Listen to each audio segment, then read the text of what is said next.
Hello everybody and welcome back to Late Night Lobsters. We're here for the 5th edition of this tournament, the second bi-weekly of it.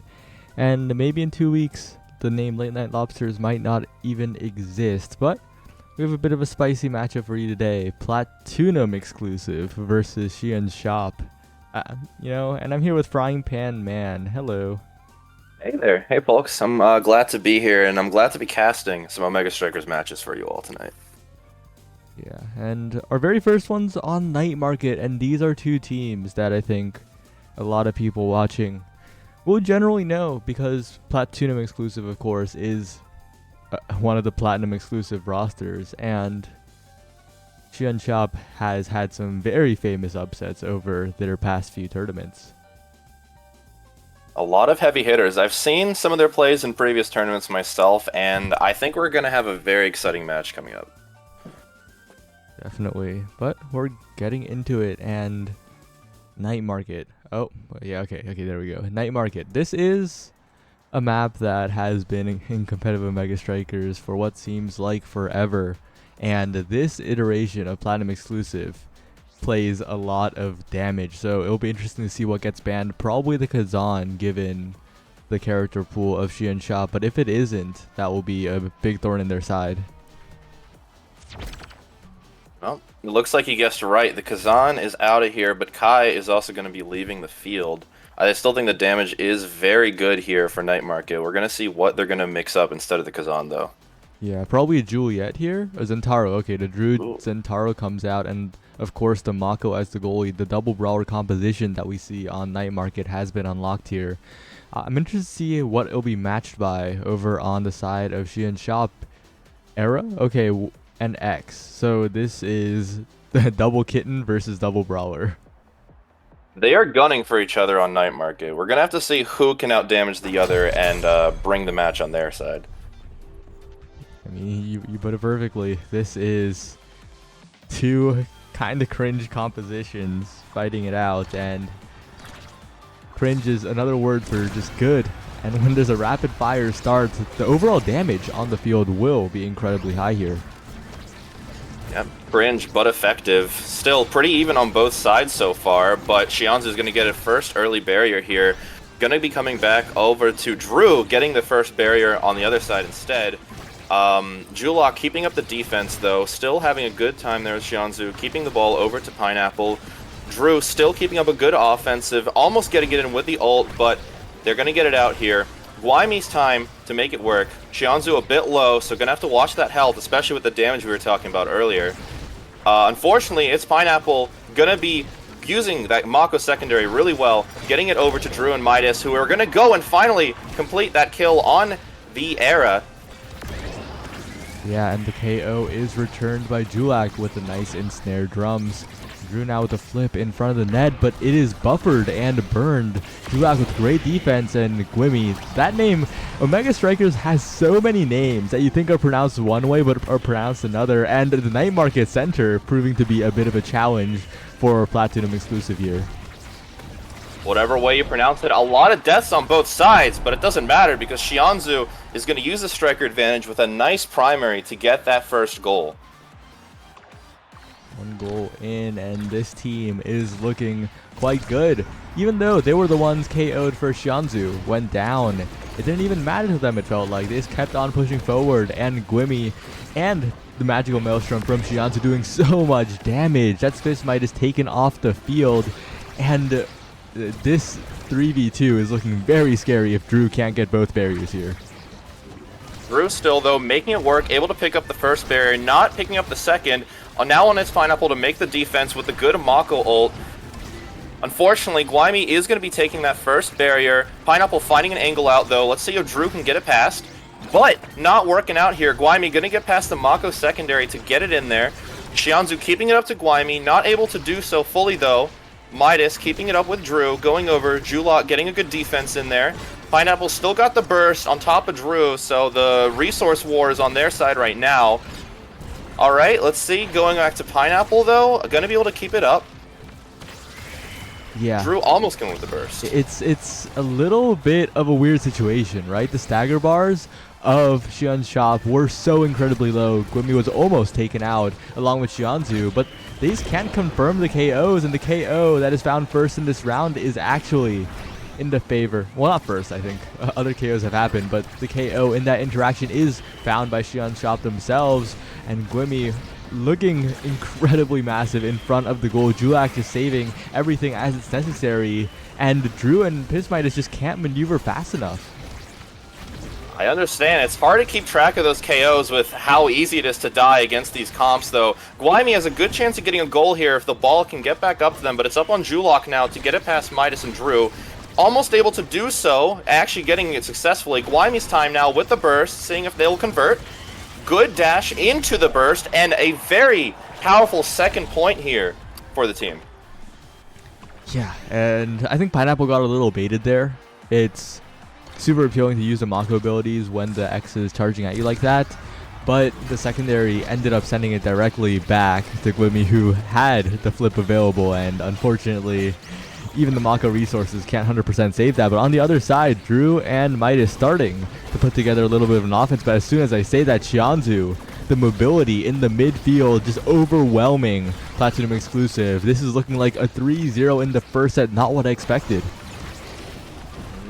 Midas looking a bit low here, and Pineapple going to be burning the burst. Not many resources left, but Midas now also with burst. Xianzu still has burst, though, giving a decent chance to save it. Pineapple going to have some difficulties there in the middle of the night market space there. Up to Drew now, though, seeing if they'll convert into a goal. Julak, though, getting a great hit to bring it out. Xianzu going to have to burn the burst, though, but Pineapple in the perfect space to get it to Midas. But unfortunately, Gwimi says, this is my core now, and is even going to come in with Xianzu primary to get that set. Yeah, Gwimi and Xianzu just so good in these passing plays. They find the angles, they find the barriers, and this draft is now incredibly scary. You would have preferred the goalie to be first pick to pick up that team player, and it might just have to be denied by this era. Team players, such a swingy awakening in these games. Team player, okay, just passed on over to guarantee the specialized training on the X. Super Search denied from the Zentaro. I think this draft overall is better, but you do always have to worry about that team player on Pineapple. For sure. The plays you can make with that speed on the ball really can change up the game. We'll have to see how Julak utilizes that moving forward. Or, I'm sorry, how Pineapple uses that moving forward. Yeah, both goalies playing the Mako to great effect. But Pineapple in a bit of a tough situation right now. Pismitis and Drew are being taken out by the specialized X of Gwimi, and the barrier being taken by Xianzu. Again, the mobility of that midfielder versus the double brawler. When double brawler can't reliably KO fast enough, just feels so overwhelming. I think Zentaro, although it is definitely comfort for Drew, might not have been the greatest pick in this situation. Very scary. We'll have to see how Drew contends with that moving forward. Still, Gwimi actually able to make not only Pineapple use up the core flip there, but even strike warring it. That's just sometimes the overwhelming size of X. It's hard to contend with. Yeah, and Pineapple unfortunately sent it in the direction of Gwimi there. Trying to bank on getting a pass out to start the offense, but that just made it that much easier for the massive hitbox of X to get the strike off. Gwimi, though, taken off the field. Xianzu does have flip, but this offense, if they can pass the core up, could be barriers taken. But Xianzu is just body blocking, and 2 flips are available on Xian Shop, so they could stall for more than long enough for the respawn. What? Speaking of flips, Drew had one, but no more. It is gone thanks to the work of Gwimi there. And now Xianzu is going to use their flip to try and bring it in. Great offense here with both the primary and the X ult coming out to guarantee that second barrier. Julak now having to deal with Drew ult, unfortunately not able to. Midas getting it to Drew, but it's going to be coming back. Pineapple now having to contend with Xianzu and Gwimi, and Xianzu making a very sneaky, very cheeky pass over to Gwimi to get that second point in this set. I mean, these passes from Xian Shop are insane. Like, they are making Platinum exclusive look bad at the video game. They are finding these lanes around Pineapple, around Midas, around Drew, And this lack of midfield mobility is just being exposed as Xianzhu just dances around everyone. Speaking of mobility, Guaymi moving in for both the kill and the second barrier. It's going to be floating a bit now, but Xianzhu having a good opportunity to get to Guaymi. Pineapple going to be blocking that, though. All right, moving back here, staying a bit in the midfield. Drew coming in, maybe using the burst, but not today. Pineapple now getting it to Midas. The Imi primary is going to keep it in, but it's going to go over to Drew with a cheeky hit through the middle to get that second barrier with the burst. Going to keep up the offense, but Xianzhu's going to bring it out. The Mako ult going to keep it from immediately scoring the goal. Oh. Pineapple caught being a little bit greedy, and Guaymi will capitalize immediately. That was just what happens when there's a specialized X and you're hanging out near the wall. You can't let that happen. A 3-0 set for Xi'an Shop. They have the priority in this draft, and this is looking dire. It's a war zone out here, folks. You gotta stay safe out here. We'll have to see what the X is gonna grab, probably for more damage. Cast to last, good on the ult. Moving over to the Mako with the prime time, great for defense, and it's also going to deny Era, who's going to pick up 1-2 instead. Zentaro going to be grabbing that Knife's Edge for even more power, and Demo on the other X for the unstoppable force. That is the X offense. Although Mako is also going to be grabbing Twin Drive. A lot of good defensive and offensive picks for both sides. We'll have to see how they use them. I mean, you just talked about the entire draft, but there's one thing that stands out to me.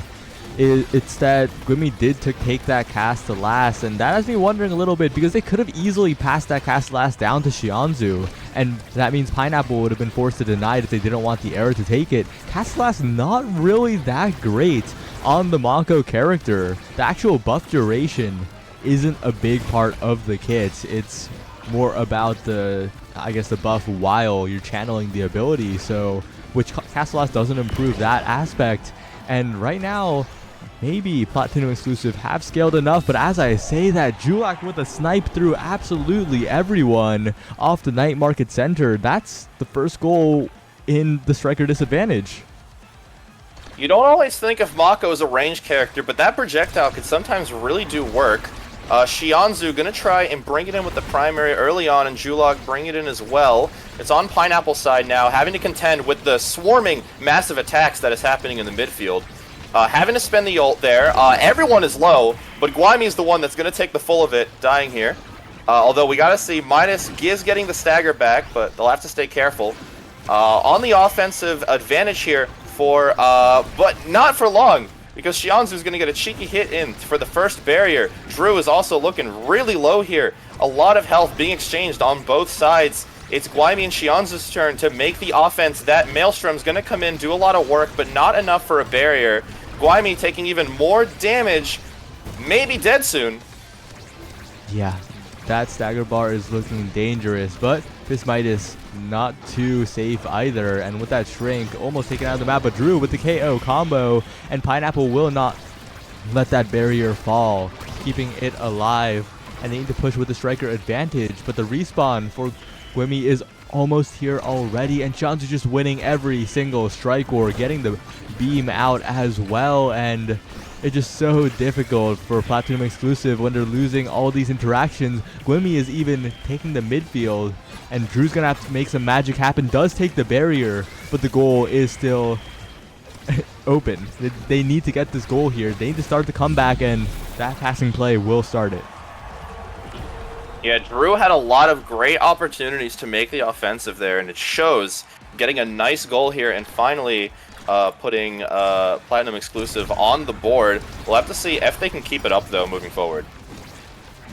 Yeah, it will not be easy in this situation, especially when Xianzhu is back to controlling the core in the midst of everyone.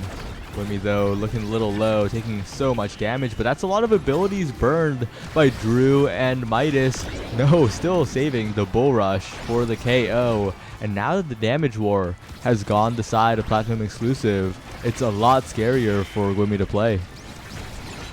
Yeah, we'll have to see. Xianzhu's also looking very low here. Midas and Drew might find an opportunity to get the striker advantage once again. We'll have to see what they do with that. Pineapple keeping up a great defensive play here, getting it back to Drew. Drew's going to try and get that second barrier, but Julok's free to bring it over to Xianzu. Guaymi's looking very low yet again. We'll have to see if Midas takes advantage of that and takes Guaymi out. But for now, Julok having to contend with the Zen ult, going to be able to do so. Guaymi able to keep it up, but again, still looking very low, staggered yet again. That Mako ult is going to keep the ball into play here, but Julok's going to find an opportunity out. Guaymi almost scoring a great goal here, but Pineapple able to spend that core flip to save it. And that core flip doesn't quite score, but does keep the core up. But Guaymi on the other side getting the KO. That's the first KO Xianshop have gotten in a hot minute. And now it's getting scary. Xianzu has the 1-2 punch available, can dribble once, can fire the core at Mach speed, and Pineapple's going to have to be so careful. But on the other side, Julok will have to deal with this team player, and also the Zentaro, no elusive. And that's the goal. That is Platinum exclusive, getting back into the game. Yeah, either Julok there didn't realize they had elusive available or wanted to just stay right outside the range, but that was a very dangerous game to play, and Drew found the opportunity. Another war here of attrition against the damage comps that we've been seeing so far. Xianzu trying to get a nice primary there, but it's not going to pan out, but Drew finding a great set of Zen abilities to get both barriers quite easily. Oh. And even scoring right there. What a goal from the midfield even, and that's a set for Platinum exclusive.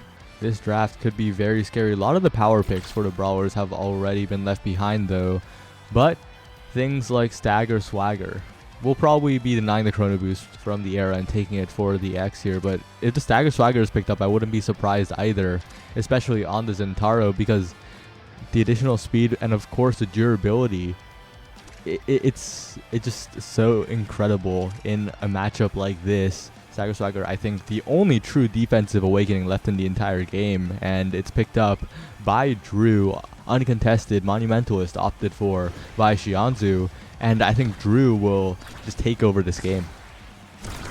We'll have to see, we'll have to see.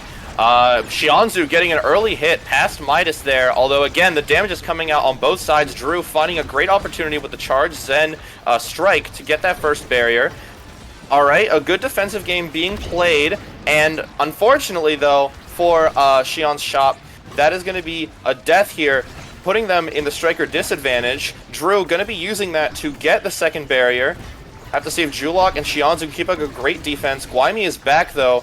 Midas is a bit far on that side, and because of that, Xianzu is going to get a good chance to come in here, and unfortunately, dealing with the Pineapple core flip, not going to be able to do much here. It's Drew's chance here to make a play, but not going to pan out. Guaymi, though, going to pan out with both barriers being taken out. Yeah, and Drew is looking to negate that all here, though. Core flips, no hesitation, bottom side. And despite the heroics from Guaymi on the X, striking it past 2, it was not quite enough to get the goal. And on the other side, the flip was available. Drew now has so much speed near the edge. Knife's Edge plus that 12% from the Stagger Swagger. This Zentaro is moving and definitely keeping up, even outspeeding Xianzu in these interactions. You do not want to forget it. Guaymi's already looking low, and Drew's going to capitalize. But Xianzu's going to get a very cheeky Maelstrom kill here, removing the goalie from Platinum exclusive side. Julok, though, now going to have to work with Xianzu to get it past Drew, able to do so. Midas keeping up the goal here, but Pineapple's back, ready to defend. So is Guaymi, though. But it doesn't matter. Xianzu with a very powerful era primary. Pineapple, unfortunately, stuck on cooldowns, not able to contest it. Yeah, Pineapple's getting a little bit impatient. Xianzu has gone for the same era primary, I think, 7 times this game.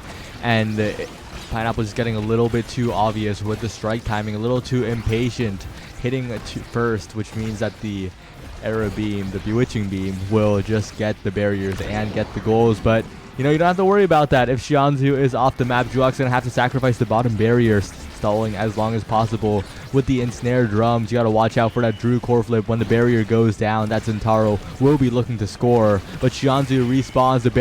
The flip is burned in midfield from Drew, and now Xianshop can start to cook. Yep, we'll have to see here. All strikers are back, though, but Pineapple finding a great shot through the middle to grab that barrier. It's on Julok now, but unfortunately, Drew, with a powerful Zen primary, it's going to stop time and bring the core into the goal here.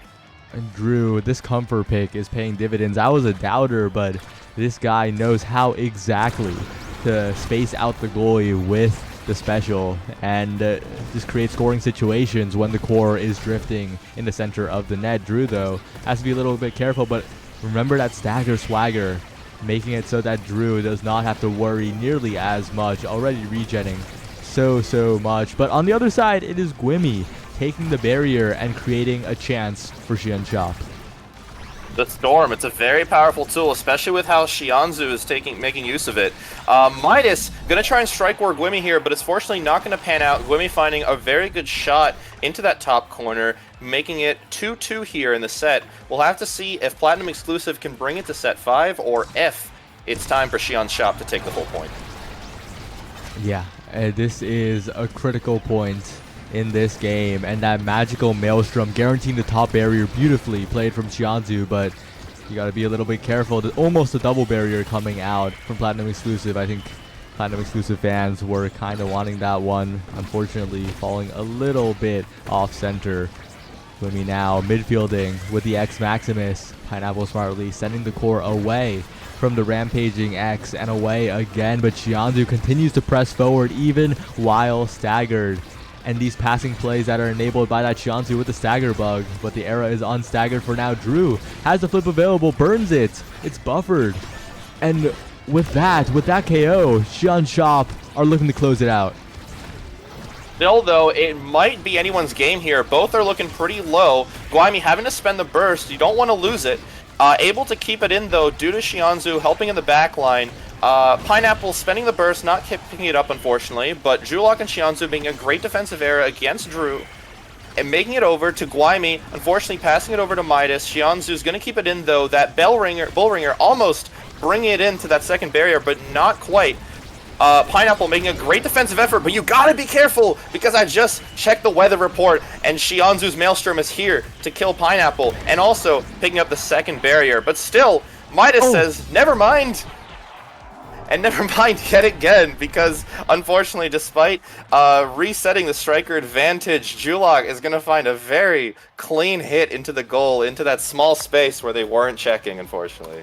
Yeah, that late game, the Mako empowered strike, so good when it red cores in overtime. And Julok just held it down and also got the final goal. This Xianxia team is to be feared as they got double the goals of Platinum Exclusive in this game. So any teams that have to face this team, I think they'll be a little worried. Yeah, if you didn't believe in it before, you've seen proof. Great effort by both teams, though. But yeah, Xianxia just pretty clean closeout there, especially near the end. But as we look at the bracket, there's quite a little more that's going on.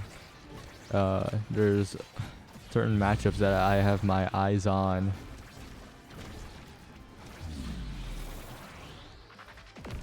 I agree with you there. A lot of interesting names coming up. Hopefully we'll see some of the efforts of them later on in the bracket, depending on where we're going, but we'll get to that when we can.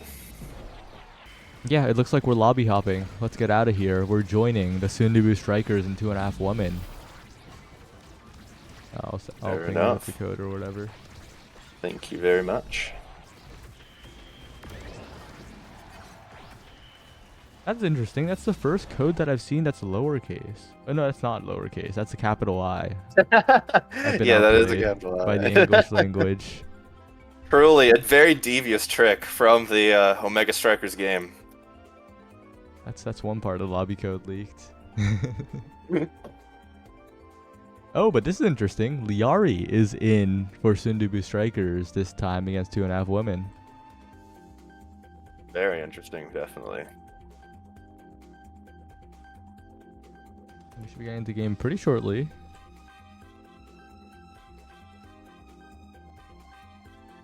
And the prediction will be up as well. And Of course, the Noob Strikers heavily favored in this matchup, but 2.5 Women have surprised us before with their performance. I haven't seen any of these teams play fully yet, but I do know some of the individual players, so I'm very excited to see how everyone performs. I think it's going to be a great matchup.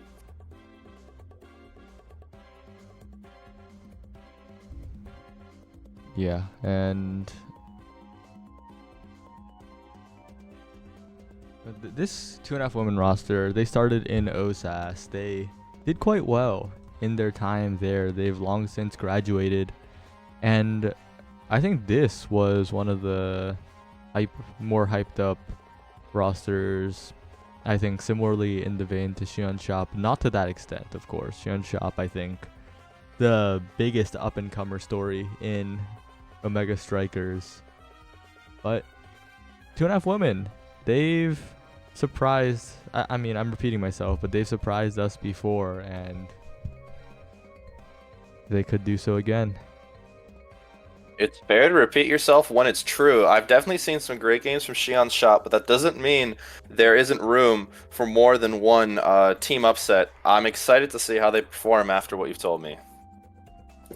Yeah, and with this game loading in, the other staple map, Night Market and Atlas Lab, those two maps are just mainstays in competitive. When it's a best of one and the teams have a lot of bands to work with, it's probably narrowed down to those two. And this time, we're on the other one, Atlas Lab, and 2.5 Women. Cat Kupo, known for the Fini goalie, and Ketty can play the Vice, so this flavor of damage comp could be a possibility, or the Fini could be banned away, or it could be even matched on the other side. Obscure Breads, not too much of a stranger to the pick, but there's one thing that's certain, that's the Kazan ban, quite understandably so, and Aimee instead will be the ban. But the question is, were 2.5 Women planning on playing that instead of this triple damage comp, which looks pretty scary? Yeah, it's definitely going to be a breath of fresh air. After the last game, we saw two very similar damage comps, but here, I'm excited to see what they do with that range damage, although it looks like both teams might have the potential for that, looking at these picks so far. Yeah. Fini matched on the other side with the Luna, no less. This is the highest damage game I've seen in a while. 6 damage characters on the field, and there will be many KOs. If the first game was a boxing ring with all the X's and eras, then this one's going to be a complete war with how many projectiles are going to be on screen. Oh, but there's one thing that might change that a tiny bit, and it's that it's an egoist start. Selenia, the only one who is not a believer in Blue Lock, and this is an awakening that makes points progress much faster. The win condition of, wait a second, forget what I'm talking about. Ketty doesn't care, and Ketty opens up 2 barriers. Selenia gets the strike war for the goal. 2.5 Women strike first in this David versus Goliath matchup. Ketty shows us that another way to make points progress faster is just by getting those barriers and moving it in. Selenia, though, gonna try and keep up that offense that we saw in the first half. Putting it in the middle there and getting both barriers yet again. Really clean setup so far on top of that Luna death here. And Selenia with the patience. Mind games, Obscure Breads in the net. That is a top goal. You're doing that again. Selenia doesn't care. Second goal to them. And what's surprising is that this isn't really a great core control comp coming out of 2.5 Women, as is clearly displayed by that particular kickoff and Liari just scoring the goal. That's what's supposed to happen, but it didn't happen in the first 2 points, and if they could recapture that magic, they can win the set. Let's see, 2.5 Women to see if they can surprise us yet again here, moving in. Selenia getting a nice primary in to go in, but Threezy Breezy able to keep it out on Cat Kupo to bring it up to Selenia, and the Zen ult able to do so and grabbing that first barrier. Looking a bit low on the Zen, but the burst might have to use it soon. Ketty, unfortunately, passing it to Liari. Liari keeping it in, but Cat Kupo with a great secondary and ult, almost saving the full barrier. Not able to do so. Again, Selenia looking really low there. You got to be careful. Liari's got the resources, and speaking of being careful, Threezy Breezy fully confirms that kill. Yeah, and Cat Kupo getting completely soul red on that core flip. Liari as well securing the goal with her own, and this is a little bit of a quirk that mid-level teams have to deal with, and it's that hesitation. Sonya had the opportunity to flip the core twice while being staggered there, didn't pull the trigger, and that point could have looked a little different, but instead they have to deal with Liari, who's just jumping forward, making the game so scary. 3Z Breezy winning the strike war as well, just holding the strike till the last moment. But wait a second, the X factor is here. Cat Kupo on the Fini goalie has been so good with the big finish, and if that continues, that could just mean the barrier's going down. We've definitely seen some great core control from both teams, and speaking of that, 3Z Breezy able to cleanly pick up that second barrier, keeping the ball up. Cat Kupo, though, avoiding the Luna missile there, having to now deal with the Luna ult, able to do so and grabbing the burst in order to bring it up to Selenia. The Liari Juno gonna be getting killed here, and Cat Kupo with a very cheeky secondary gonna stop Obscure Breads not only from getting it out, but also grabbing that second barrier, removing the middle here. Ketty trying to get it around, but the Zen's gonna die.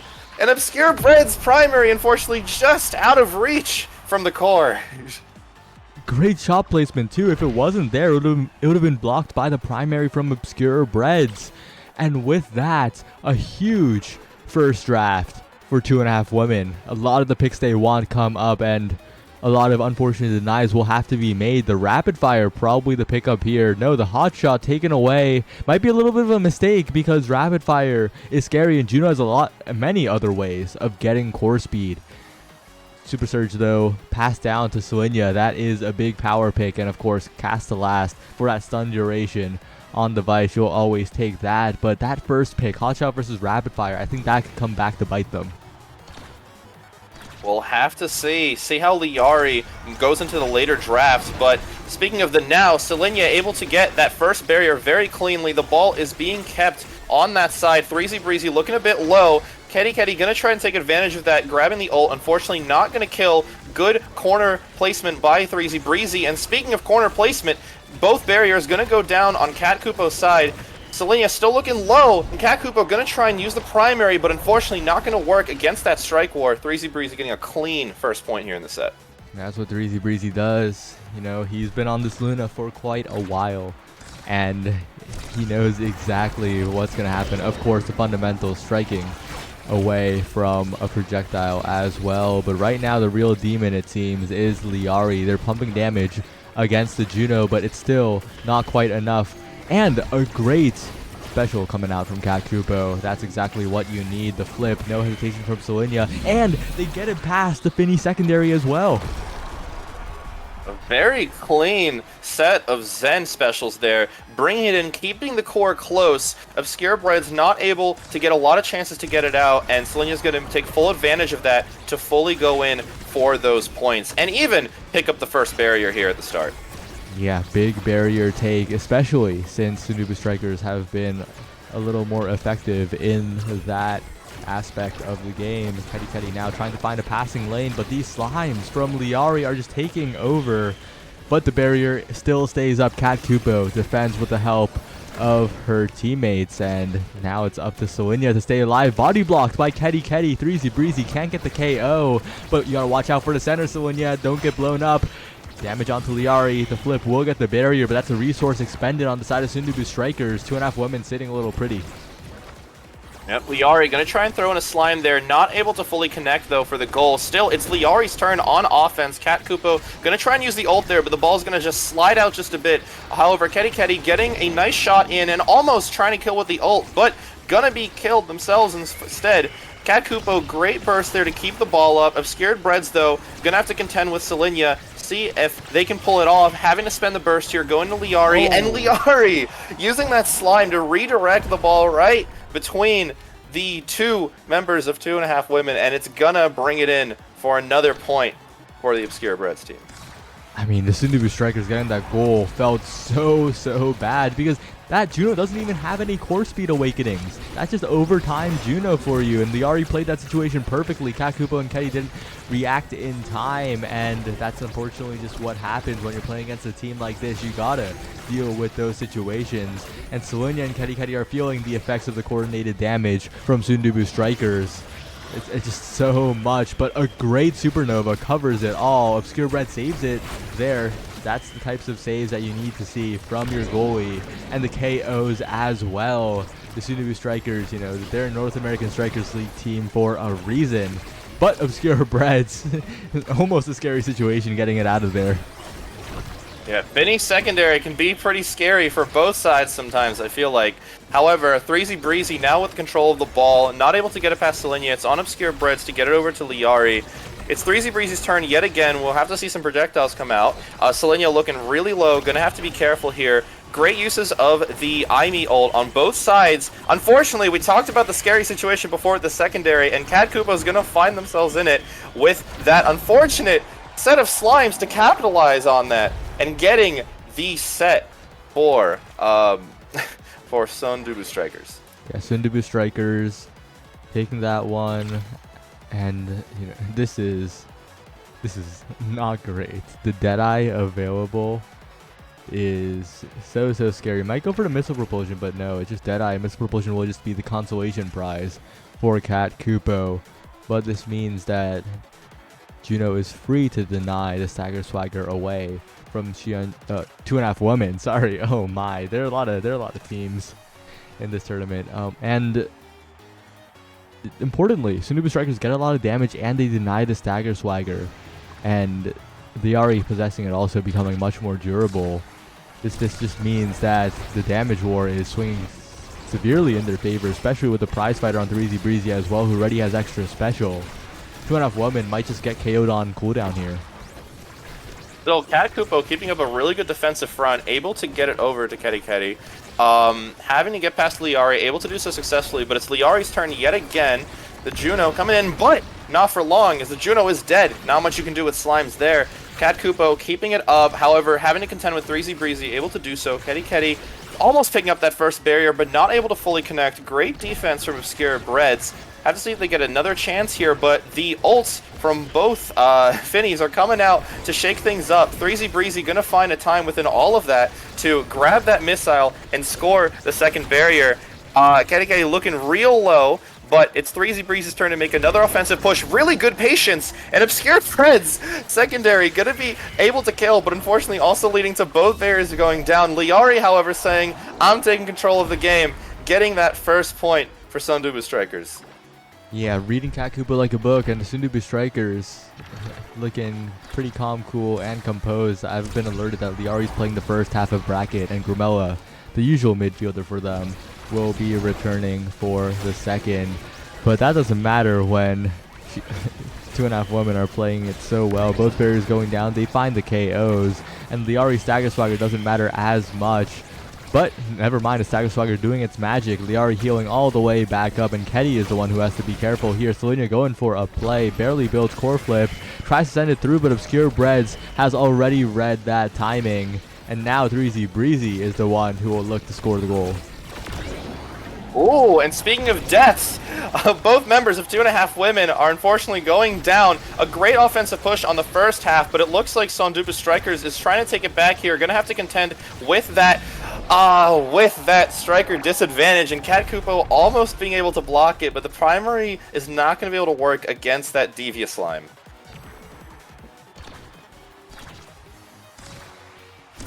Yeah, and with this kickoff going through, that is the power of the extra special. Having a crater every single time in Selenia's special, unfortunately backfiring. They can't get the KO on Liari either. And the game plan for 2.5 women is breaking down a little bit. They're being outscaled in the damage. And in the core control, there's a Juno on the other side. It's a little tough. Yeah, we definitely saw earlier it was really working out, but unfortunately it didn't seem to connect into any goal, and now Sundubu Strikers is taking the stage here. It's over between Liari and 3Z Breezy to try and make a good play, almost making it, but great defense from Cat Kupo, and Selinia almost grabbing that other barrier, but that cheeky angle behind the barrier, Atlas Lab, it's very difficult to contend with sometimes. Cat Kupo having to go on defense again, great ult there keeping it out, but unfortunately Selinia going to be going down here. Liari having to try and contend with the primary, but not able to do so. Keti Keti looking real low here. A lot of damage being exchanged. 2.5 women, a lot of them are dying. And unfortunately, that's going to lead to Cat Kupo having to contend with the Liari goal here. It's in the 1v1, the soon-to-be strikers, 3 incredible players, and Liari with the slimes. You had to guess if you were Cat Kupo, and unfortunately could not guess correctly. Now this is a little interesting. Will team player 1-2 punch be opted for by Liari? Probably the 1-2 punch. No, goes for the quick strike instead, faking out everyone. That means team player is available as a possibility for Cat Kupo, and that awakening has changed many games before. Might even change this one. Might be the additional core control that the team of 2.5 Women needs, and with the 1-2 punch as well. But specialized training, extra special Luna with prize fighter, that could just KO them. We'll have to be careful moving through here. It looks like overall still kind of floating here, but Liari gonna find a chance to get it in. The Luna ult gonna shake things up, not gonna lead to any barriers going down though. The Finny ult almost saving that, but not able to do so, and Liari finding a cheeky hit over to that second barrier, but a great shot there, gonna go over and taking one barrier over from soon-to-be strikers. 3Z Breezy trying to dribble it around Ketty and finding a chance to do so with Obscure Breads. It's over on them to try and make the offensive push here. He's using that middle thing, dealing the damage. Selenia looking real low. Liari almost getting a very cheeky jump in, but not able to connect. Great defense, but not great enough. The slime is going to get that hit in to the goal. Yeah, a little bit of frustration by Cat Kupo, and I can totally get it as a goalie player because the 2.5 Women team were sending the core away, but there was no member to pass to. All of them were so clumped up that the core just went directly back to the soon-to-be strikers, and when they get the core back, that's just another round of offense. So it's such a difficult situation for them. 3Z Breezy getting one barrier, looking for 2. It gets past Cat Kupo, and the game is accelerating out of control. The damage is getting out of hand in the favor of soon-to-be strikers. The core control as well, and 3Z Breezy with the egoist sends it towards the slime. So hard to react to, and the passing plays only continue as Liari and 3Z Breezy are finding connections again and again. Obscure Breads, though, also getting egoist here, able to put up a great defense. Cat Kupo, unfortunately, going to be taken out there. It's on Ketty to defend here for 2.5 Women. An ult here trying to stop Liari from making any big plays. Selenia using the Zen ult to stop it as well. A lot of abilities used. Cat Kupo's now back, but Selenia is also, unfortunately, taking a bow out here, dying there. 3Z Breezy almost making the goal, but Cat Kupo, great strike war there to defend, having to dodge to avoid that Luna ult, and Liari with the burst is going to come in and make it work. A devious set of slimes are going to delay the strike further than any of us could have predicted. That was the latest possible strike after the core flip. Devious is the right word for it, and the soon-to-be strikers 1 goal away, and with that Obscure Breads primary, they are that much closer to it. Ketty and Selenia, though, not going to go down without a fight. That special from Cat Kupo does send the core somewhat forward, but it's so hard to get even a little bit of core control when Obscure Breads' building flip always has it as insurance, and that Liari Juno is just jumping around, taking the barriers, passing to 3Z. And 3Z going in, not finding the goal yet. Selenia with one more opportunity, getting the barrier. Huge chance for 2.5 Women. Oh, Ketty not there in time, but they do get the KO on Liari. The flip comes out though. 3Z Breezy alone in the midfield, has some cooldowns available, and Cat Kupo has to be so scared in this moment, but scared no more as the dash is burned. Selenia though, KO'd. It's a 1v3 for a few seconds, still a 2v3 now, and this is looking dire. Yeah, we'll have to see. Oh, and speaking of it being a 1v3, it is yet again, as Ketty is now going to have to contend with 3Z Breezy and Liari's team play. Unfortunately, the core is just a little too fast. I don't even think I could see it there, how fast it was going. And that is going to give the game to soon-to-be strikers. A very clean set there. Incredibly clean gameplay at the end, but don't forget it at the start. Before they got outscaled. Before the draft rolled in, it was 2.5 Women who were taken over. So, you know, they played it well. Unfortunately, the navigating the drafts was a little too tough. Yeah, a lot of big picks there being taken up. For 3Z Breezy, for example, with that extra inspect training, like you mentioned earlier, a lot of damage on both sides, but Sundubu Strikers brought the match back into their favor. It really was anyone's game, though. It was very close points on both sides. The goals were open for a very long time. A dangerous game, to be sure. Yeah. Next up, though, we're going to be seeing Platinum Exclusive versus the winner of Wait, This Team Could Win It All and White Square Emoji. And, well, Wait, This Team Could Win It All has taken the victory, so we're going to see Platinum Exclusive 1, not 2.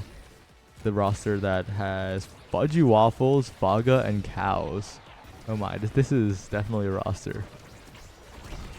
Funnily enough, this is the first time I've heard of it. I didn't even know there were 2 Platinum exclusive teams, so this is new to me, to say the least.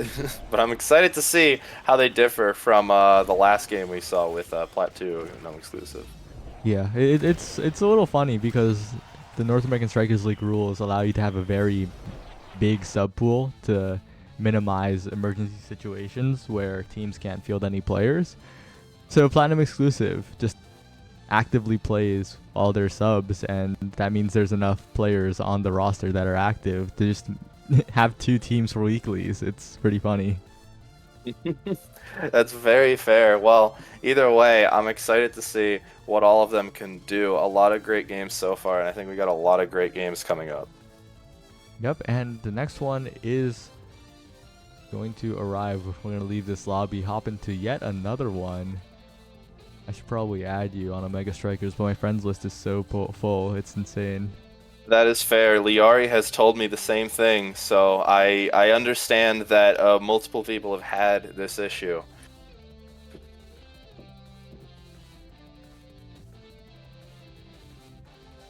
So you're saying that Platinum has played Platinum every tournament, or almost every tournament they've entered? Well, that means Platinum Exclusive 1 is fated to lose this, so they can meet up. Fudgy, you've just cursed yourself.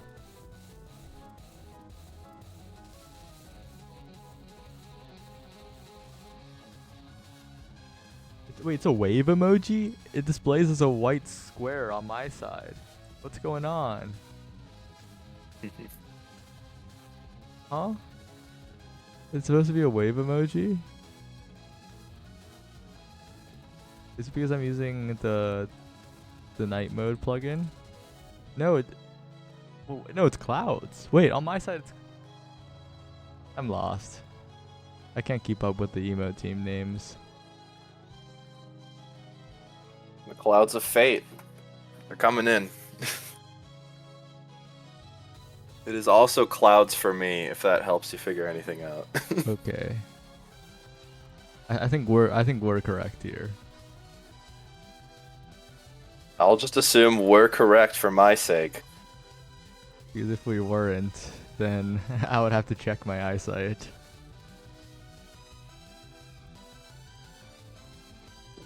I'm not ready to learn that I've interpreted. Actually, no, never mind. I thought it was just like a white square, so maybe I need to check my eyesight. Omega Strikers is not the game you want to find this out on with how fast things will go. But I also thought it was a white square, so I don't blame you. I think you're good. Mm-hmm.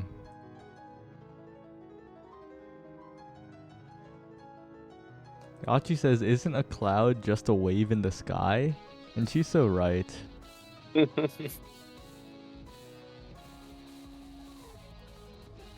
Clouds are just the waves of the sky. Wait, no, you're wrong, Achi. Wind is the wave of the sky. Clouds are the rocks of the sky. Yeah. They're just very soft rocks. But are they?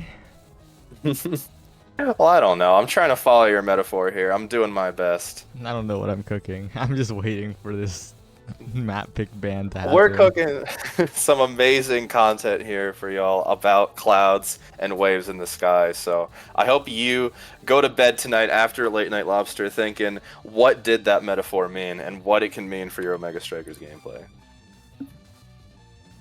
Mm-hmm.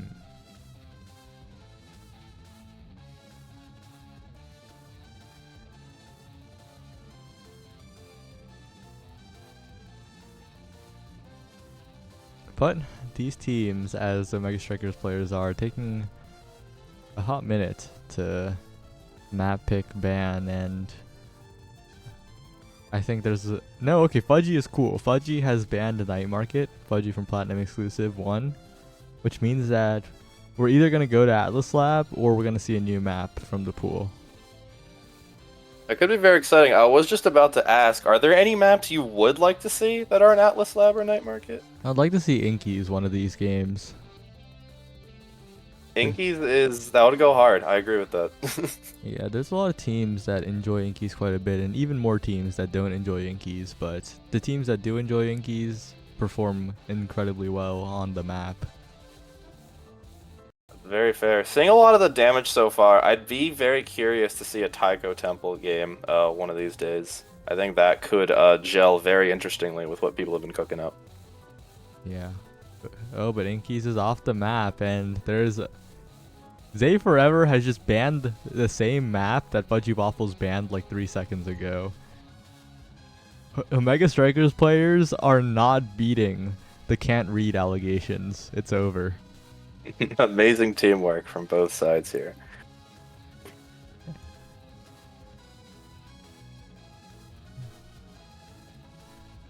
What do you think will happen? The maps that are left are Tycho and Atlas, and it's going to be either one of them.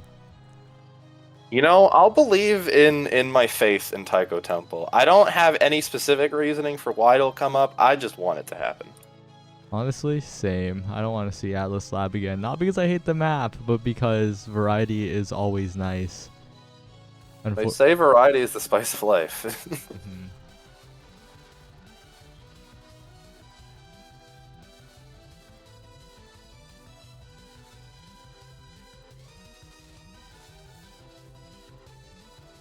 This deliberation is taking a while. I think they're really considering the merits of Taiko Temple. It's quite possible that they go to it, but you know, they could just be boring. They could just go to Atlas Lab. But this matchup is interesting because Xeno Gemini has not. They're going Atlas Lab. Forget what I'm saying. They're boring. Might not be a very interesting map pick, but hopefully the way these players play hopefully makes it interesting to watch, and I'll believe in them moving forward.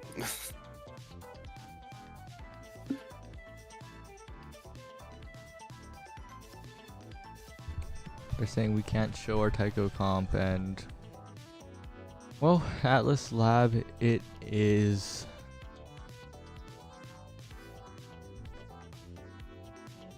We should be getting started any second now. It'll be interesting. Both these teams have very versatile players.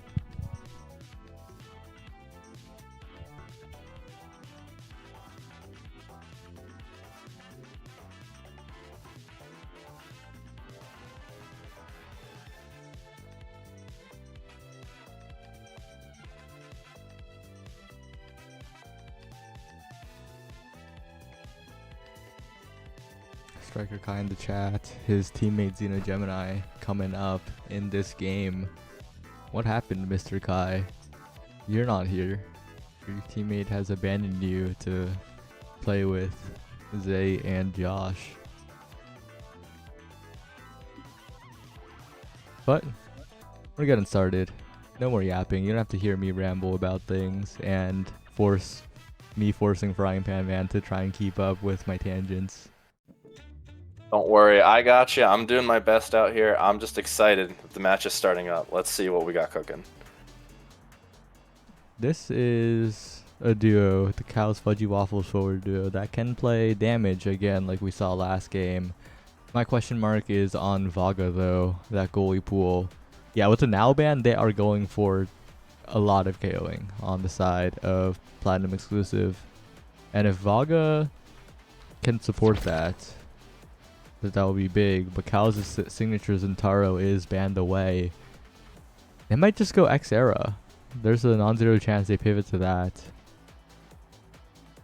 We've seen it before. It's very effective. They were thinking about it, but instead they'll just go the Kazan, which is left open. Kazan, Luna, that's some scary damage. And of course, Aimi does a lot of damage as well on the other side. Looks like the composition is more traditional, going for that signature Atlas of Xeno Gemini. Bit of a defender, one of the harder goalies to score against in the entirety of Omega Strikers. And the final pick determines a lot for this composition. It will be an Estelle. Okay, KOing versus scoring. Estelle Atlas Juliet looking to survive against the hard world of Kazan, Luna, and Aimi. Atlas is going to be put to work supporting the team and trying to keep them alive. We'll have to see how it pans out.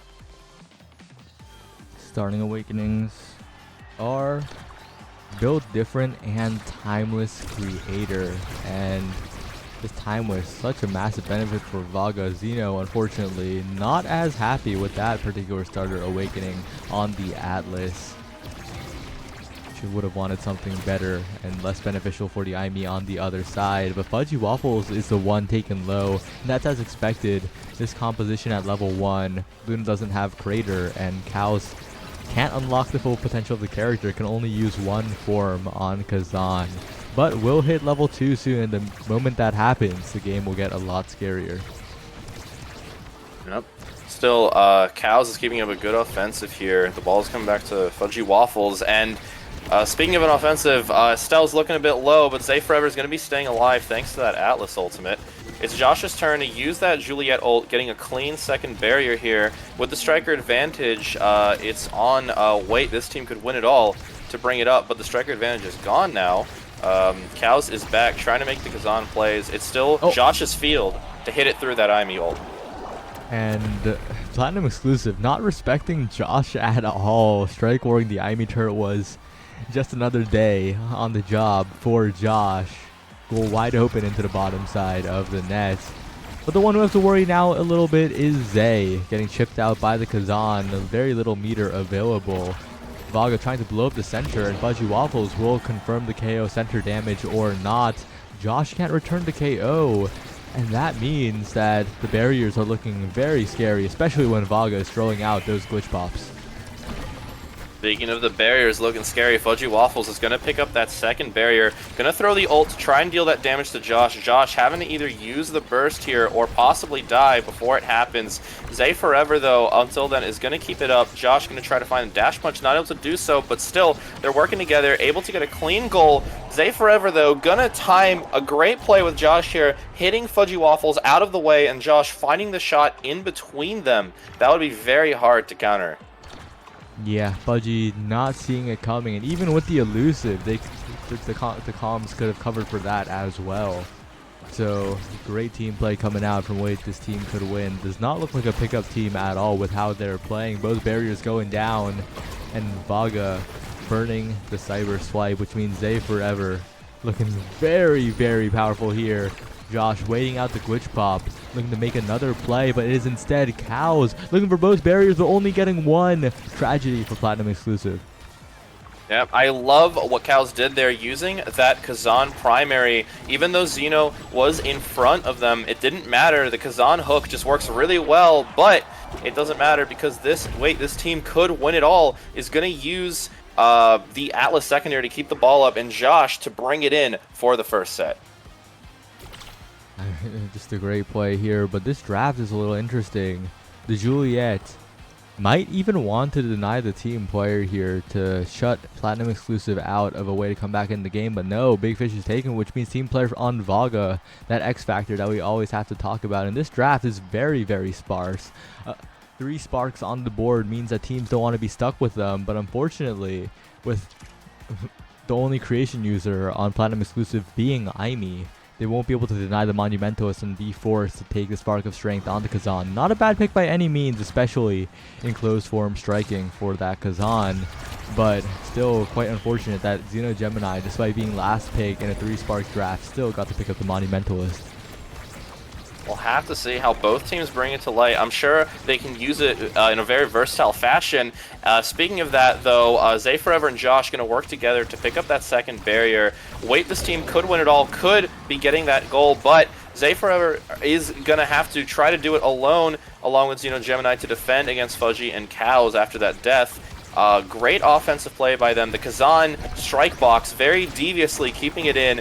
Vaga spending the IME primary to get it back to Cows very early, able to do so, and Fudgy and Cows are making, again, very good offensive plays with the IME ult behind them to get that barrier, but Xeno really getting that defense in. Unfortunately, Fudgy Waffles is going to find the opening and take it, grabbing that second barrier, trying to spend the burst there to get it past the two forwards, but not able to do so. Josh is looking kind of low, but Fudgy Waffles is saying, this is my core now, and I'm going to be taking it to the goal here, getting the first point to Platinum exclusive. Yeah, Platinum exclusive looking a lot better here, and of course they can fall back on the overtime win condition, which they've doubled up on. The Kazan closed form strikes in overtime will send the core incredibly fast, but also the team player as well on Vaga. So Xeno Gemini has a lot of work to do in this game, especially if the barriers are down in overtime, and Fudgy Waffles is following up on the firewall sentry like that. Now, Platinum exclusive just wants to change up what happens in this half, and they're showing that they can do so, but Josh is showing that the Julie dash punch is supreme, grabbing that second barrier. Cows, though, gonna try and take advantage of Josh's low resources to try and take the Juliet out. It is now Cows and Fudgy Waffles' turn to make the offensive play. Xeno Gemini, however, gonna find a good hit out. Still, though, Fudgy Waffles and Cows making a great offensive along with Vaga 101 support there. And Cows is going to find the opening there. Xeno Gemini thinking they had a clean hit out, but not clean enough against the movement of the Kazan. I mean, the Kazan just has too many abilities, I guess, because Xeno Gemini clearing it over and over again, but one clear to the top side when you think it's safe to dash into the special.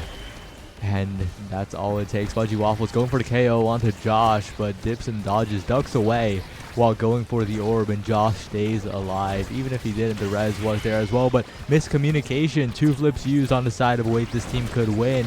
The barrier is still taken, but that's not what you want to see.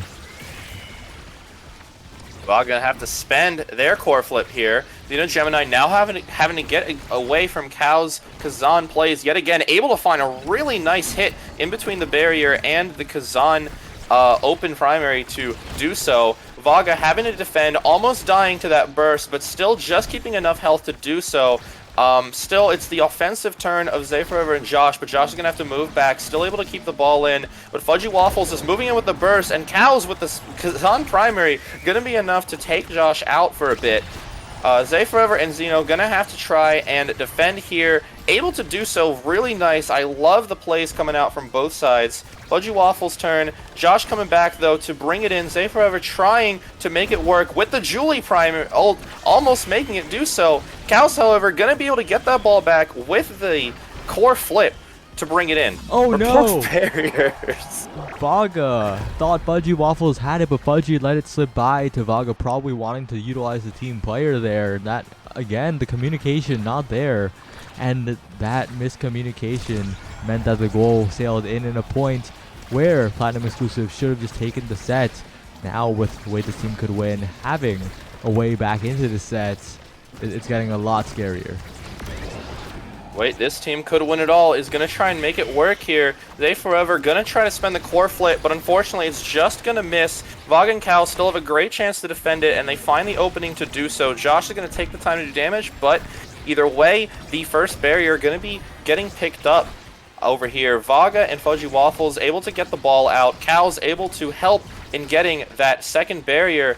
We'll have to see if Platinum Exclusive can make this goal here. Able to get away from Josh. Cow's chance to make a goal, but the Atlas secondary is going to bring it out. Fudgy Waffles not finding the boost there. Josh has a lot of meter to work with, but not a core flip quite yet. But Fudgy Waffles will be taken out. Greed's a little bit too much at the edge.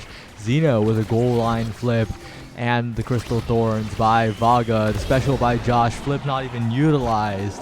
And that one goal that Platinum Exclusive let in on the bottom side when they had the control, that's coming back to bite them, because Wait, this team could win has the meter to play with in this point. An interesting play there by Fudgy Waffles to try and deal a lot of damage to Josh with the core flip, but unfortunately it is going to lead to the first barrier being taken away from Platinum Exclusive. Josh is going to try to capitalize on that further, but Cows is going to able to get the core away from Zay Forever. And Josh is going to finally spend that burst we were talking about, getting the first barrier. Cows, however, able to find a great hit to get the first barrier on the Wait, this team could win it all side. Oh. And again, Vaga thinking that Fudgy had it, but Josh sends it right out of the Luna's reach, and the goalie not quite ready. Another set on the board for Wait, this team could win it all, and this draft, okay, it's just specialized training deny. How chill is that?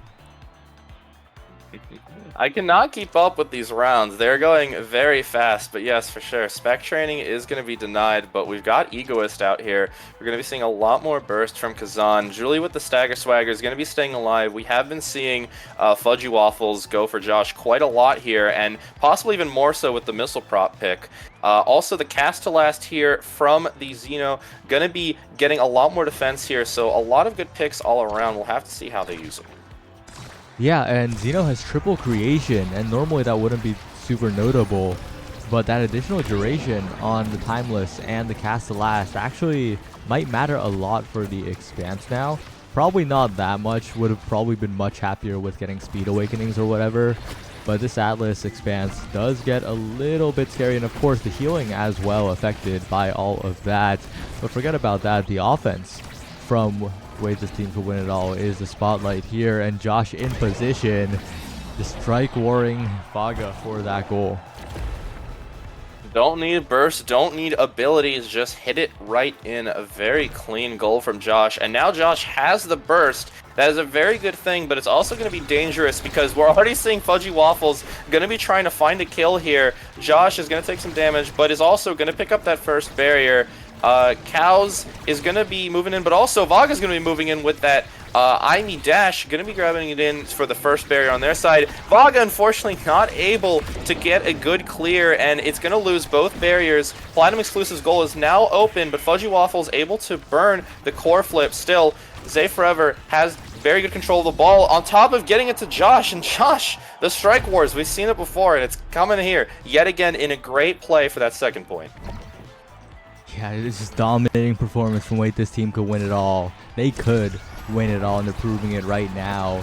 The Kazan feels almost completely neutralized, and even though that Fudgy Waffles crater takes out one of their barriers, it's still a barrier taken on the other side, and Josh now in position, dribbling, getting a dash punch in, but no barrier found. Then they'll have plenty of more opportunities. Yep, and speaking of opportunities, Fudgy Waffles and Cows almost getting that opportunity with the patience there, but not able to fully pick up a barrier. Great defense from Xeno Gemini. Vaga is going to be able to keep the ball out a bit, but it's Josh's turn to make a play here. Fudgy Waffles wants to interrupt it, but Zay Forever is here to support the ball. Gonna have to use the core flip to get it out. Cows almost getting it in, but not quite. Still, it's Platinum Exclusive's turn to make the play, but not for long. The core flip's going to come out, bringing the ball back to Josh. We're going to have to see what Julie does here. Not getting the barrier. Oh, Zay Forever using the burst, having to spend it, but is able to avoid death. That might be more important, as we'll have to see moving forward.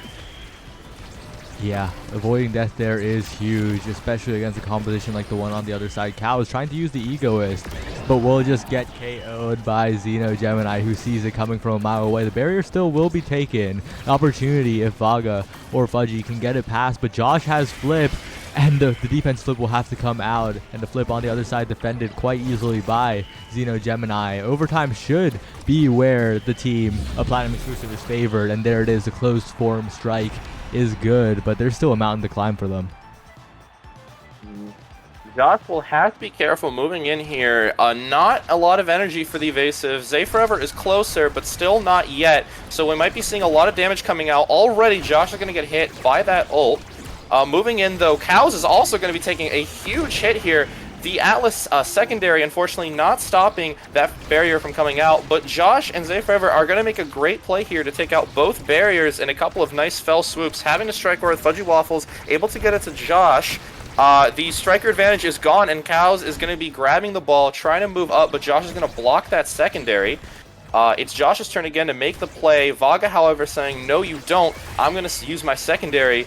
The flip coming out, but a great Atlas secondary, keeping it from scoring, but still going to grab that barrier with the missile. You got to be careful about those projectiles.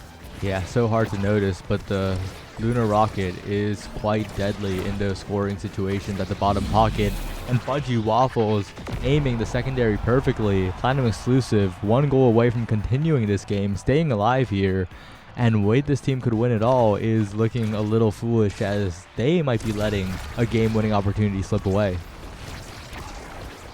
Well, they're definitely making a push to not let that happen. Josh, again, with the burst, got to be careful, already very low. And Fudgy Waffle is going to take full use of that to just take Juliet out of the game for a bit. Unfortunately, that cheeky Alice angle, not going to let a barrier get taken, but Zay Forever does not care. They will take it themselves. Josh is back in the game. A barrier going to be lost on wait, this team could win an all side, with the second barrier also lost due to the tricky hits from Kazan. Going to have to spend the core flip here. The powerful Kazan shots coming in, but Fudgy Waffles says, it's my shot now, and is going to bring it in. Platinum exclusive is not out of this game yet, folks. Not out of it yet. And as we're heading into the drafts, what are some picks you have your eyes on? Oh, well, there's a lot of them. A lot of damage potential for everyone. Fudgy Waffles eyeing the Deadeye. We've already seen a lot of damage from them going forward, so that is a very, very fair pick. We'll have to see what others end up picking, though. Yeah, and that extra special deny is huge from the side of Zay Forever. Having to pick it does feel a little bad, but you have to deny it against the Aimi of Vaga. And Vaga wondering a little bit on what to pick later on in the draft. And of course, you have to mention the twin drive on Xeno Gemini. Again, increasing the power of the Atlas Expanse. That has been the ability of the game on defense. And with 2 charges, of course, twin drive, not what it used to be on Atlas, but it's not that far from what it used to be. It's still a very goated pick. We're seeing that Aimi ult being used to fruition, not able to pick up that barrier though. Vaga and Fudgy Waffles able to get it out, but Cows is going to be taking the brunt of the damage, especially from the middle there. Going to be blowing up Cows out of the game, and we're going to be seeing a lot of great plays here, getting both the second barrier with Julie and Zay Forever finding a clean Estelle primary into that goal. Keep in mind, despite that draft not going, I guess, the draft win, or the round win, I should say, not going the way of way this team could win it all, Josh still picked up 1-2 punch. This Juliet is very scary, and if they can maneuver around the Fudgy Luna, this team is just as good as ever, especially when Josh is picking up the goalie orb like that. Yep, Josh is definitely going to want all that health, because we've seen them focusing Josh so far. We're seeing it more with Cows and Vaga trying to take that damage in. A lot of resources on the side of Platinum exclusive. However, a resource is also being used by wait, this team could win it all to try and get the core out of there, able to do so. Still going to be on the advantage of Platinum exclusive, and they're going to use that advantage to full effect. A cheeky bounce off the corner is going to give Cows a clean shot into that top half of the goal. Great shot, great goal, and the scaling is starting to kick in the favor of Platinum exclusive. That's how the damage comp goes. If you get enough drafts in your favor, you start getting enough damage to get the KOs. And Josh, although he is staying pretty healthy, still has to watch out for those Luna specials, for the Imitar chip even, and of course the Kazan, but Cows also has to worry quite a bit, as that core was sent in a very scary place for Vaga, but Vaga and Fudgy still managed to make the save. Josh with the dash strike, not even the dash punch, will be the one to score it. Josh might have to watch out for the damage that they're taking, but the Platinum exclusive is going to have to watch out for Josh. The Julie play is coming out yet again. floating in first, but it's going to be on the side of Platinum Exclusive, going to try to make an offensive play by Wait. This team could win it all, and they're almost able to do so, but Vago with a great IME secondary, going to keep it out of play. Still, Josh is going to find a good strike war and the Julie Dash Punch, the classic, to take both barriers here for Wait. This team could win it all. Yeah, but Vago gets in there, the double dash range awakenings, and Cows is in a scoring situation. Xeno Gemini, though, not getting faked out, will send the core away, and Josh now has flip. Such a scary spot, and Vago can't cover the top side as a poor IME. That will be way this team could win it all, advancing further into the bracket.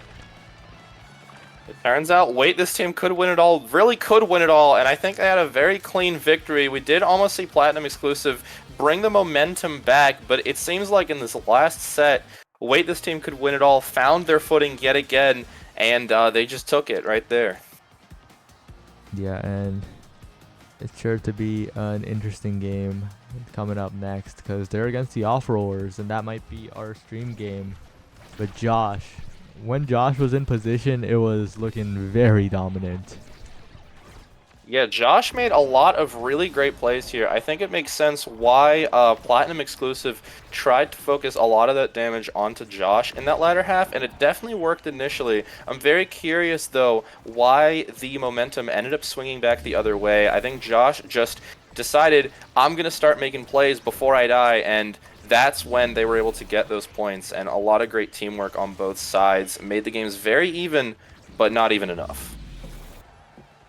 And as we head into the next game, the way this team could win it all is against a scarier foe in the Off-Rollers.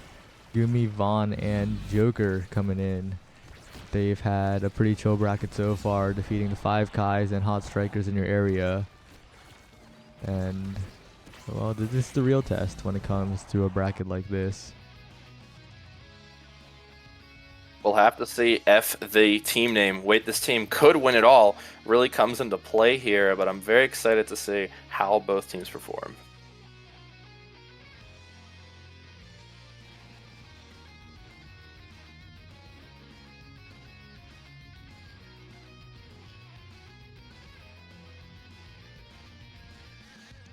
And on the other side of the winner semis, it's Last Call versus the winner of Sundubu Strikers and Plink Plonk. That's another matchup that's quite interesting. Plink Plonk, a team that has seen a lot of success recently, and, well, this could be another case of that.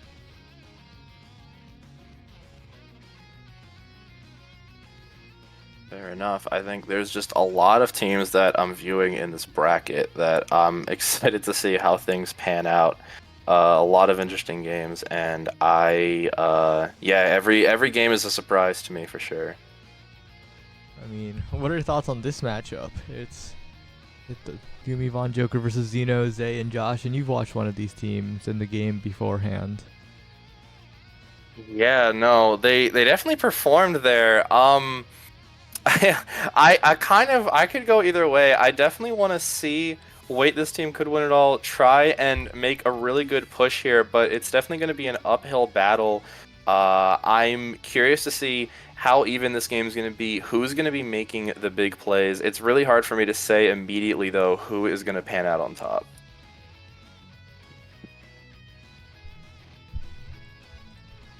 So, I just realized, you say, like, pan out a lot, and it fits, because you're Frying Pan Man. You know, I hadn't even considered that, but you're so right for that. It's so good.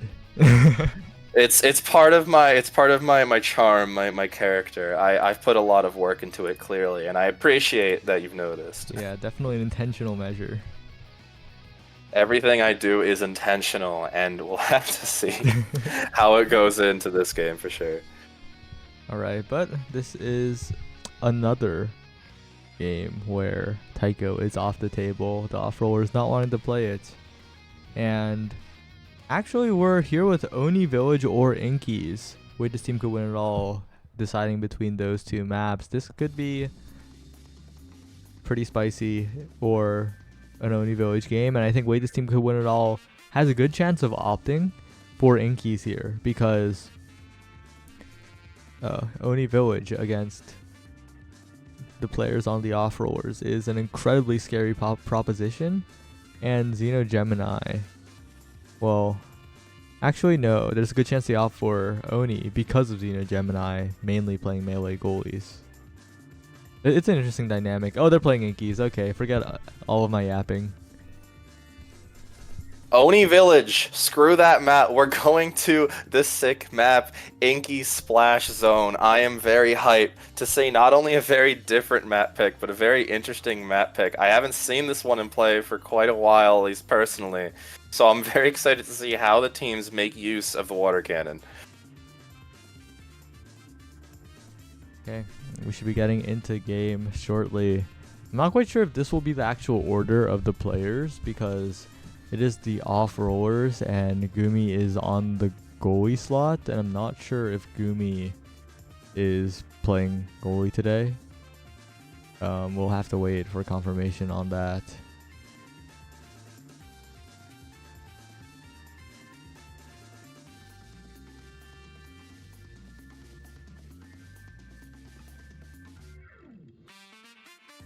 Yep, okay, Gumi has rotated out of the goalie position.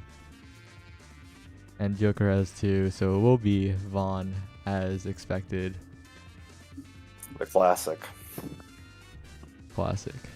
You know, there have been a few complaints about Vaughn playing goalie on the off-rollers, and this time Gumi is playing goalie, which is even less of an off-roll. Oh my, they have mixed us up yet again. Never know what's going to happen with that team. They're tricking even us. Before the match even starts. We'll have to see if they've got any tricks for the infamous Inky Splash Zone pick here. I'm excited to see. Yeah, and Inky Splash Zone, a wide open map, and the water cannon has been changed quite a bit, but what's important on this map is kickoff. And what better character to do it than Juno?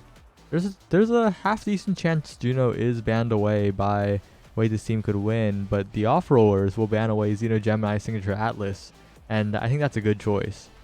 The Atlas, a great pick, and yeah, the Juno ban on the other side just as predicted. You don't want to deal with that on kickoff, but they'll just play Estelle, Asher, Kai. Asher does surprise me a little.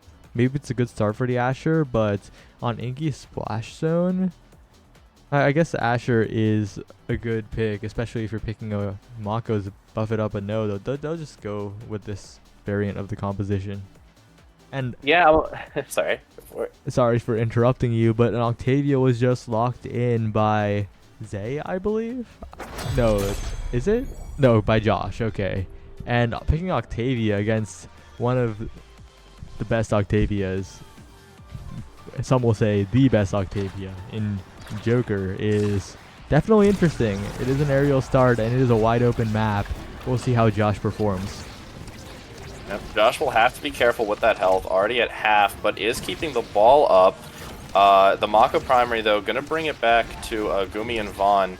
We'll have to see what they do to deal with it. Josh, again, looking even lower on health. They're definitely wary about the Octavia scaling and powering up, keeping that damage on. Still, Josh is able to keep the ball up, already staggered, but able to find a good pick. Gumi there, going to try and go for the kill, but it's going to lead to the barrier, and Josh able to wind in between everything to grab a goal here. I mean, that's just Octavia for you. Had enough speed to cover the clear on the other side, and unfortunately, there's not much that the off-rollers can do in this point of the game where the Octavia has the aerial speed.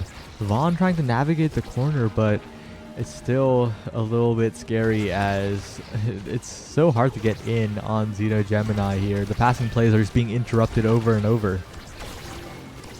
Yep, but speaking of interruptions, Zay Forever going to use that secondary in order to grab a clean barrier hit. Josh going to try and score, but not able to find it. Great defense from Gumi and Vaughn with the passing plays.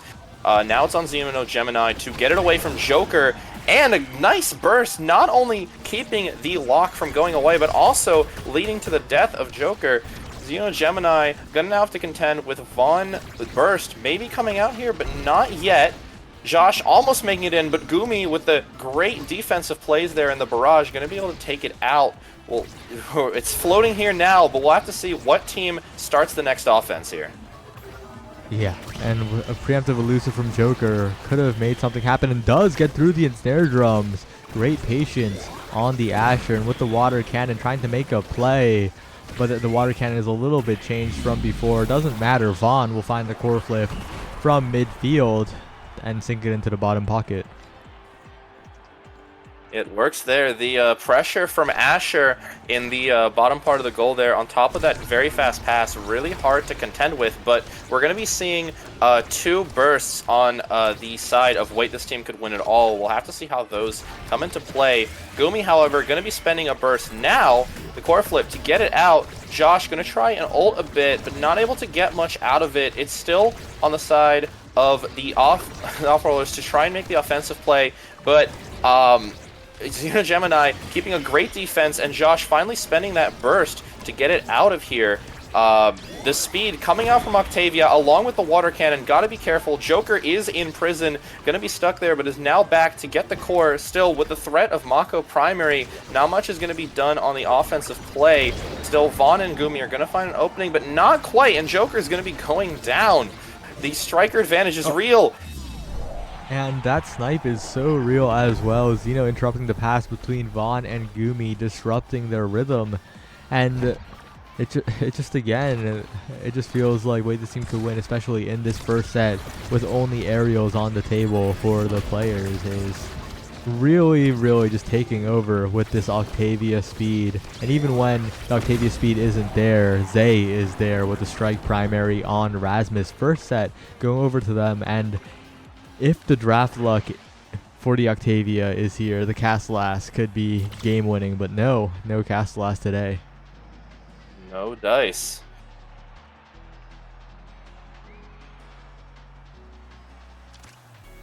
So, yeah, a lot of good picks here. Which ones are you really looking out for? Well, we'll have to see what the players think, but I don't see a lot of hugely strong picks. I was thinking the Deadeye would come out to get the further damage on Josh. They'd been focusing that already, but it didn't happen.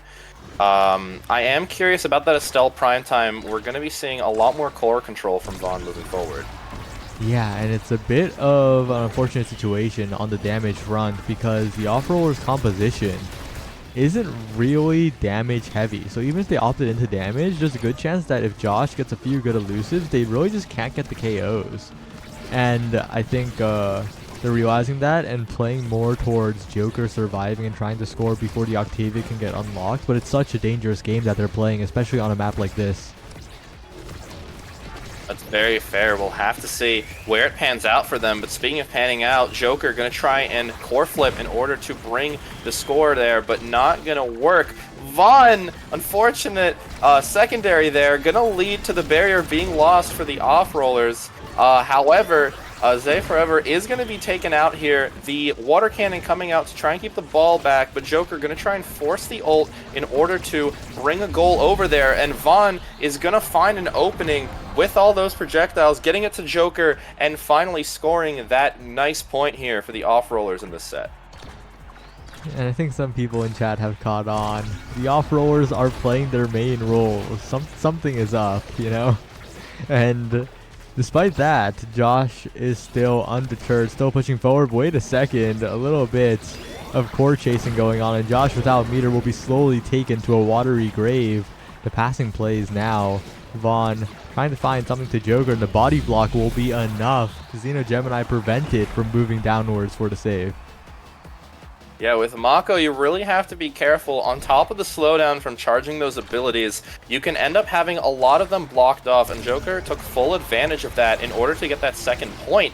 But speaking of the point, a very early barrier hit here. Josh going to try, however, to make it even, able to do so. The water cannon coming out, avoiding a very big play. However, another water cannon going to be bringing over to Josh. Almost an amazing projectile here. Now, Zay Forever and Josh going to pass between each other and finding a very cheeky spot there. Gumi's barrage not fast enough to avoid that point for wait, this team could win it all. Yeah, but the off-roller still 2 points. They just need 1 more point to head into another draft where they are the first pick, and that's something that you always want against that Octavia character. But this barrier save, taking more than just Gumi, Vaughn assisting as well, and Xeno Gemini with an expert clear against the water cannon, sending the core forward yet again, and Josh sniping it out, has the flip available. This is so scary if you're the off-rollers, and the team play with Save Forever. It's all evened up in this set. That was a devious mix-up. The Inky's cannon, it's known for causing deaths, but sometimes it causes confusion like we saw in that play. It's even now, and yeah, as you mentioned, with the Octavia, possible great picks for Octavia coming in, we'll have to see who can bring it in and if Josh can get it for themselves or not. Yeah, and with Josh maintaining flow state, it's so scary. As they forever trying to catch the pass yet again. This time, the secondary will not connect. Xeno across the map with the core flip. Is Gumi to Joker looking, but the ensnare drums will stop it. The core will be sent away. Joker taken out. A little bit of solace for the off-rollers in that the barrier is not taken yet, but it's looking pretty scary. No, they survived the power play, and the core is staying on the side of where this team could win it all. Vaughn trying to make their own power play, but not able to connect into the barriers. They forever gonna take the ball, and now with the core flip, possibly making a big play here, but Gumi with the speed, gonna be able to keep it out. Joker finding a great opportunity with the Asher primary. Josh gonna be trying to defend here with the core flip, but it's not gonna work out. The water cannon gonna be coming in, keeping the ball in, and Joker finding a clean hit in to give the off-rollers their first point in this game. And the Sad Boys draft luck continues, even though only one member of the Sad Boys is here. Cast to last is able to be denied here. The off-rollers can breathe easy. The Octavia Demon has been lessened in strength, but Twin Drive, still a pretty decent consolation prize for Josh. You'll always take that. An important pickup is also that big fish denying size away from Zay Forever. Rasmus's only real biss is size, and with that being taken away from Zay Forever, this Rasmus is a lot less scary for the off-rollers. We'll have to see how it goes around. Xeno Gemini and Joker are also going to be partially scaling with Sparks here, so that might be dangerous. But either way, Zay Forever is going to try and push through. Josh and Zay Forever are both getting a bit low, but nothing bad is going to happen yet, although we got to be careful there. They're definitely seeing Josh Staggerbar. Zay Forever, however, almost getting that second barrier, or the first barrier, not able to fully do so. The defense from Gumi and Vaughn is almost impenetrable, it feels like, from what we're seeing so far. But not impenetrable enough. Zay Forever will find a great hit as Josh ends up, unfortunately, being taken out. I mean, as strong as Gumi and Vaughn are, they can't beat the caster curse, and you expertly caster curse them into losing that goal there.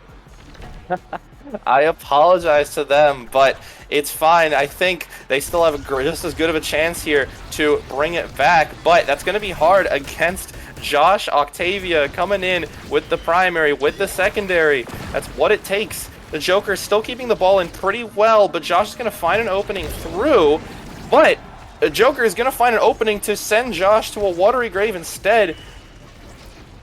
Yeah, and Joker now in front of the barrier, but Xeno recognizes the checkmate situation, presses to get out of jail free card, but the barrier will be taken anyway, and now Josh has returned the water cannon, setting it at a weird angle. Vaughn with the redirect, but still the goal is not found, and Josh looking as scary as ever. They can't find a pass to Joker, and remember, Zay Forever has the flip available. The off-rollers in a tough situation, and that extra special monumentalist hook, the flip burned. The power play coming through, the flow state maintained for Josh. Save Forever to the top side, and Vaughn doesn't have the strike cooldown to save that one.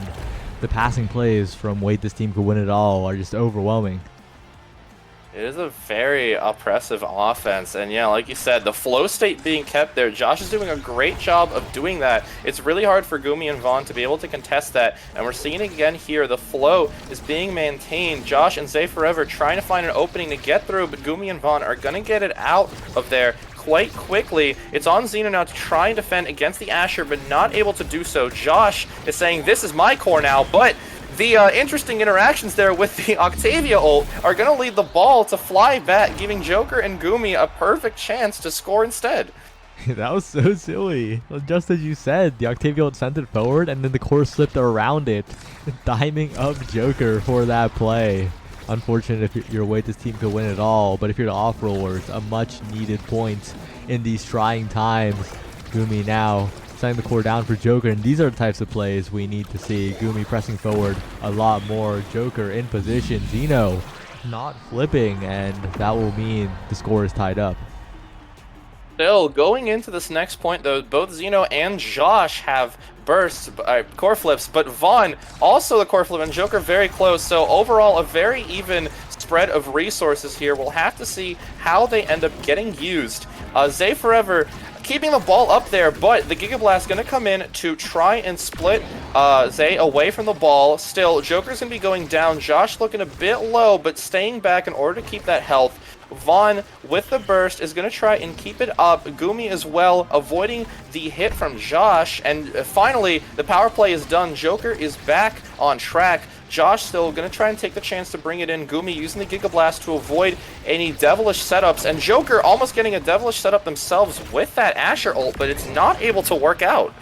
Yeah, Zeno somehow saving it from the brink of the barrier being taken. Saves it once here, but it's too hard to save twice against Vaughn and Joker. But they will still get the barrier on the other side. The water cannon is an option. The Octavia is speeding up. Gumi with the last second core flip sends it directly into the water cannon. Still wins the Strike Wars to save the goal, but Josh is in position. You gotta be so careful. Zay Forever wins the Strike War, but sends it to the top side instead of scoring the goal, and that's a mistake that might punish. Wait, this team could win it all because that was their goal in their hands, and now it's Joker with the flip, defended by Josh for the moment. But Vaughn is winning the Strike Wars against all of the abilities. Gumi is perpetually sending it forward to Giga Blast from long range. Zay trying to find some kind of play, but the core is moving a little too fast. Zay winning the Strike War when it matters, and this time will not send it away from the goal. That's a set win for way this team could win it all.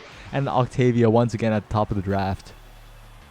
That's a lot of close calls here, but Octavia is probably eyeing something pretty powerful here. We'll have to see if they go for it. Yeah, that Yep, there it is. Looking pretty juicy. And of course, Powerful Awakenings on the side of the off-rollers, Rapid Fire on the SL Primetime Rapid Fire, and Specialized Training on the Kai. But that also means that Zay Forever gets his first taste of size in this game. That build different, so impactful, and also heavy impact falling all the way down to Xeno Gemini. That Awakening is very good on Mako. The cooldown refund is ridiculous on the secondary, and that additional uptime will make the offense of wait this team could win it all, what a team name, that much scarier. That team name is also pretty scary to say, but Zay Forever is going to show why it's true by keeping the ball up there, trying to find an opening with Josh, but not going to be able to pan out. Great defense from Gumi, and confirms from Joker, almost getting that barrier, but not able to do so. Vaughn able to avoid anything too devilish happening with that Rasmus hook, and Zeno going to be able to get it to Josh. Josh with the flow and the chrono. You got to be careful here.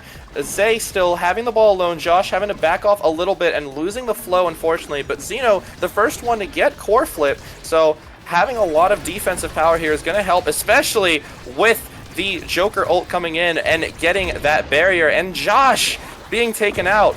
It's all on Zeno here with that core flip, and it's not going to pan out. Unfortunately, Vaughn is going to find a devilish primary to bring it in here.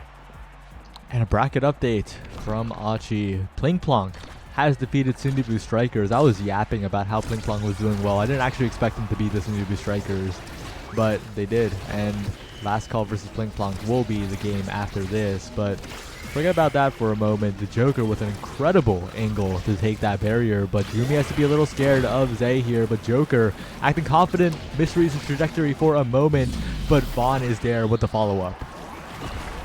Unfortunately, that Mako ult did not hit anything. I thought it was going for Joker, but it ended up whiffing, and it's going to leave Xeno Gemini feeling a little bit sorry for losing that goal, but it's all good because they're going to make a big push here. Zay Forever getting the ball up very early, along with Josh coming in with a very fast ultimate, not leading to any barriers, but a lot of damage on Joker. Still staying alive, though, due to the resilience and peak performance, giving them speed and stagger to boot, but still going to pick up that barrier. It's Josh and Zay Forever's advantage here, and they're going to make it work by grabbing a nice clean goal there. Great snipe by Zay, and that core rolled really slow for some reason. Caught me off guard when it went to the top corner. Probably caught Vaughn off guard a little as well.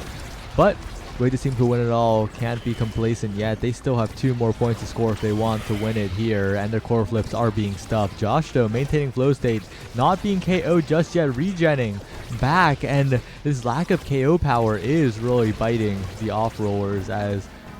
wait, no, Joker somehow gets ahead of the Octavia, gets the orb, leaves the Octavia staggered, and Xeno Gemini, though, on the other side, continuing to hold, locking it down. Finally, the Joker able to get the Strike War win, and the barrier will finally be opened up. A difficult set of points here. Zay Forever is also looking very low now. Josh going to try and take the opportunity to keep the ball up, and is able to do so, but it might just be because they're looking for that kill against Zay. Still, Vaughn having to spend the core flip, and Josh just running back to catch it. That's just the power of Octavia, folks. Gumi having to spend the burst here to avoid anything devilish from the core flip, but it is going to lead to Josh getting the kill, and the Joker almost being able to get the play there, but not so much. Josh keeping the ball in with the speed. Zay Forever finding that second point past Vaughn, and it may be here, folks, that we see the match end. Wait, this team could win it all. Coming in. They really could. And Zay Forever now in the midst of everyone. Josh with the flip available. The off-rollers will have to be very careful in navigating around this Octavia, and Gumi will win the strike war there, but Zay Forever looking very scary with the primary, but Gumi, confident as ever, will send the core away. But they need to do something about Josh. This guy is just regenning on the Octavia. The specialized Giga Blast won't kill at that angle, and that core flip from Zay Forever might be devastating. Through the center, Zay Forever waits it out, gets the goal, and this team could win it all. And they did. A lot of great plays on both sides. I loved how Josh was definitely on the ropes there with the health, but they found a great chance to come back, regain it a bit, and then come back and make the play with Zay to get that last point. I loved what I was seeing. And okay, just a great game from Josh and Zay. They see the Octavia left open, unmatched on the other side, and they just go ham. It's all you need sometimes. Alright, but we will be heading to a different lobby as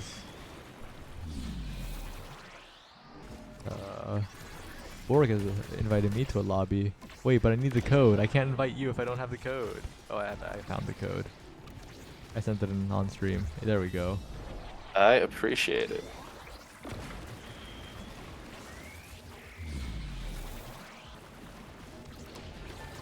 And this is interesting. It's going to be an Oni Village game. We're getting a lot of map variety today, which is always nice. And this last call roster, they've been looking really, really good over the North American Strikers League season, and also their participation in various tournaments as well. So, looking forward to how they perform. But Pling Plonk with a win over the Sundubu Strikers, they also have a good chance here. Yeah, no, both teams very even here. We'll have to see who can bring that edge out and get over the other team. I'm very happy as well with the varied map picks. Oni Village, though, definitely a pick that can lead to some very intense engagements between the two with how long the map can take. We'll have to see what the teams do to try and prevent it from becoming an all-out endurance war that they eventually lose, but they could just bring it anyway and endure it and make it in for the goals. So I'm really curious to see what comps are going to be run here. Yeah, and well, it's just an Octavia ban. I guess they don't want to play against just Logan Octavia, but on the other side, the Mako ban, they don't don't want the highly skilled character where you hold one button and release it when someone comes close. As a Mako player myself, she is very high skilled, so I understand why you want to avoid her. We'll have to see what the we end up getting instead of Mako, though. So far, pretty conventional picks. We'll have to see how the full comp goes out. Yeah, we'll have to see. Kazan picked not a usual pick on a map like this, but Plink Plonk isn't a usual team. This is a team that spices it up, and Muffin Koei will be in the goal box with that Kazan, and that is definitely a huge factor, especially in the late game with the core speed that last call will have to worry about. We'll be seeing a lot of core flips this game. Everyone's been picking up Egoist. It's a strong awakening for a reason, but we're going to be seeing the first barrier being taken out. Muffin Koei almost avoiding the barrier on their side being taken out, but not quite. Just Logan trying to find an opening, but Frightfully Fresh able to get it back to Borg, who's able to score that second barrier. They're going to be trying to make it out here. Yin Kirby almost making a great play with the Rasmus ult, but the core is going to be taken away, and Hook resets, finding that Estelle ult to score the first point. Yeah, and Muffin almost had the save there, had the pull, but Hook was ready, one dimension ahead. And with someone with Hook in his name, of course, very familiar with the hook of Kazan, sends another wave of projectiles, the Crystal Torrents in that case. And that's the first goal, but this time the barrier once again down. Frightfully Fresh went for a dribble play, and unfortunately the angle meant that just barely the barrier was taken on the other side. But as you said earlier, Egoist start, lots of flips available, and Borg and Hook resets will use 2 already this point. Both barriers taken out, and the passing plays are starting up. Yeah, we're going to have to see, will Last Call make the play here to get that next goal? Borg going to be interrupted by that IME primary, but Muffin Koei going to be interrupted by dying, unfortunately, and it's going to give the power play to Last Call to try and make it. Hook resets, got control, and they're passing between each other. Unfortunately for Plink Plonk, Borg is going to find a great pass there in between Muffin Koei to score that second point. They find the pass, and if you look carefully, Last Call, why do I say carefully? Just look, Last Call has a lot of meter on the board, Fresh, as well as Borg and Hook resets close to a flip. And Kirby and Just Logan do have flips, but if you use them fast, looking to take this barrier, going for an interesting cyber swipe play, but that won't fool Fresh. The defense comes through, and finally a flip by Yin Kirby will take a barrier there. And Yin Kirby getting a pass all the way from Muffin on the other side. The core sails by Hook resets, and that's a goal for Plink Plonk. Yin Kirby and Just Logan, they've been doing great on that offensive pressure, and it finally panned out really well for them. Borg, however, going to try and use that Zen ult, able to connect into that first barrier, and being able to spend the core flip. Going to also end up taking Frightfully Fresh's barrier, but it doesn't matter because the goal is now open on Plink Plonk's side. Hook resets, going to find an opening. Muffin trying to hook it away, but unfortunately predicted on the wrong side, and Hook resets is going to get that cheeky shot for the first set to go to Last Call. Yeah, and that visual was a little weird there. I'm not sure if he went wrong side or right side, because the indicator on the ground went the right side and the actual hook itself went on the wrong side, and I forget which one is wonky. But what's important here is that Hotshot, a huge pickup, is on Hook resets, and Hotshot on Estelle, especially on a map like Oni Village, is really, really dominant. Specialized, of course, going unpicked. This is a goalie Kazan after all. Will be picked up by Fresh. That pass splitter has been putting in a lot of work. You might also see some interesting interaction here. Just Logan getting among Titans, going to be giving the size to both Kazan and Rasmus. Size they definitely enjoy, but Frightfully Fresh is going to try and get away from Logan here. Logan going to find that barrier, though. Muffin Koei able to use that Kazan primary in order to avoid a barrier being taken on their side, as well as the mix-up there. Borg finding a clean hit, though. Not much you can do about that. Frightfully Fresh now having to contend with Yin Kirby's Rasmus, able to do so, and Hook Reset's able to capitalize on that, finding a great primary to get that second barrier, opening the goal. Last Call gonna try and find that play here, but Yin Kirby and Just Logan are still making their offensive push. It's gonna go back to Hook Resets. The Imi primary, great play there from Just Logan, keeping the ball in play. Hook Reset's gonna play a bit passive here, trying to avoid any big setups, but able to get the ball back out to Borg. The Zen is coming out with the ult, with the dash, and that's all it takes. So many abilities to get it in. And Borg preempted all of those, knows that Muffin will save the first attempt, does not pull any punches, and that's the type of gameplay you expect from the veteran Zentaro himself. Borg to the top side, but Muffin has a lot of speed, that egoist boost, doing a lot for the defenses of Plink Plonk, but Just Logan's scoring attempts are a little too shallow, a little too easy for Fresh and Hook to save away, and now Borg is the one with meter, and Just Logan needs to be a little bit afraid. The flip goes wide, but it's still a lot of chip damage as Borg is hunting. Hook Reset's gonna get a nice core flip there in order to pick up the barrier, and unfortunately for Yin Kirby, that death there is going to be devious, losing out on the core flip. It's Hook Resets and Borg's advantage here to try and grab another barrier. Getting very close to doing so, but great defense from Just Logan, and Muffin Bowie almost saves it, but not quite. Hook Resets in a great position to pick up that barrier. Borg saying, I'm not going to score, I'm just going to score you into the goal, and that's enough to get the core in there as well. Muffin defending so well, but spaced too far back into the goal, gets KO'd by a singular primary, and that's something you have to be careful about, because Borg will throw those out.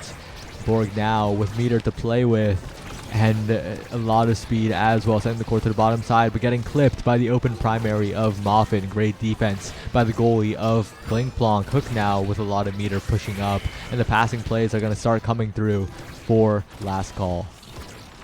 Muffin Kui finally losing a barrier there, but like you said, a very great defensive front. It's just Logan's time to try and grab a barrier with that Imi ult, but it's not going to pan out. Hook Reset's going to try and use that as the opportunity to score with the core flip, but not able to do so. Muffin Kui able to get it away from Borg. Still, though, the power play is devious to hold against, especially with that Estelle primary going through the Kazan primary. Still, Muffin Kui avoiding any actual points scored. A great hook there in order to avoid those Rose Thorns from actually doing anything, but Frightfully Fresh and Borg both have core flips. You gotta be careful here, seeing what they do. Still, it's Yin Kirby's and Just Logan's turn to try and get that barrier, keeping the ball in. The Zen ult gonna do a lot of damage, but it's not gonna kill, and it is gonna lead to the barrier. But what does it matter when Hook Resets is here to score that third point for Last Call? Oh, and Muffin fell into a little bit of the Kazan brain there. Used a long strike forwards, and it definitely is a lot harder to corner clear there. As look at the top row of this Awakening draft. The mayor is in this draft. No one will be able to scale Sparks, and that also means a lot of players in this game will be forced to take those Sparks as the Awakenings get picked. Yeah, we definitely see that coming out here. Unfortunately for Frightfully Fresh and Just Logan, they will have to Spark. Although for Frightfully Fresh, that doesn't matter as much since they're goalieing. The Sparks aren't too bad for them. Just Logan missing out on some good picks, though. We'll have to see what that ends up doing to the teams moving forward. Yeah, Monumentalist, not the pick you would want on the Imi necessarily. It's not horrible, but it's not some kind of game-winning, game-warping change. And Frightfully Fresh with a great save with the Asher primary, and the damage, as you can see, has scaled quite a bit. Just Logan being KO'd, almost KO'd, staggered, and running away from Borg. But the barriers have been opened up by Yin Kirby, so Last Call can't breathe too easy, even in the striker disadvantage for Plink Plonk. Yeah, especially with the great defense from Muffin Kui, almost completely saving it, but Borg going to be spending the core flip in order to confirm that. Frightfully Fresh getting the ball to Borg. Yin Kirby still keeping up the midfield, but is looking very low. We're going to probably see a death here very soon. The core flip getting the ball away from Yin Kirby. Borg trying to get it in, but Muffin Kui able to cleanly defend that, almost losing it, but it's all good. Yin Kirby's there to keep it back, but not there to avoid dying to Rose Thorns. Frightfully Fresh gonna have to spend the core flip here. The Borg Zen ult almost coming in to hit it, but gonna avoid it, but not gonna be able to avoid hook resets. Blink play to get that core in with the first point for last call in the set. When you see a lot of mid-level teams playing against Blink Blanc, Muffin seems like an impenetrable wall because players will go for one scoring attempt, Muffin will save it, they'll go for another after they see it being saved. But the veterans of last call have no such weaknesses. When they go for a scoring attempt, they try multiple things preemptively, especially hook resets and Borg. They do not relent on the pressure. They don't even wait to see that Muffin will save it because they know that Muffin is good enough to save it, so they just go for more layers. It's a really nice skill to have, and it's been paying off so far. A decent, clean set of wins for now, but we'll have to see if Blink Blanc can bring it back. Almost getting that barrier, but a great Asher ult is going to avoid anything too devious, but not able to avoid that unfortunate set of hits here. Just Logan not able to get a full IME ult to the goal box in order to confirm it, but still are keeping the ball in play. Yin Kirby and Just Logan passing really great between each other. Frightfully Fresh, though, able to really avoid anything too bad. Borg and hook resets are going to use those core flips to their full potential. Not much you can do about that. And that is going to be the second point. We're here at match point. Very scary.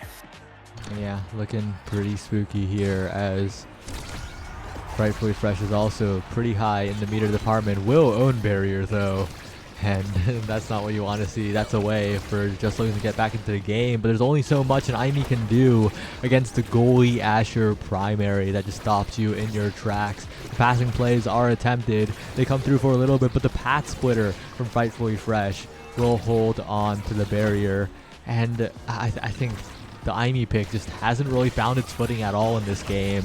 It's become a bit of a liability, and Yin Kirby on the offense can't really get into position because Frightfully Fresh is just so precise with those strike shots. Definitely. Just Logan is looking a bit low here, so they'll have to stay careful. Frightfully Fresh able to keep the ball in. The Aimi ult, unfortunately, the core is going to go past it, and Just Logan almost dying there, but able to avoid anything too devious. They really want to kill here before the stagger fully comes back, but hook resets is going to use the opportunity to try to go for the barrier. Not going to work with that Muffin Koi hook. It's Yin Kirby's chance here to possibly get it, but the Borg ult is going to work its magic. Frightfully Fresh, bring it back to hook resets. Again, Just Logan still working really low. I think especially with the core flip here, could lead to a death, but not quite. Still, it is going to lead to a barrier. Muffin Koi still has a core flip left, so good chance at defending here. Hook resets is going to play passive, though. That's very fair considering the advantage they have, but what advantage can they have when Yin Kirby not only picks up that barrier, but also finds a clean hit to score that point for Blink Blanc? I mean, that point was expertly played, not just by Yin Kirby, but also by Muffin. That core speed on the Kazan goalie. The overtime closed form core speed is just so good at creating opportunities for your forwards, and Yin Kirby capitalized very well there, but this barrier is going to be a bit of a tough nut to crack unless they get a good play on this Yin Kirby, though. A little bit hasty on that secondary, which means Fresh gets another lease at life for that barrier, and they're continuing to hold on. Muffin has to burn so many cooldowns to save the top barrier, but the bottom will go down for free, and Borg is now looking to make it difficult, but a great hook from Muffin will keep it safe. Frightfully Fresh looking to see if they can get the ball back, but now having to contend with Just Logan and the Yin Kirby core flip coming out here, able to really patiently bring that in. Hook resets even, unfortunately wasting the core flip, not able to save the barrier there. Frightfully Fresh getting it back out. Muffin Kobe, though, doing a great job of getting the core to the forwards, keeping it in there. Hook resets, though, gonna find a way past the Kazan primary in order to grab that barrier. Unfortunately for hook resets, Yin Kirby and Just Logan are doing a great job at keeping that ball in. Borg gonna spend the Zen ult in order to further the offensive push on top of the core flip to score that final point for last call. What a good flip, too. It skirted by the hitbox of that Kazan open primary, and last call, as expected, but still in a very dominating manner, will take this matchup.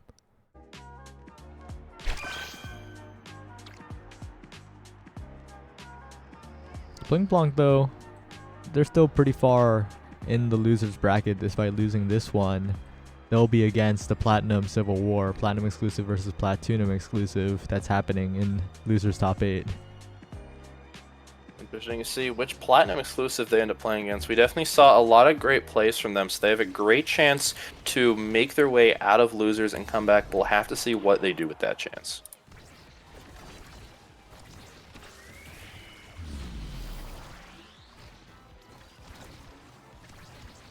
Yeah, and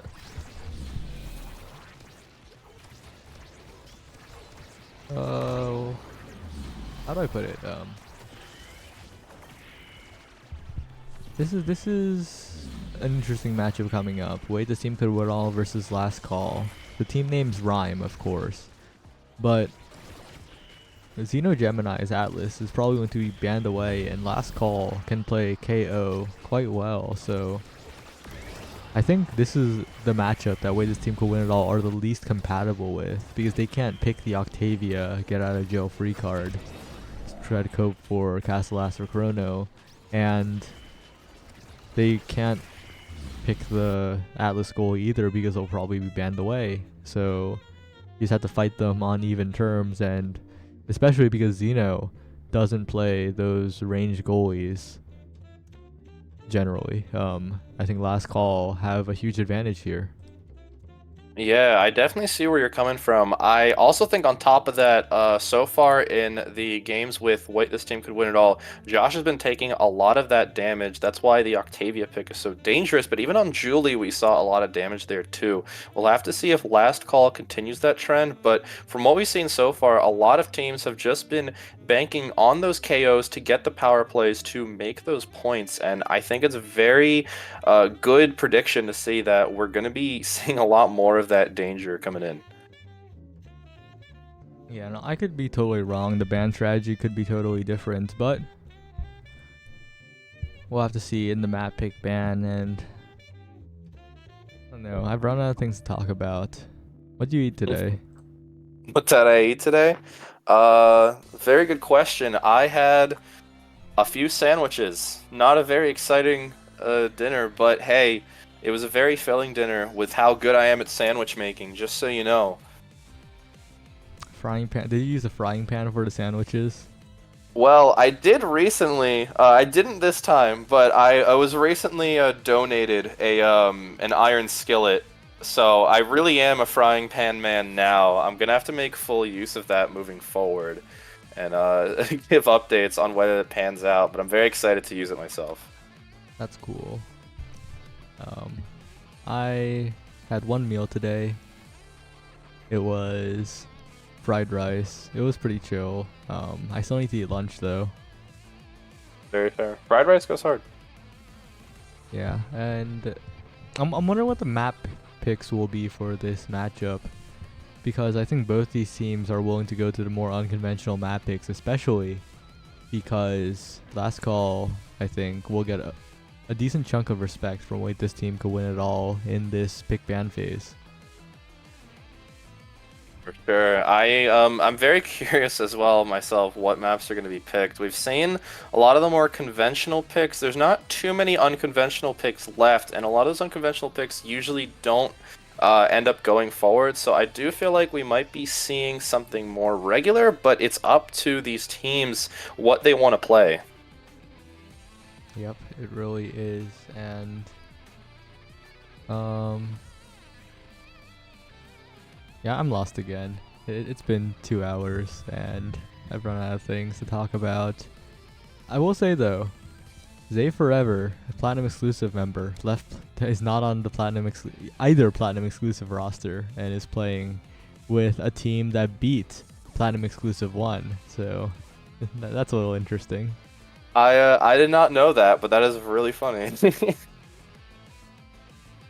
Yeah, no, we've definitely been going at it for a while, but the Omega Strikers match has been keeping us going. We'll have to see what goes on later, but yeah, for sure. And this is quite the predicament.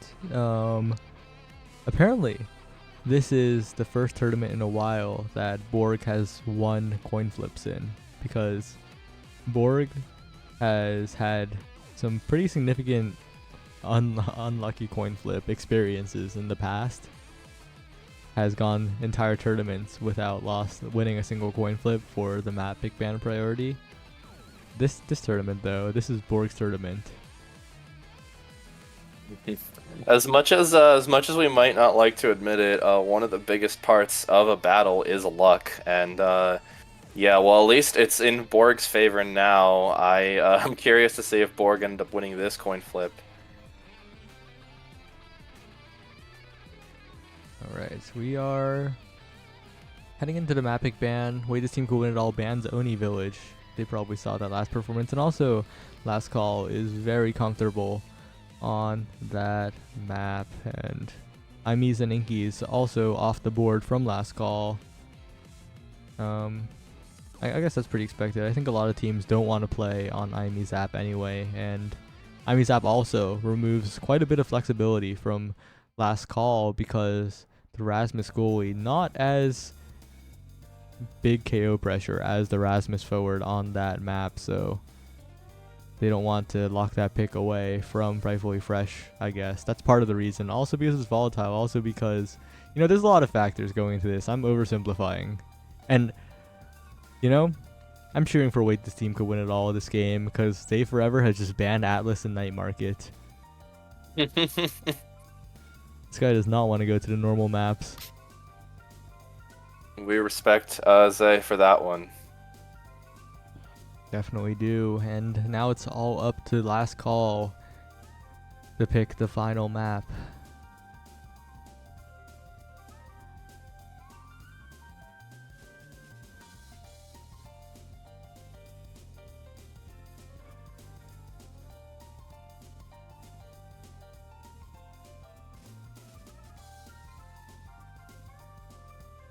Josh with a bit of an inflammatory comment saying, let's see if they're boring, inciting them to pick Clarion Test Chamber over Taiko Temple, I believe. And no, it's the other way around. Never mind. Josh wants Taiko Temple, but Borg will deny, and they're going to Clarion. Yeah, no, a lot of varied map picks. I appreciate it myself for getting to commentate on a lot of different maps. But yeah, I definitely think we might have added a bit to that inciting, as we've also wanted a lot of different maps here. But I appreciate the teams for giving that to us and giving us some very interesting Omega Strikers to boot. Yep, and this is a map that Borg enjoys, calls it Borg Corp quite a bit, despite Borg and Corp not being in the name Clarion Test Chamber. Borg Corp must be a sponsor. And now,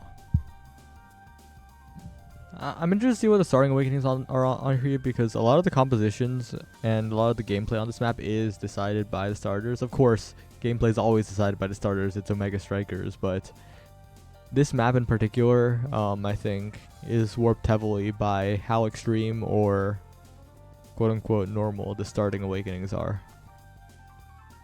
I would like to see some more picks between awakenings in that last game. We kind of just had Egoist, which is fine. It's a good awakening, but I'd like to see a lot more of that deliberation in terms of getting those comps out there.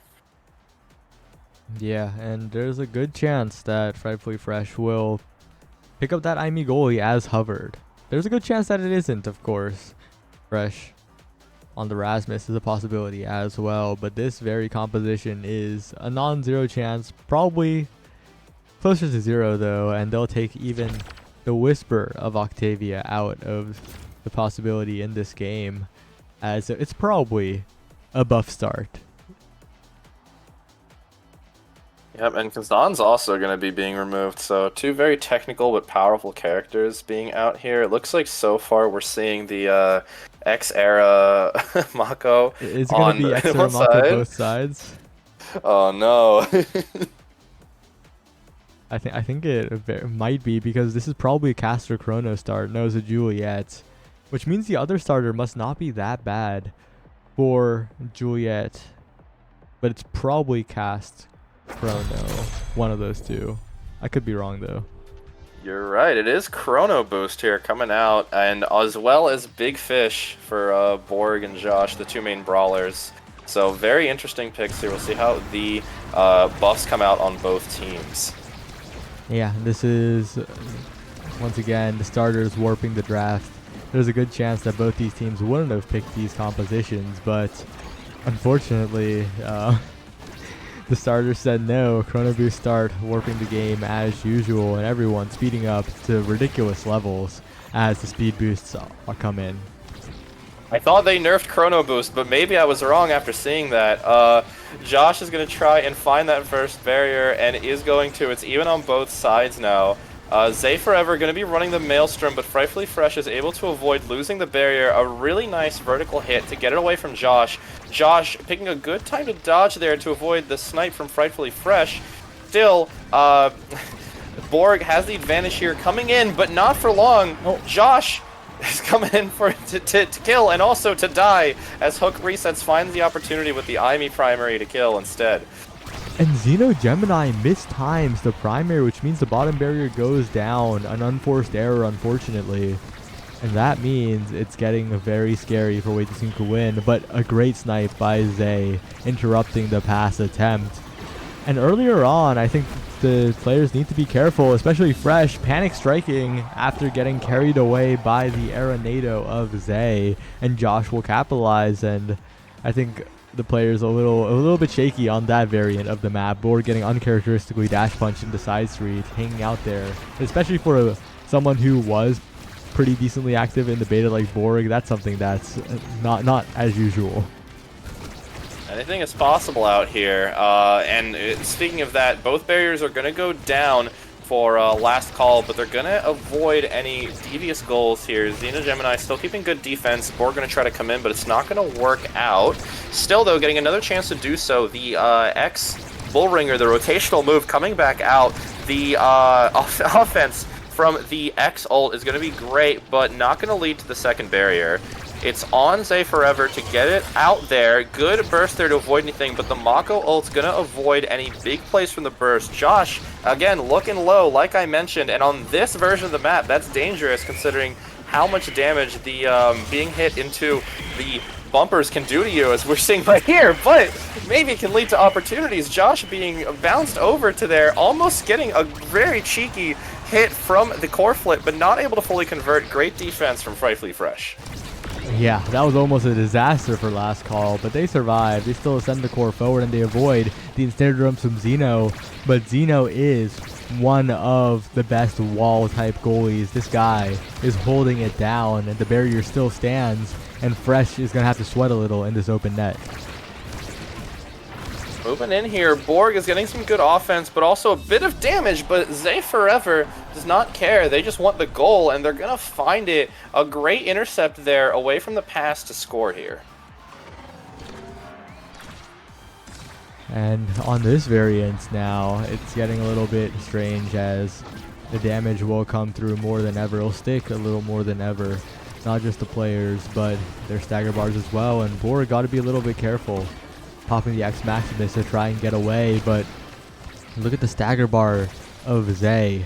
If they can take out this midfield era, Last Call could reclaim a lot of control here.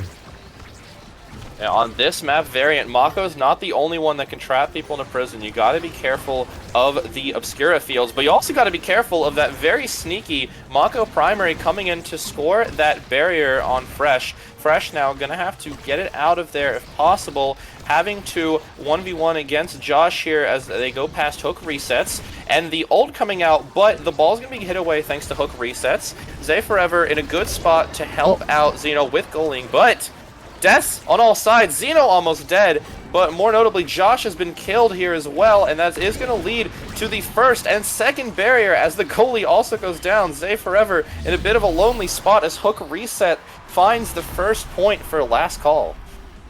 That's quite unfortunate. The damage stacking up, and the Obscura variant takes them down, but this is an interesting one. We'll see how they navigate around the center. It'll feel definitely very cramped with the X and the Juliet wandering around, and the Mako as well. Josh taking a lot of damage from the ensnared drums. Borg not too healthy either. And with Josh tacking the damage on to Borg, the Brawler 1v1 is going to mean a lot here. Yep, Josh is cracked, but Borg staying a bit with health there. Gonna be moving back. Josh gonna have to be really careful here, especially from those era primaries. Zay Forever, though, gonna try and make a play here. Almost making it, but Frightfully Fresh, great core flip there to avoid losing any barriers. It's now in hook resets, trying to use the core flip to get it out, but Zay Forever gonna use that speed to get in and grab that first barrier. Josh gonna try to get the second with the dash punch, not gonna work out. With the burst, you really gotta be careful here because you're gonna possibly die, but Josh taking the correct choice to get out of there and save themselves, almost dying to hook resets primary, but instead dying to Borg's ult. It's on Zeno to defend here. Unfortunately, using up that core flip, not going to get much out of it. And the power play here might lead to a big upset, but Josh is back. We'll have to see if Borg can instead bring it here. Yeah, and Zay attempts to play with the NATO, but Frightfully Fresh is holding it down. Borg goes for a KO attempt onto Zay, but Josh is there to back him up. Says get down, Mr. President, and the X is off the field for 3 more seconds. But Fresh continues to hold. Finally, the barrier will go down. Josh attempting a strike punch, but no, not quite. And Josh's health bar looking dangerous now. They got to be so careful when navigating this, but a flip has to be used. The ensnared drums accelerate the core. Josh still staying alive somehow, and even the huge Borg can't take this barrier away from Zeno. No, though, Borg being able to take that health there away from the goalie is going to leave Josh still quite a bit staggered. Going to have to be careful moving forward here. Still, Zeno and the rest of the team are keeping a really great defense overall. Great Mako primary to keep the ball around, allowing Josh to regain a bit of health, but unfortunately, Borg is going to grab that barrier, and with the core flip, is going to find a way through. Sometimes you don't want to go around, you just want to go through, and it works out here for last call. Yep. And this game is going the distance. Already 0.5 in the first set. When we thought that this team could win, we're at a huge advantage. Hook resets avoids death to the magical Maelstrom, but Zay and Josh pressuring so well on this variant. And it's so difficult for Fresh to find a clear out. Josh on the top side looking for an angle, but it goes down to Borg, who starts dribbling the ensnared drum. Stop it for now, but Borg stays alive. I cannot believe this is all one set. Both teams have been putting on really great plays, both on offense and defense so far, to keep that endurance up. Josh going to try to get past, but Frightfully Fresh and Hook Resets doing a great job of keeping the ball up. Zay, with the low health, still going to try and come in to help the play, but not going to be able to result in the last barrier being taken out. Xeno Gemini now having to deal with the Borg dash punch and hit. Not going to be able to. Borg's going to pick up the second barrier, leaving, wait, this team could win it all's goal box open, but it might still not matter as Zay Forever tries to make a play. Unfortunately not able to connect. Xeno Gemini avoiding anything too perilous. The ball's being kept in by Borg and the center thing exploding. The burst from Josh coming out, trying to kill, but not going to be able to do so. Zay Forever is in a dangerous spot here. We'll have to see how they manage their resources, especially with that core flip coming out to try and keep the ball up. But Frightfully Fresh still putting on a great defense. I believe Last Call's got a good advantage here overall. Yeah, and look at how they're playing it. Well, before Borg was going down at least, Hook Resets was so good at standing on one side, getting the pass over and over again, but Fresh against 2, the strike war is nearly impossible with how well this team could win. And despite Last Call having all the control, when Borg went down, their chances of winning that set went down with them.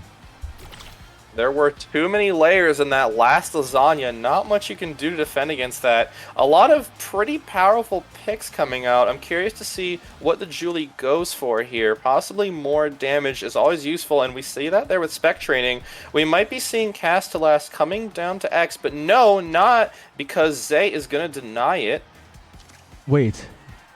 This is so good for this team could win it all, because they take spec away from the X and they take Cast in the era 1v1. The only, I guess, big win is that twin drive on Fresh. Of course, the double size on Borg is monstrous as well, especially with the era size buff.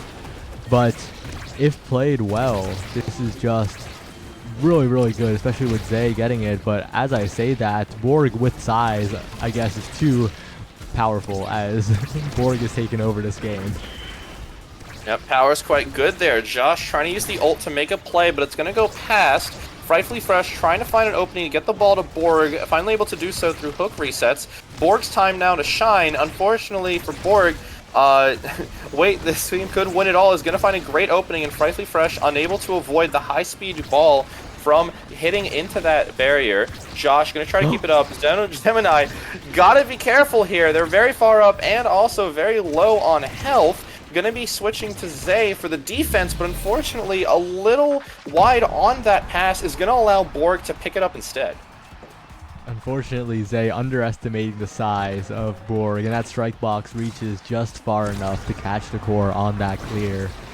This guy is massive. Size is not what he used to be, but it's still a win condition. But this time, Zay is going to be the one picking up the massive center. Tornado comes in. The barrier will finally be taken. That's a lot of damage. Fresh and Hook have to watch out. Yep, Josh will have to probably capitalize on that with the spec training. We'll see where it goes. Hook reset's looking like a good target right now. Having the burst, I'm going to have to spend it here, and will do so, but great defense from Zay and Xeno Gemini. Going to be able to avoid anything too bad happening. Borg coming in with the Bull Ringer, not able to connect, and finally the death coming out on hook resets, allowing Josh and Zay to make a great offensive play here, getting that second barrier, opening up the goal. Borg and Frightfully Fresh, though, still keeping a good defense, able to avoid the power play from leading to any actual goals. Still, though, Zay almost getting a very cheeky hit in there with the Maelstrom, keeping great passes between each other. Frightfully Fresh, though, using a great Mako ult here in order to avoid them making a devious play here. Yeah, and keep an eye on how Borg is using these bell ringers against Josh, keeping the stagger down. The team of Last Call is forcing the regen to be stopped, and they get the KO with the not fully formed tornado. Not even the one that actually knocks people back. The light hits were enough to stagger, and then the KO was found using them. Fresh now trying to find a passing play, but you gotta be so careful. It goes directly to Zay, and Josh will cover with the Flame Flurry. That will be a goal where Last Call were kind of on a roll there, but wait, this team could win it all, are looking strong. The Juliet ult is kind of like a core flip, but with less range on it. Still, though, Borg almost finding the barrier here, not able to do so. Frightfully Fresh going for the hit on Josh and almost leading to a lost barrier, but great defense by hook resets and Fresh. Gonna avoid that from happening. Josh with the speed is not gonna allow Frightfully Fresh to do much. And Zay and Josh are going to keep up the offense, almost getting it, but just missing.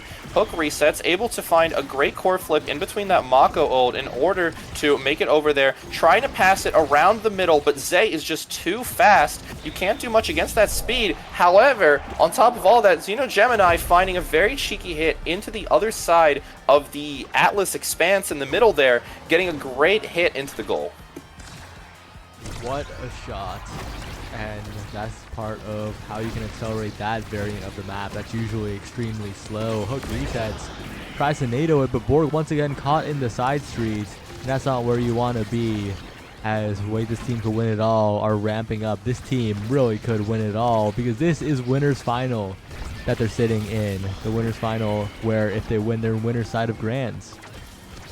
Yep, Xeno Gemini unfortunately losing that one barrier due to charging up the secondary for just a bit long. Borg's going to be stopped by the Mako ult, almost still getting in, however. Zay going to find a great hit out. Borg's time again to try and do it. Zay, however, getting it away from hook resets. Great play there. Primary almost enough, but not quite. Borg ult coming out, going to go damage on Zay since Zay cannot evade. Great Maelstrom, going to keep it in, though. Josh almost getting a nice play there, but hook resets strike warring greatly. Frightfully Fresh, going to have to find an opening.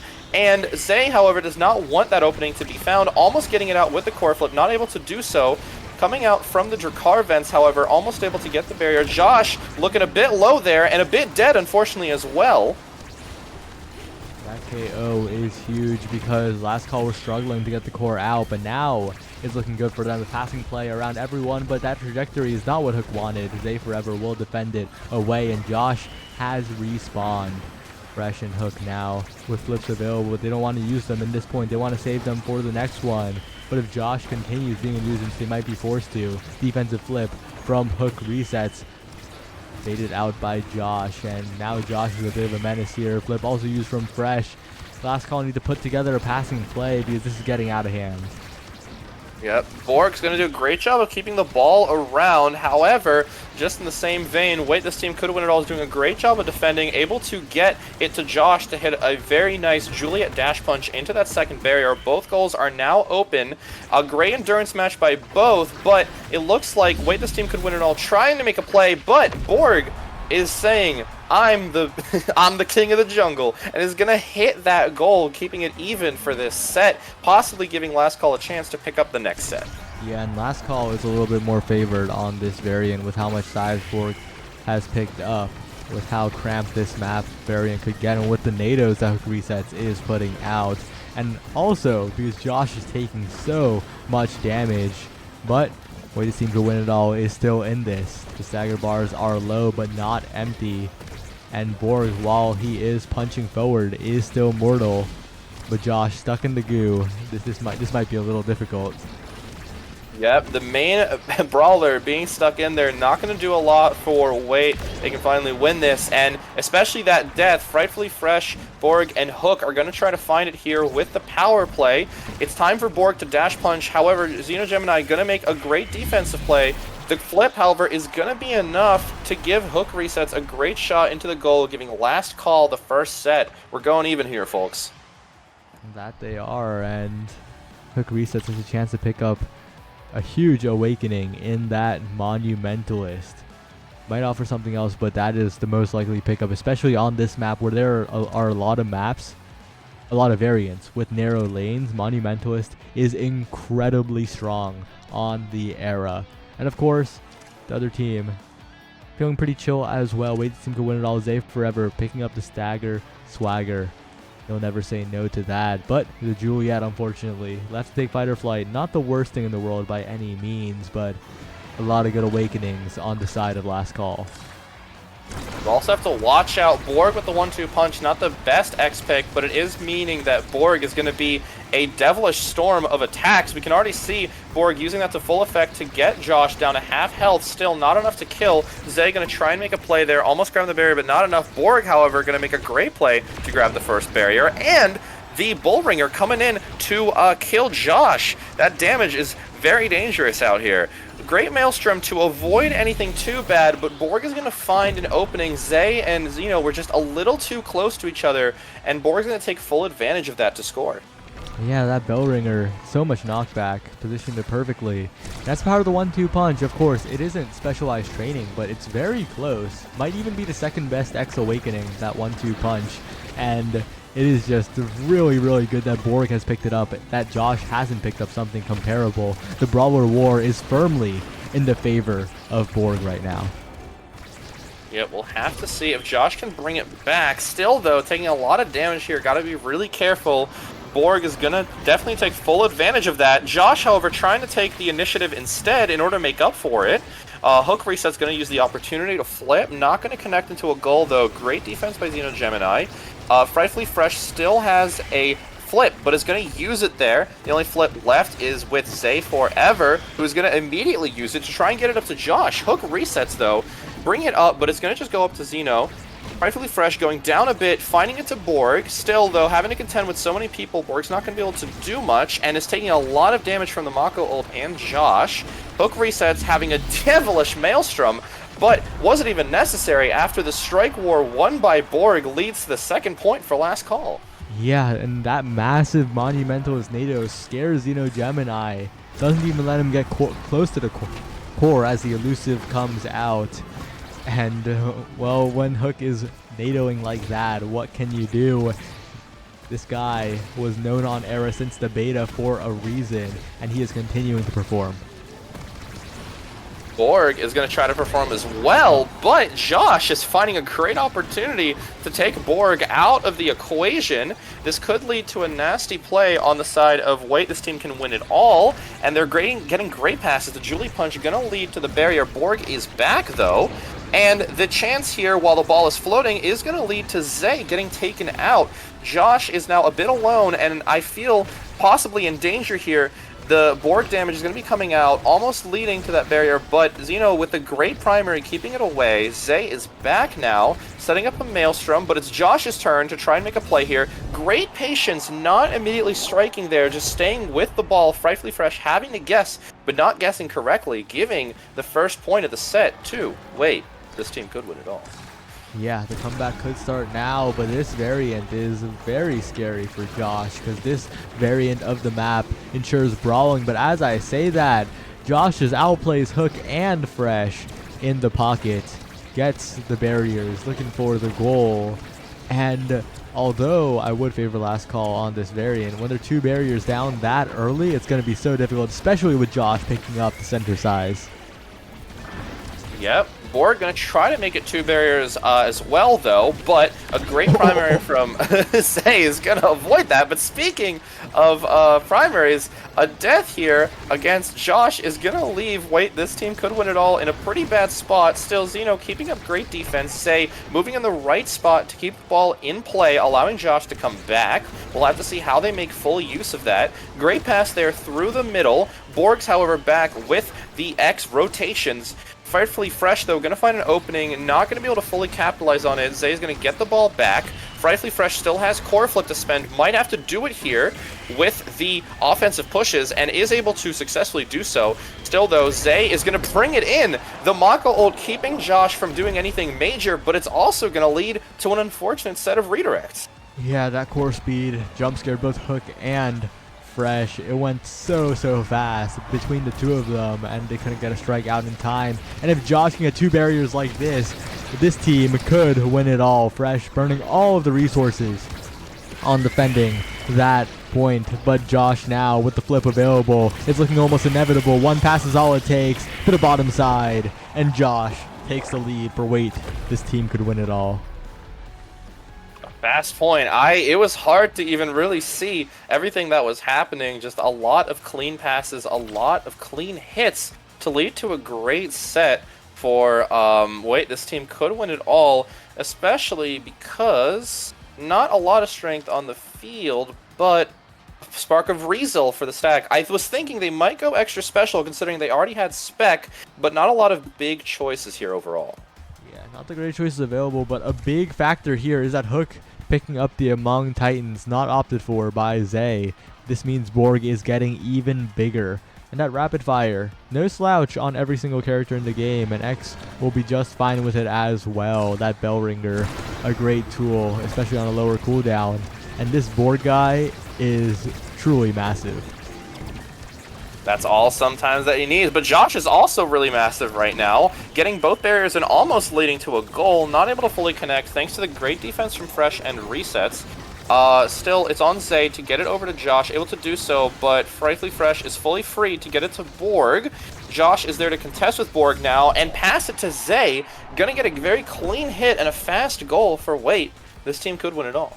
And we're at the point in the game where, despite the scaling for Borg on the size, they're just being outpaced by Wait, this team could win it all. They're getting the kickoff. They're advancing the core faster, not giving. Last call, time to react. And Frightfully Fresh is taken off the map. Josh with the flip available.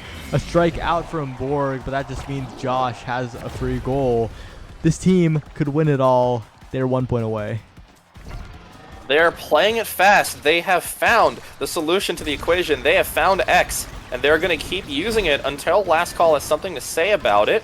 Overall, though, the ball's still floating a bit. Almost a cheeky barrier hit, and it is going to lead to that. Borg still looking really low, though. That size is going to mean a very much larger hurt box. And also, the death here after that flip usage by Zay. Josh here going to try to find the barrier, able to do so past resets. Zay still keeping the ball in great. That Maelstrom might be a good play here. Going to deal a lot of damage, but not leading to a barrier.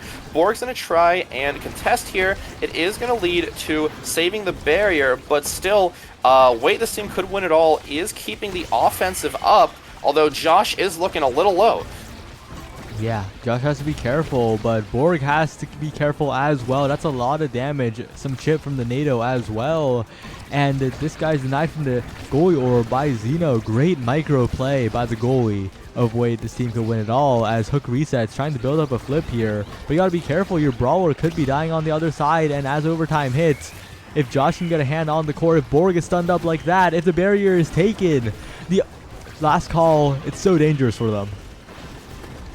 We'll have to see what they're going to do against this, but definitely, wait, this team could win it all. Is running with the advantage. Borg is going to contest the Mako primary, and Zay, unfortunately, not able to find a shot past the overwhelming size of the X. Going to lead to both goals staying open now.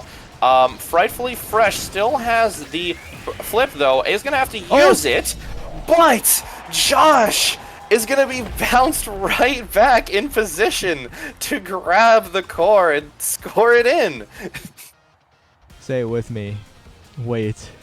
This team could win it all. You didn't say it with me. It all. I'm so sorry. I apologize, but you are so right about it. An impressive set of plays leads to the victory. What a match.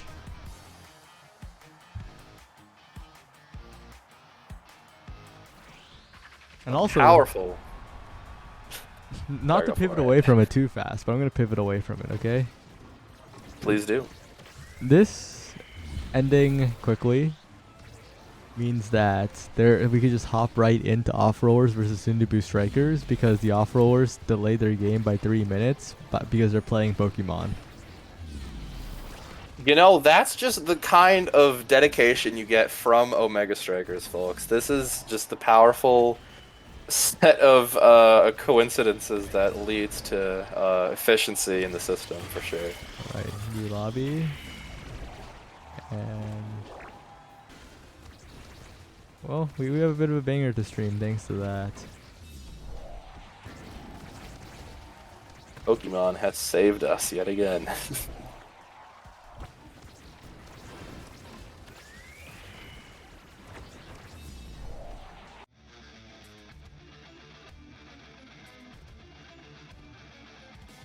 Alright, and as the teams get in here, this is losers quarters. Off-rollers falling to wait this team could win it all in the winner semis, and Sundubu Strikers falling to Plink Plonk in winners quarters. But Sundubu Strikers have crawled back up here. They beat the Cloud Emoji team, and they also beat Chikara Chatting. So they're sitting pretty here.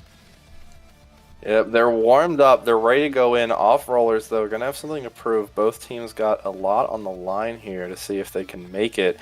I'm very curious. We've seen a lot of the different maps so far.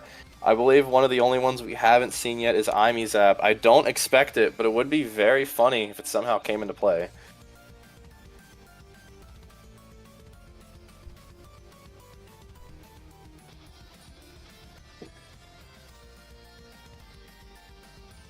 We're gonna have to wait for map picks and bans, so it might be a hot minute, but Grimella is back with Sundubu Strikers, so this is full power, full synergy Sundubu Strikers. As good as Liari is not usually a Sundubu Strikers member, so I think there's something to be said about Grimella being back. And also, Grimella has been talked about a lot recently as one of the biggest breakouts of 2024. Not that Grimella was bad, like he was good already, but he has gotten even better this year. I'm excited to see it for myself, that's for sure.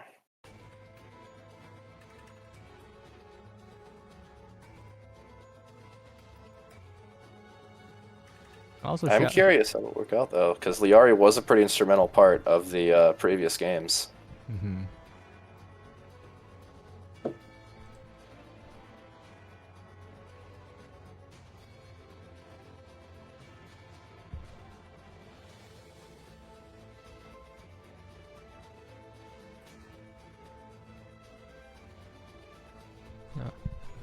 Okay, so I feel like I'm forgetting something.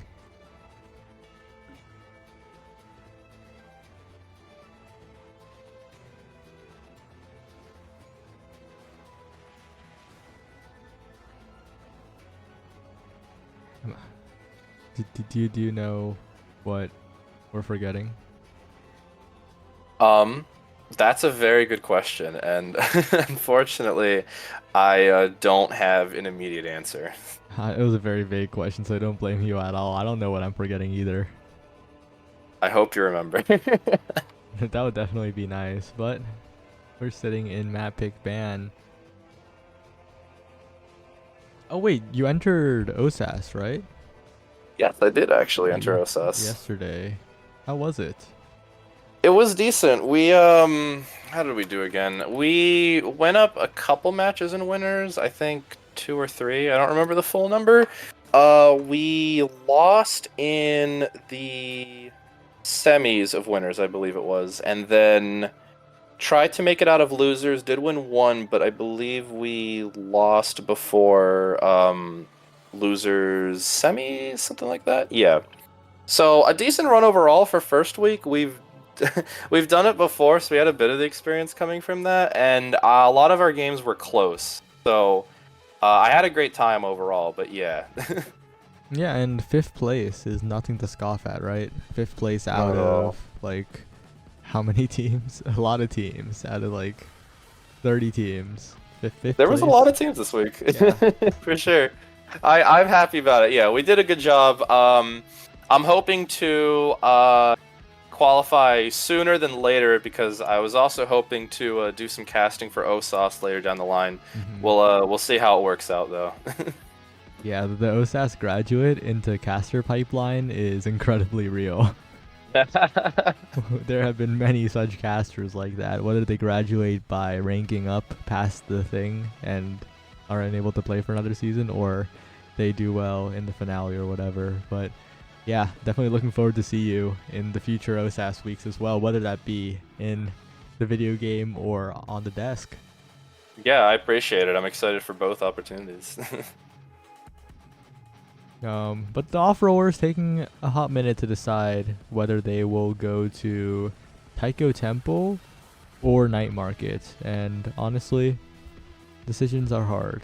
Those two maps have different strengths and weaknesses, and I'm saying words that don't really mean anything. And I usually like talk to casters and I'm like, yeah, it's good to not say words that don't mean anything. But here I am saying words that are kind of meaningless. I think it's pretty easy to fall into it because you end up you really want to like say things off the cuff and then your mind sort of gets into that spot where like you force yourself to think of something but you don't really have anything immediately to say. So it kind of leads to a bit of a nothing burger, but it's not the worst in the world if you can recover, I feel like. Yeah, and we're just waiting for Gumi to get in the lobby. Gumi's finally in the lobby. And Taiko Temple is the map that we are going to for this particular matchup. Vaughn has swapped back to the goalie position here formally. Last time we saw them on stream, it was Gumi in that slot, and well, we'll see how the Sundubu Strikers do in this Taiko Temple matchup. Vaughn, of course, a member of the Sad Boys, famously pulled out the Dubu forward and Atlas midfield against the Sundubu Strikers in North American Strikers League, and they won that game. A lot of confidence there on Vaughn's part. I don't know if we'll be seeing that again today, but it shows both these teams have a lot going on. I'm excited to see what they do with it. Yep, and yeah, we'll have to see how it goes. There are only 4 matches left in this tournament. Well, it could be 5 if there's a bracket reset, but we're near the end of it. And we're just waiting for 3Z Breezy ready up.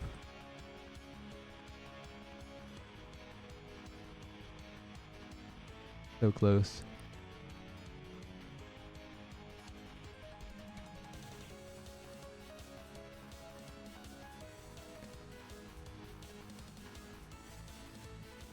Yeah, we were supposed to caster swap at one point. We should probably get to that Fair enough. after Just this checking in. game. That is perfectly fine.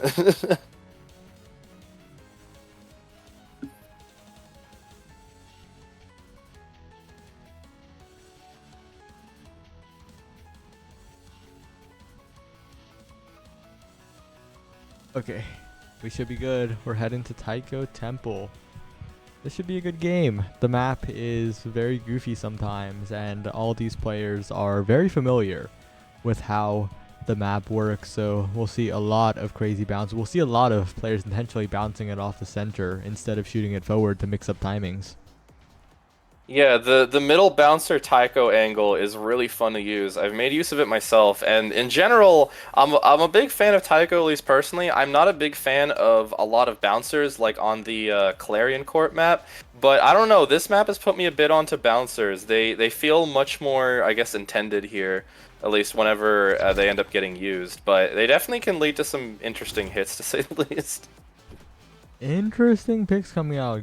Gumi's rune being covered. This is a bit of a wacky assortment of characters that the off-rollers are picking. The synergy not quite there. And the Sundubu Strikers are here for revenge. They're picking the Atlas Dubu against Vaughn. I appreciate the tenacity to fight the fight, and we'll have to see how it pans out for them. I mean, this is a legitimately good composition, by the way. It would be better if there was like a speed boosting goalie, but Obscure Bread's Comfort Drakkar, it's all good. But it looks goofy, of course, but it's legitimately good. Like, this duo, well, it hinges a lot on the Dubu being able to avoid damage, and Grumel is going to have to do a lot with the Atlas res when it comes up in terms of that. But if 3Z Breezy can stay alive, the Dubu is such a menace. Yeah, a lot of goofiness on both sides, but so far, only one but two barriers going down here. It's going to give the advantage over to score a goal pretty quickly. Decent, efficient plays make ways. The passing, I can't rhyme. It's over. But but yeah, a lot of this is also down to how precisely the Sundubu Strikers can execute, because the margins are kind of thin with a composition like Atlas Dubu. If Grimella lets the core slip by a little too much, then Obscure Reds can get overwhelmed by Gumi's rune, by Joker being in the Drakkar's face. So a lot of it also hinges on whether Grimella can hold down the midfield, because Atlas, when in position, is very similar to the Asher midfield we sometimes rarely see on this map, because you can hold the center so well. Yeah, I'm very curious. I think it's definitely going to be very technical, but I like to say Dubu and Atlas are very good at setting up what I call hot pockets, keeping that ball in on their side. And Grimella is going to try to make it work here by getting the ball up there. 3Z Breezy and Grimella going to make an offensive play, but Gumi going to find a way out. The flip coming out to try and score that point. Grimella looking a little low, but in the end, Grimella going to be sent to the wrong side of the field. Still living, still kicking. Going to have to find a way to maybe the hot pocket being set up here by 3Z Breezy going to allow that point to come back. Obscure Breads keeping it in. Grimel and 3Z Breezy too far away on top of the banishment. Gumi is going for the kill, going to find it. Vaughn, however, no abilities left to defend that goal, leading to an even set so far. That was such a goofy point. That was kind of a litmus test for how Sundubu Strikers' game will go. If they couldn't score that one, it would be a little tough, because they had so many good plays. If they can't close it out, it will feel really bad. And especially if Grimella goes down like that, it's going to be tough, as Obscure Bread trying to save the barrier, but the pressure from Gumi and Joker is unrelenting. They're constantly in there. And Vaughn now 3Z, but 3Z is looking low as well. The heal will do quite a bit. The Timeless Atlas, but still not enough, as 3Z and Grimella vanished for now. No setup there, but as you said, the hot pocket, in your own words, the barrier taken. That's all it takes. The hot pocket is all powerful. Grimella looking a little low, but so is Joker. Overall, though, they're going to find a ball back to Joker. Again, the strike shot making great work. Grimella, again, looking very low, but overall the defense is doing a great job. 3Z Breezy going to get a chance, not quite. Still, Obscure Bread's going to give 3Z another chance. Grimella looking a little low yet again, almost keeping the ball in, making great passes, casing the ball a little bit, but it doesn't matter if you get banished, if you've already hit the core, and it's gonna get the second point right there. What a great dribbling play by Grimella. All the patience in the world. As you said, gets to strike out before the banish can come through. And the members of Soon-to-Be Strikers are also defending much better at this point than the other ones. Usually we'd see both barriers down by now. And especially with the res coming out, the healing coming out for Dreezy Breezy, this is the comp activated. This is the Dubu surviving. But can they get the core to the Dubu? Because the core is so stuck right now. Obscure Bread desperately defending the barrier. It's so difficult. Yeah, overall though, great defensive. Still going to come back to the Joker. However, Grimella making great work, almost getting it out. The Asher will going to come out. Not much you can do there, except get the burst, the flip in. Although it is going to lead to death. Still, great save there for the one barrier. Obscure Bread's going to be playing around Joker, avoiding the pass angles. The ult coming out is going to initially lead to that barrier being taken out. Gumi almost getting the flip in, but Grimella great secondary to avoid anything too bad. Threezy Breezy keeping the ball out as well with the strike shot. Grimella having a 1v1 Gumi, going to be pretty difficult, but Threezy Breezy coming in to back up. Vaughn also having a 1v1. All in all, they're passing, but are able to find an angle still. That angle is to Obscure Breads. And the barrier from the cheeky hit with the bouncers is going to work, but great defense by Vaughn getting it just past the Dubu, but unfortunate, that angle being a little too wide to stay in play. Pixels off the perfect plays from Vaughn. So close, but not quite. And now, this draft is good for the Soon-to-Be Strikers. Of course, the Missile Propulsion Undercar, always a great pickup defensively. The Luna will try to pick up more damage here. Probably the Glass Cannon? No.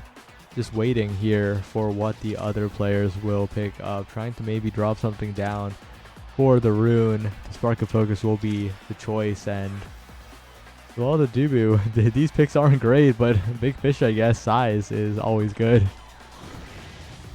Big Hamster, it sometimes works out, and also Grimella gonna be taking away Spec Training from Gumi, so that's very fair. Threezy Breezy gonna get banished here though. Spec Training isn't enough to avoid the banish entirely, and Threezy Breezy is gonna take a lot of that damage, but also gonna pick up a barrier, maybe two. Unfortunately, no. The wall is going to lead to the ball coming back, but Grimella's turn to get it to Threezy Breezy not going to work. Joker is keeping it up. Almost enough with Vaughn coming in for that additional hit. It's going to stay in the realm of Joker and the Asher wall almost getting the second barrier with Gumi's assistance, but able to defend that. Great job by Obscure Breads. Grimella going to try to get it out. Again, Threezy Breezy's taking all those banishes. The forward Dubu's not working out against just being in the void, and it's also going to lead to death. Yeah, Gumi playing this matchup quite well, but Grimella as well, keeping possession for such a long while. And don't forget Obscure Breads, that Missile Propulsion adding to the defensive capabilities of the Drakkar quite a bit. Threezy Breezy now has a chance interrupted, but still getting the barrier nonetheless. Flip available to the bottom side, flip returned by Vaughn. But Grimella keeps possession yet again. Threezy Breezy in position, another great banish by Gumi to keep the play alive. Yep, Obscure Bread's going to try to avoid the second barrier being hit, but hitting against that middle bouncer is going to lead to it going away. Still, great use of the strike shot and missile prop is going to lead to the ball not really getting in the play of Joker, but Joker only needs one shot to get it in, resetting the core with the Asher primary and then hitting it in for the cheeky shot. Yeah, stopping it with the passive barrier on the primary. Expertly played. And Threezy Breezy almost one shot off spawn by Vaughn. Not quite enough, but if Vaughn had a little more damage, that would have just been Threezy dead on kickoff. Another banish coming out here, as well as the Luna ult. Great timing by the off-roller is going to allow the kill to come out, but Joker is also going to die, but unfortunately Obscure Breads getting an unfortunate hit into the Dubu wall, giving Gumi the score here. Yeah, Obscure Breads panicking a little bit as the off-rollers were approaching, and despite that KO, the off-rollers will be the ones up 2-0 in this one. But we've seen the Soon-to-Be Strikers pick it up before. We've seen them scale. We've seen them figure out the game plan. And that specialized training you mentioned earlier, the additional healing will actually come into play quite a bit for Grimella. Yep, staying alive here. Great work. The Joker still keeping the ball up, though. 3Z Breezy getting a clear lane. Vaughn able to defend really well. Great passes. Going to get past the missile prop. Drakkar. Vaughn keeping it in play, and that's going to allow Gumi to pass to Joker, getting a clean shot into that top half, allowing off-rollers to win that first set, tying it up. 1-1 in sets as we head into this one, but there's some serious power picks. The extra special, of course, but the hot shot, the twin drive, so many awakenings that are good. And Gumi will pick up the extra special, extra banishes, and of course you don't want a Dubu that has that Tofu Fortress on a lower cooldown. But Hotshot Missile Propulsion Drakkar, a defensive monster, has emerged, and Obscure Breads will be holding it down much more. I can see it coming. We'll have to see how much use of that Obscure Breads is going to make. Overall, some very decent picks. We'll have to see how they come into play, though.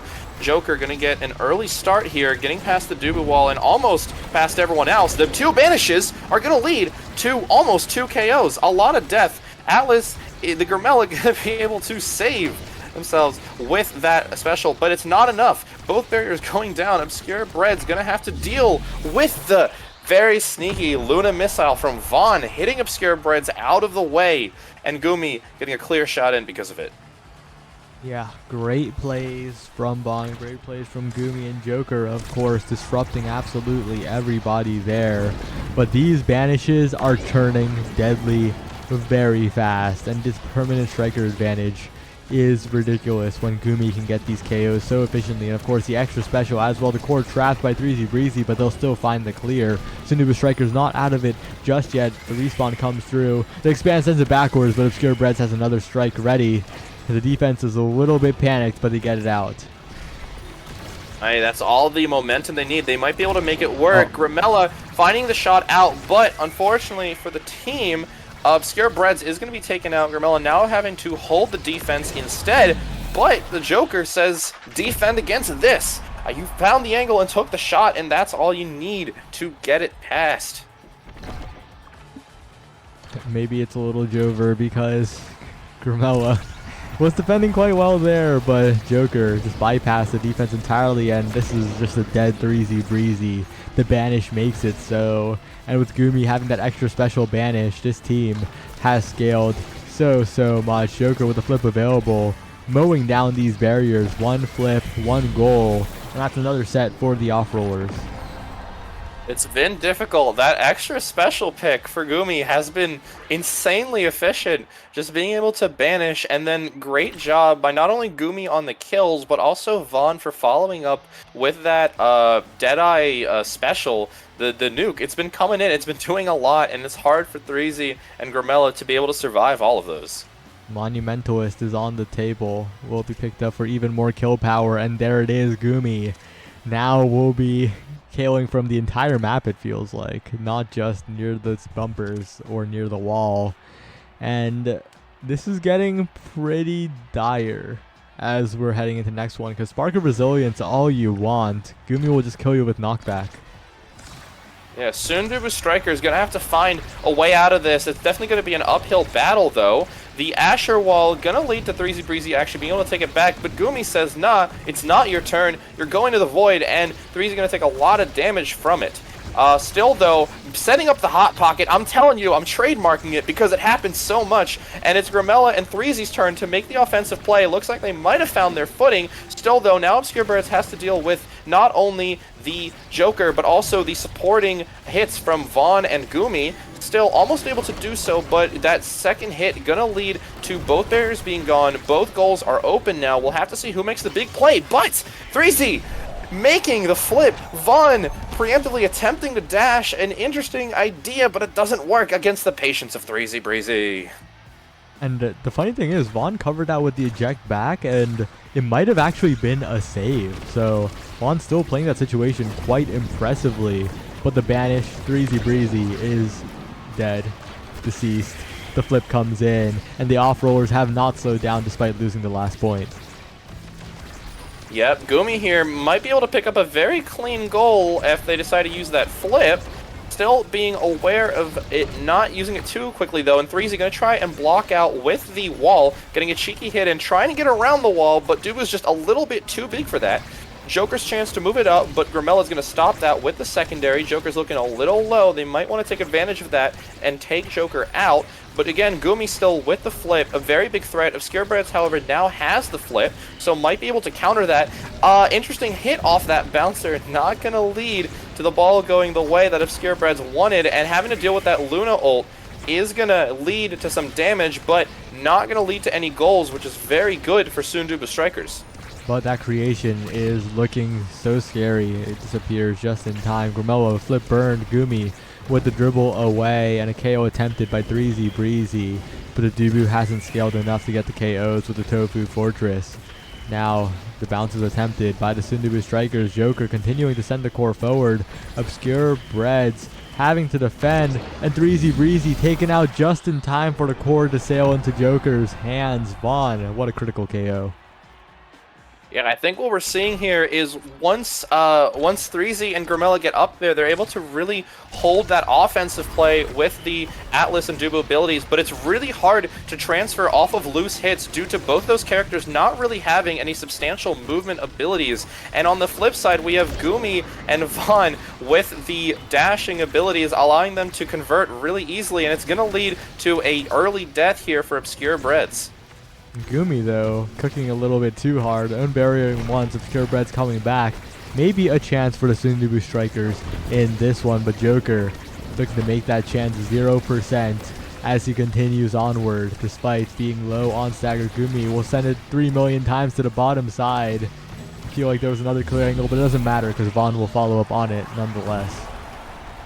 Vaughn will be creating the clear angle there, and it pretty decisive here. Joker with the only one with flip, so might be a very difficult battle here for Sundubu Strikers, but we've seen bigger upsets before. Threezy avoiding the death here due to one of those pillars being taken out. Gramella now gonna have to make a big play. Great pillar though from Gumi, gonna avoid anything big, but Gramella also coming in with a lot of that great primary, gonna lead to the barrier going down, but with Obscurebreds out of the round, Joker is also going to pick up both barriers on their side.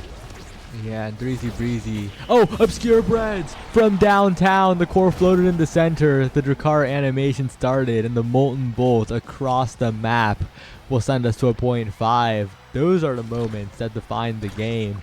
And if Obscurebreds can do another one of those, it's unlikely, but it could make the difference. As long as there's always a chance. Sundubu Strikers still in the game. They're not giving up. Still, though, now we've got Gumi with the flip. That might come into play later. Gramella also flipping, but not able to convert that Asher ult and the Dubu wall. Gonna make it hard to do much. The Luna ult actually working out in Sundubu Strikers' favor, but it doesn't matter because, unfortunately, not only is the second barrier going down, but Asher, the Joker, is in the perfect position with Obscurebreds just a little too far forward to hit that final goal. Looks like Platinum exclusive Team 1 has defeated Plink Plonk in losers quarters, so the off-rollers will be facing them next. But valiantly attempted by the Sundubu Strikers, they couldn't clutch it out. Really, I definitely respect them for going with the Atlas Dubu to try and make a statement. It just didn't work out this time, but a lot of close points. It meant the game could have really gone anyway.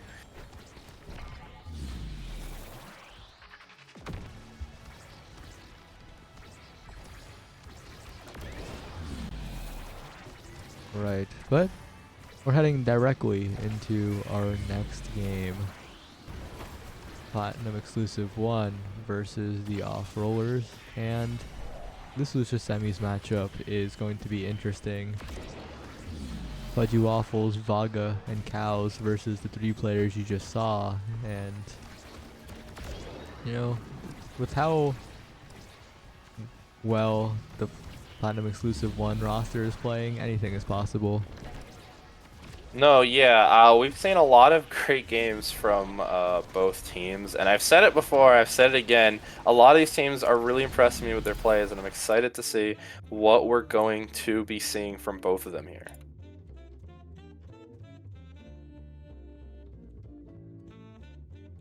Oh, but I almost forgot. Yeah, you remember too. We're supposed to caster Yeah, swap. So, all good. we'll we'll be right back, I guess. Yeah, I hope y'all enjoyed the sultry tones of my voice, but we'll be back with more Omega Strikers later. See you in like 5 minutes. Goodbye.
Hello everybody, welcome back to Late Night Lobsters. I have a new co-caster with me for this pretty interesting loser semis matchup.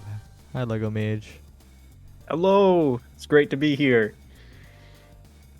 And seeing as you've casted many Seraphims before, these aren't players that you usually see in Seraphims, but you're probably familiar with them nonetheless. What are your thoughts on this particular matchup?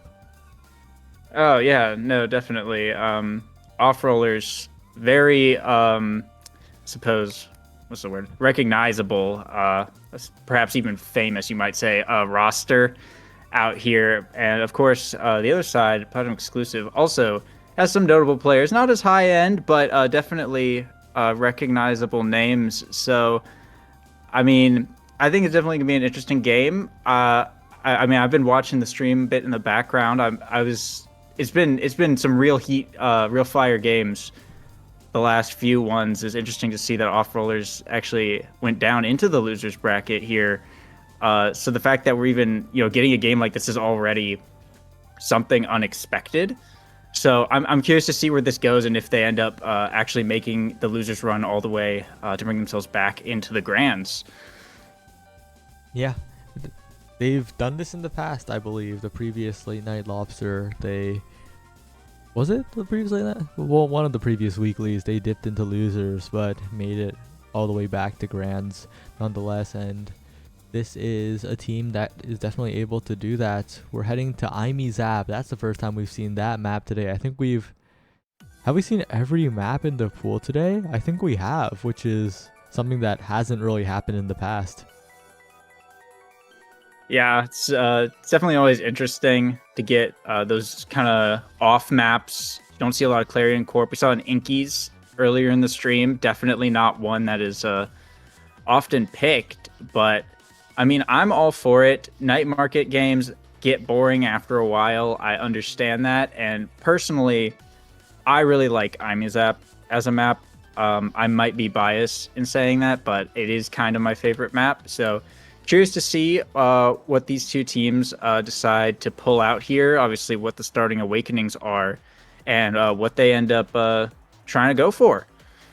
Yeah, and a big thing to mention is that this is the map where Fudgy Waffles got 21 KOs on Rasmus in the North American Strikers League and won't stop yapping about it. So this is a bit of a map that he is particularly familiar with, but they will take away the Juno in this interaction. Juno has been such a powerful pick for Vaughn in recent days, playing it midfield, playing it goalie, and on the other side, Fudgy relegated to Julie duty. Can't pick the Rasmus. It's been banned away. Yeah, Rasmus ban. Pretty stock standard. So we're going to see the Dubu and Juliet picks, though, coming out. And over on the side of off-rollers, like we have an Estelle pick and a Luna pick. Waiting on this third pick, it's going to be Juliet. So looks like we're going to likely have a Luna goalie, Gumi playing Luna here. So definitely a lot of KO potential, really from both teams rocking that Juliet.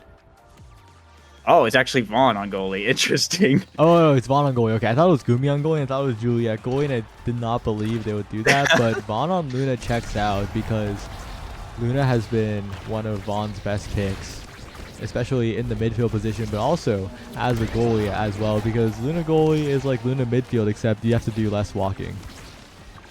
Yeah, certainly. I've definitely seen that. And Joker there going for the back clear and almost manages to get it, but will get the other barrier in return, as well as the Duke is going to come out. Fudgy Waffles using the momentum, try and go for a shot, can't find anything, and now it's back in the hands of Joker. Pass to Gumi, finding the dash punch and the KO for a big first point for the off-rollers. Gumi, although not mainly a brawler player, has improved at that role such a massive amount over the past few months and is very, very scary, as we just saw, getting dash punch in for the goal. Vog is going to have to watch out, especially because in this game, on Zap of all maps, the disparity starts to occur when one team has a damaged goalie and the other doesn't. That's part of the weakness of Dubu. That starts to show up, and Gumi taking the KO as well. Flip available. It's starting to spiral out of control. Yeah, massive position here for the off-rollers as once again Gumi with a double KO now. getting the ace for a massive second point, already racking up huge amounts of XP. Cows still stuck at level 1. Gumi a quarter of the way through level 3 already. This is a huge start to this set for the off-rollers. If they manage to take this point, they're going to potentially get a pretty big first draft and put themselves in a really great position on this app. Vaughn burning the core flip here, going to send it to the top and gets another KO and the barrier here. Now Vaughn pushing up, Vag is forced to use the soup here, but still a massively favorable position for the off-rollers as the blink comes out and Gumi finds another KO into a goal. An absolute bloodbath on Imizap for the off-rollers as Gumi is going to get the MVP. And the knife's edge pops up. The draft luck is real. The best in slot for Imizap has immediately arrived for Gumi. And Julia, one of the best users of this. Of course, any character is fine with it on this map, but that is the big one. And with Stagger Swagger denied away by Joker from Platinum exclusive, they have no way out. They will be KO'd. And even Deadeye falls to Vaughn. I think it's over. Yeah, this draft is absolutely insane for the off-rollers. They got everything that they possibly could have wanted. And I imagine they're going to just keep this momentum up here. I mean, Gumi already has like 6 KOs off of set 1. The barrier will go down, though, as Vaga trying to keep some kind of offensive play going, but the Joker able to get it out with the Rose Thorn to grab the barrier. But Fudgy Waffles will get the KO. Doesn't matter, though. Joker with the Estelle primary is going to steal the point away anyway. Yeah, and it's a tough one. You KO one scary member, but the next one is right there to score the goal. Fudgy Waffles, though, working on a little bit of a spark build, 2 sparks. And those are the only 2 sparks that have showed up so far. So that is some good progress towards being the mayor. That's still far away. Right now, it's Gumi's world. Stopped a little bit by cows, but it's just a momentary obstruction for the Knife's Edge Julie. Yeah, and this is the first round that's gone on any normal amount of time. The first barrier finally going down around the 30-second mark, which is relatively normal, but for this match seems like it's been a long time. Gumi earning core flip, burning it here, and Vaughn with an insane dash from across the map to redirect it in to secure the second point. And it's looking like off-rollers are kind of unstoppable this round. Platinum exclusive just can't keep up with this insane pressure they're dealing with. It's getting really, really difficult. Now they're all clumped up. They're trying to stay alive, trying to send the core forward. They manage to do so, get it past Vaughn for a moment, and Gumi gets KO'd by Fudgy Waffles. A shining ray of hope appears, but Joker has flip, can be used on defense, can stall out the point long enough for the respawn to come in. It gets past Vaughn. Joker doesn't even need the flip, laughs in the face of cows as the clear is made. Yeah, now Fudgy Waffles once again trying to get the pass up to cows, but just can't find anything off of it. And now it's Vaughn. Joker finally burning the core flip here to send it out of that sketchy situation, getting it back up to Gumi in the top corner. Going to Julie ult to grab the barrier, and now looking for the shot. Vaughn dashing in with the core flip, getting it up to Gumi, and with a little strike war there, will secure that set. They're speed running this game, even though Platinum exclusive was in front of their net, even though it was looking a little good. It was all over once they got the play together. Now this draft, scary again. So many good awakenings here for the Juliet. Egoist, possibly the pickup, but no, the big fish, the synergy with the Knife's Edge as well. Huge for Gumi, but Egoist is a potential win condition here for Fudgy Waffles. The additional speed is quite significant, and Dubu will also pick up what he wants as well. Vaga with the glass cannon, additional speed to pair with the momentum boots. A good draft on all sides, which is scary, but a little bit of hope for Platinum exclusive. Yeah, a little bit indeed, but if the off-rollers can just maintain what they're doing, the board is still relatively neutral. There was nothing absolutely game-changing there. So we'll end up seeing how this goes. Cows taking massive damage from that specialized Luna nuke as the barrier goes down. Both teams are open here, and the Joker in the midfield trying to get it back up to Gumi, trying to get through Fudgy Waffles. Cows is staggered. Gumi will find the KO here, but now it's Fudgy Waffles with the dribble, trying to push it into the corner, but can't do anything with it. Wasted the dash, and the Joker picks up the KO for it, and now it's Vaga just by themselves trying to get it out of here, but it's not enough. Gumi just able to find the goal here with the Julie ult. And the off-rollers are in a position to potentially just secure a perfect game here, a full 9-0 sweep. So we'll see if they can actually end up doing that. That would be kind of crazy. Yeah, the sweep looking very, very possible at the moment. Cows with a good snipe, but Vaughn sees it coming from a mile away. The barrier still defended. Fudgy, though, going to KO onto Joker, and Vaughn failing to clear behind the barrier. But we've seen this situation before. We've seen the 2v3 with the open net. We've seen the off-rollers hold on and score as the respawn comes in. And the KO indeed comes through for Vaughn. Fudgy Waffles stopped in the middle by Joker, and Vaga is going to have to be really careful here. Yeah, now Gumi is the one with the core flip as Vaughn dashes in, finds a KO. Gumi doesn't find the core flip, but it doesn't matter. It's still 2v3 as Vaughn looking for the pass up to Gumi. Now Joker in the top corner gets it to Gumi, and with a punch in, will grab the point. 1 point away here from the perfect game for the off-rollers, and it seems like every time the off-rollers make a play or even use an ability, they're finding a KO. It's absolutely insane. I don't know how Platinum Exclusive comes back from this. Yeah, and Vaughn, just as you said, dashes forward, finds a KO out of absolutely nowhere. The passing plays come through. It is so close to the end of the game here. And one more point is all it takes. One shot, Gumi, bottom side, passing back to Vaughn. Doesn't even want to score it right now. Yeah, Vaughn finding another KO yet again. Gumi wanted to delay the game, obviously, to rack up that kill counter, as it's the Joker with the core flip who will find the winning point. And I just want to see these. I just want to see these stats here because I mean these KOs must be pretty ridiculous. After that, that was almost 2 KOs per set, sometimes more. The KOs per minute in this game might be a record. 9 minutes 7 seconds, and it's 16 KOs. Yeah, it's 13 KOs on the side of the off-rollers and 3 on the side of Platinum Exclusive. So I guess someone do that. I mean, that's more than that's almost 2 per minute. It's like 1 point. Yeah, that's like 1.25. That's one KO per 34 seconds. Yeah, that's actually kind of crazy. So yeah, that's off-rollers with an absolute bloodbath of a win. 9-0, perfect game. Advancing in this losers bracket.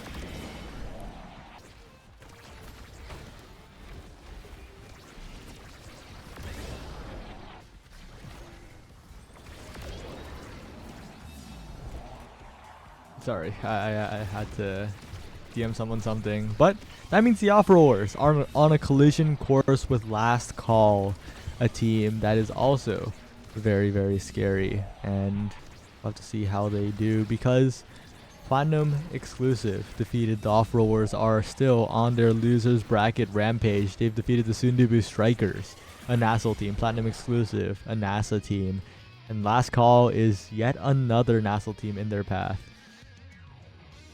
Yeah, I mean, looking at the bracket early on, Last Call and Off-Rollers was kind of the game that I was hoping we would get to see.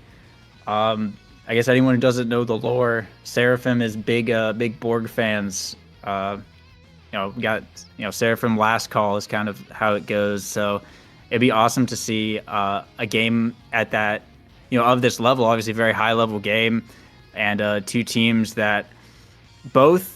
They're both in the losers bracket here. Like it's now or never, do or die time to advance or go home, basically.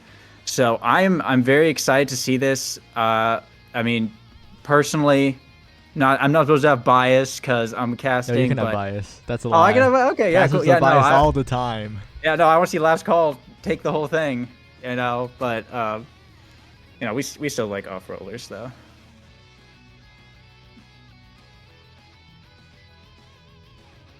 Yeah, and this is an interesting matchup because, interestingly, Kainoob is in instead of Hook resets. This is not the normal Last Call. This is a different flavor. Yeah, looks like they've decided to do a little switch up, a little subbing in for one reason or another. So, yeah, definitely going to be playing different than usual. So, yeah, I'm curious to see what they end up going with for maps as well. Last Call runs a pretty solid KO comp. So I'm curious to see if they end up going for something like Imizap again. I don't know if they're willing to risk that or if they're going to do something more standard. It could be just could end up seeing another night market game. I mean, evidently both teams here looking to fight, looking to win. It's going to be a tough fight for both sides, and obviously map pick is going to be huge coming in here. So curious to see how that turns out. Yeah, the map pick is going to be extremely interesting. Both these teams very, very familiar with every single one of the maps in the pool, but definitely favoring some over others. Of course, Borg calling Larian Test Chamber, Borg Corp, and Gumi, Joker, and Vaughn all having different maps that they have shined on in the past. I think both teams do like Oni Village a lot, so there's a non-zero chance that we go to Oni Village here, but who knows? That the draft, a lot of things can happen in the draft. Yeah, I wouldn't be surprised if it's Oni Village. I know a lot of these players do play on that map quite a lot. They like that map. I personally am not a fan. I'm a hater on the Village. I just think it's not fun to play. I don't think it's fun to watch, but it's not my place to decide, really. So, should we end up getting that, I imagine we'll be sitting in for what could be a pretty long game. Oni Village, infamous for running those long sets, those long rounds, and with both teams probably looking to who probably really want to win this game. Very critical match here. Will probably both be fighting pretty hard. So, though it could be a long game, should that map roll in, I imagine it'll be a very intense one. Absolutely. We'll have to see how it goes. But the first ban is Atlas Lab by the Off-Rollers, which is always an interesting one because Vaughn and his teams have historically been very, very dominant on that map, but Borg, Fresh, and Kainoob, even if it was hook resets in, Last Call plays the damage compositions very, very well on maps like Atlas Lab. Yeah, definitely. Those KO comps can go pretty insane. And I mean, even in Seraphim Specialized, we see it all the time, even in the mid elos, the lower elos. Teams that run damage comps, Kazan, it's usually like a Finny goalie or something. They end up going Atlas Labs, and just the damage that comes out is absolutely ridiculous. And when there are teams that don't know how to play against that, it just shows utter domination. Now, obviously, this is a bit of a different story with these players, but it seems like neither, or at least off-rollers, not willing to risk that chance of having to deal with that black hole. Yeah. Night Market and Oni banned by the Off-Rollers, while Last Call previously banned Inkies and Aimi. So we're going to Clarion Test Chamber or Taiko Temple. Oh, interesting.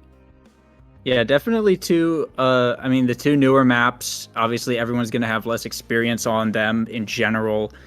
Two of the, you could say, relatively goofier maps. I mean, other than like Inkies, especially Clarion, constantly changing around, but definitely getting us some interesting results, as it looks like it is, in fact, going to be Clarion Test Chamber.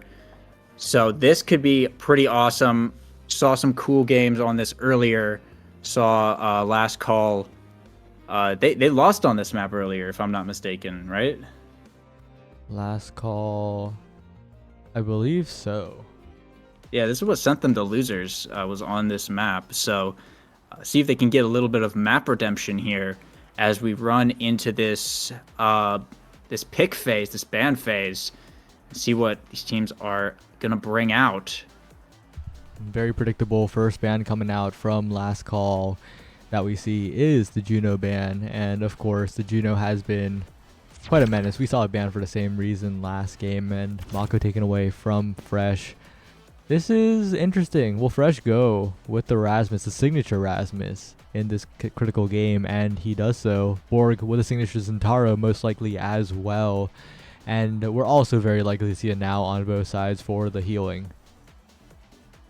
Yeah, now very strong in general. I think on this map also just it just works really well on this map. Rasmus goalie as well as I think personally and what seems to be the general consensus is that it works very well on Clarion Corp. It works pretty well on Night Market. Anything with like a lot of verticality, Rasmus goalie goes pretty hard.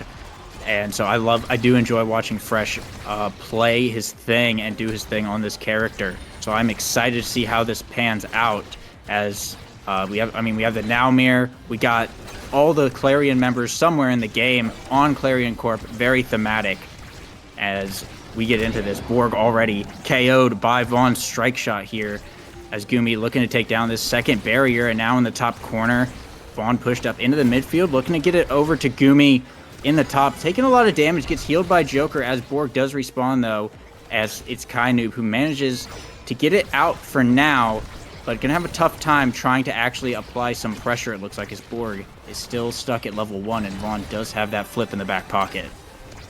Absolutely, as Vaughn flipping miles away from the core, uncharacteristic miss there, and Borg continuing to put chip damage down, but that secondary does not catch the core, and that flip is just out of Fresh's reach. First goal going to the off-rollers. Yeah, interesting sequence of events there, but the off-rollers managed to pull it off regardless. Fresh still at level 1 in this first set, manages to just hit level 2 there, so now has the hook available. But Borg getting absolutely focused right now by Gumi and the Joker, taking a lot of damage, gonna have to rely on that siphoning one healing to come in big, but Gumi with the Kazan specials able to take down the second barrier. Will be earning flip here shortly, as now Borg in the top corner, looking to take down some barriers for himself, but it's Gumi who gets the core out, and up in the top now has a flip, gets a pass from the Joker, flipping point blank. It's blocked by Kainoob though. Managed to get it out with the secondary, and now in the top corner, Vaughn earning the flip here. But now it's in Kainoob's hands, trying to get it through this midfield. Vaughn whiffing the flip, unfortunately, once again, as it's back and forth with these nows just in the midfield. Neither of them able to get a huge foothold, but now it's Gumi and the Joker up in the net. Can't make anything happen. Unfortunately, they end up burning the core flip. Fresh still has his in the back pocket, as now Borg in the top corner, bringing out the Zen ult and the flip. Gets that second barrier as both teams open now, with Fresh with the hook, able to save it, burning the core flip here, trying to pass over to Borg, but Gumi with the hook intercepts it and passes to Joker to find the point. What a tough situation for Fresh. Flipped out in a very awkward position, which made it so hard to get a clear angle out of there. And on the bouncy house map, it's so difficult. Project base drop. The goalie situation is dire, just like it was in beta. A little bit different from the funnel of beta, but still tough nonetheless. Kainoob now trying to send the core forward, and Kainoob's now has been quite the force in this game so far. Unfortunately, though, Last Call have been forced on the defense for the majority of this game. Yeah, the off-rollers have been applying a significant amount of pressure. I mean, the Now plus the Kazan plus the Atlas, they are dealing damage and they are not taking any. Of course, as I say that, Gumi, health bar is just absolutely reduced, but will get healed there by the Joker as both forwards have flipped. Double core flip comes out to take out Frightfully Fresh and earn the barrier. Now it's Vaughn with the core flip pushing up, burning it here with the Atlas secondary. It's saved by Kainoob though on the goal line, and Borg with the core flip in the midfield tries to get out of there, but Gumi is able to recover and find the goal to take the set for the off-rollers, and I think it will be, yeah, the Joker earning MVP here. What a final play by Gumi. Kainoob outplaying absolutely everybody, but Gumi coming right back and getting the Kazan play. It is such a crazy draft as well. The heavy impact picked up so many good Now Awakenings. Castle's Timeless Creator and Specialized Training will have to be denied away by Fresh here. It cannot be allowed to fall. No, it is allowed to fall just to give Super Surge, but Super Surge will not be given over because strategically Vaughn was waiting to make the deny in case of that. Fresh picks up size, which is always good, but this is a specialized Kazan we're talking about that Gumi is piloting. Yeah, unfortunate there for last call on that draft. Well played by Vaughn to wait that one out and actually take that Super Surge. Borg kind of got a little bit screwed on that one. But we'll see if they can manage to make it work. But Gumi, of course, now a massive threat here as he is in control of the core. Frightfully Fresh, though, with the hook, managed to get the mix-up to get it back up to Borg, but the Joker able to push it all the way back up the field to grab the barrier. And now in the top corner, the Joker trying to get it back up to Gumi.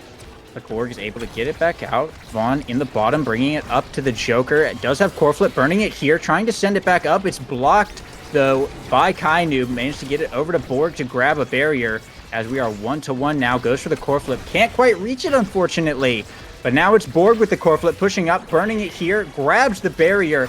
Now Vaughn has the core flip. It's just getting passed around basically one at a time. Take your turns on the core flip. Borg is staggered in the midfield though, and both two members on the side of off-rollers have core flip. Very dangerous situation for last call as Gumi with the hook is going to find the KO. Vaughn now passing it back up to the Joker, looking to get a play off of the kill. 6 more seconds of the 2v3, but as Kainoob in the bottom, just trying to hold, trying to defend, keep it out of the hands of Gumi until Borg respawns. Joker whiffing the core flip, unfortunately, in the top corner. Now it's Frightfully Fresh and Kainoob who are about to have their core flips up as well. If they can just hold, but the Joker finds the shot to grab the barrier as Gumi in a position to score. They just need to procure him the rock. Kainoob with the core flip too, unfortunate. Now the Joker pushing it back up to Gumi. Can't find anything though. Vaughn burning the flip here, sending it over to the Joker, looking for the shot. Frightfully Fresh with the hook, able to get it out of that situation as we are just back and forth in this overtime. Kainoob teleporting in to try and interrupt the Joker as Borg looks for the shot, but just can't find it. Not close enough to hit the primary, unfortunately. The core is just moving too fast. Now it's 2 core flips up for the side of the off-rollers. In that top corner, Vaughn keeps sending it back up. They're looking for the shot, but Kainoob with the now secondary. It's moving too fast, manages to get the goal instead for last call, finally putting them on the board.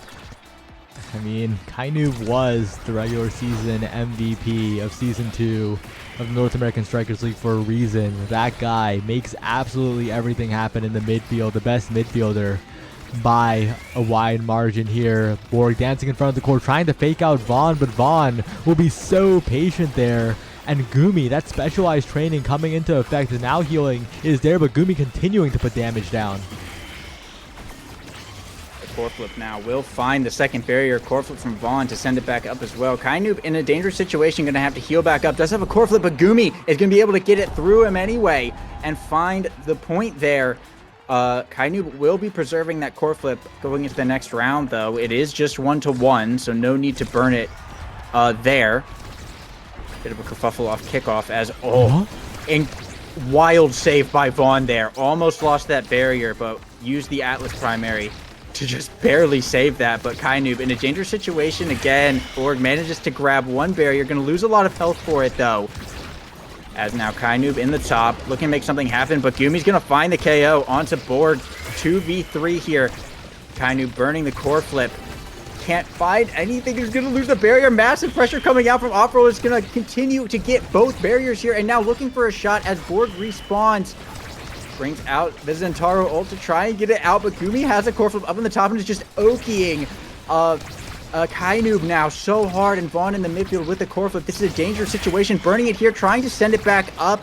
Last call is still holding for now, but for how long? They still need to get through this barrier. They will manage to find it right there as Borg and Kainoob, with the little help from the bumpers, are able to get the dribble and find the goal.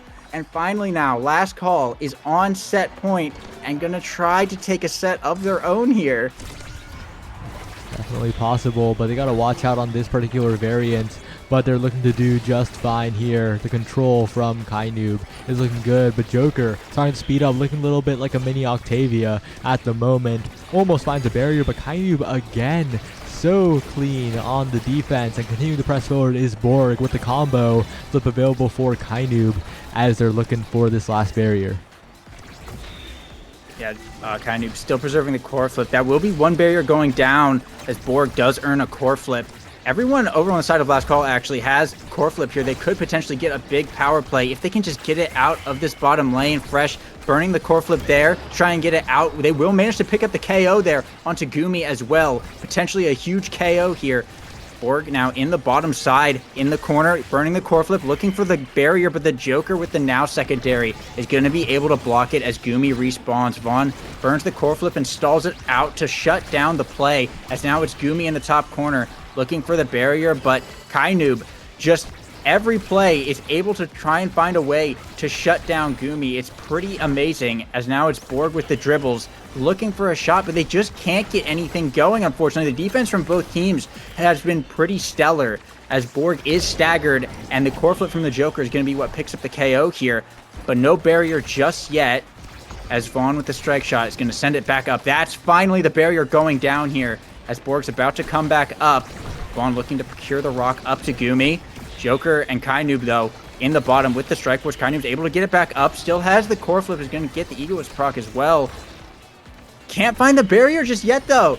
Still in the midfield. Vaughn holding it down at the goal line, just getting the clears. There's not enough pressure coming out, but with that KO from Kainoob, it could be potentially big if they can manage to get something going in the bottom. Borg with the dribbles, looking to try and get it through, but Vaughn saves it once again. Outlasts the hit stun and gets it out of there, as now Gumi has respawned and is still in the bottom lane, looking to KO Borg.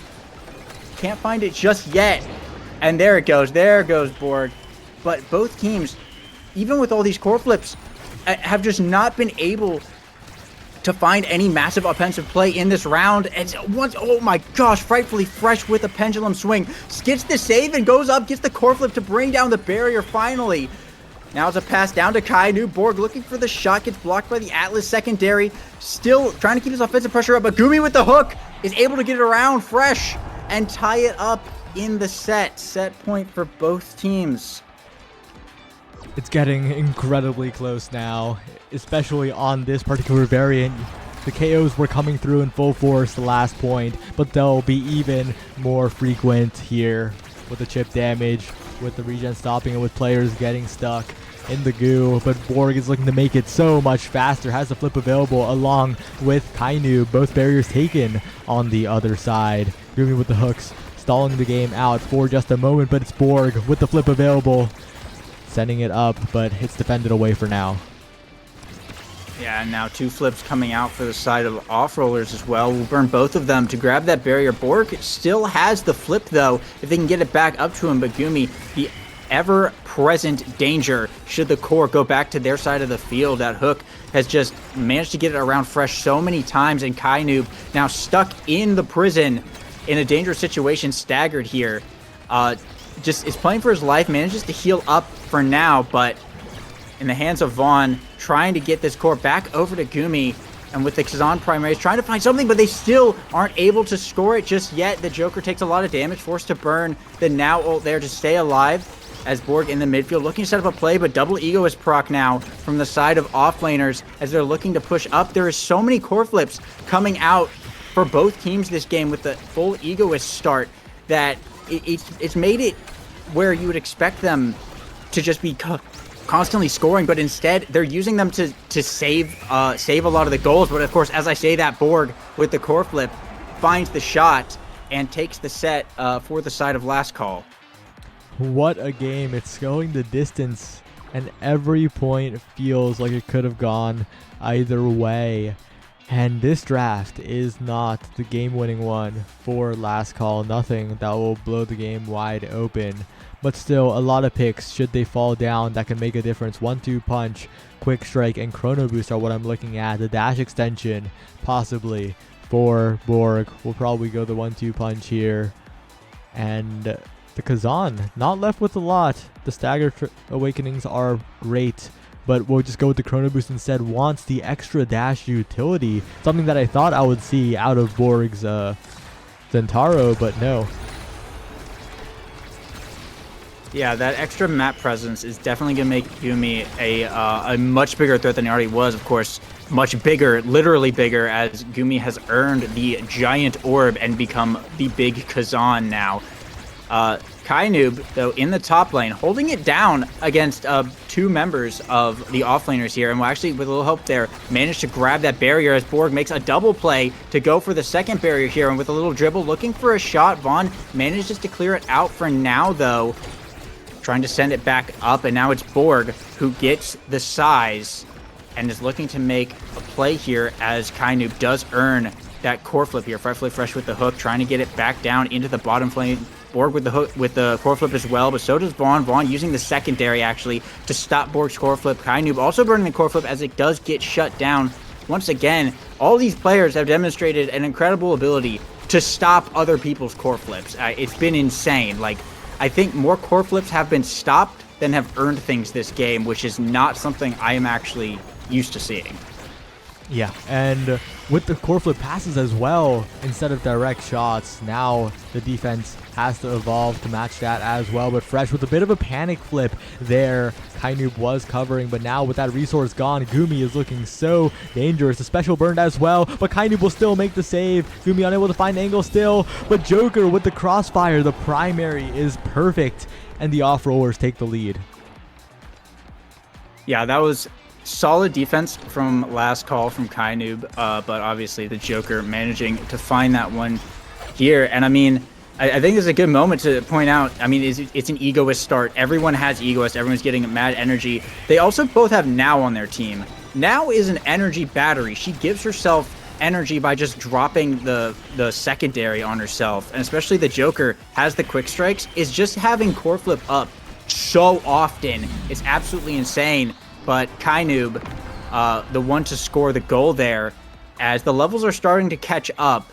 Last call might be able to survive a little bit longer from this damage off of Gumi. Yeah, especially if they can win this set. Being ahead in the draft will do them a lot of favors. But right now, Kainoob and Fresh holding hands in the goal box. They have to defend against Gumi here.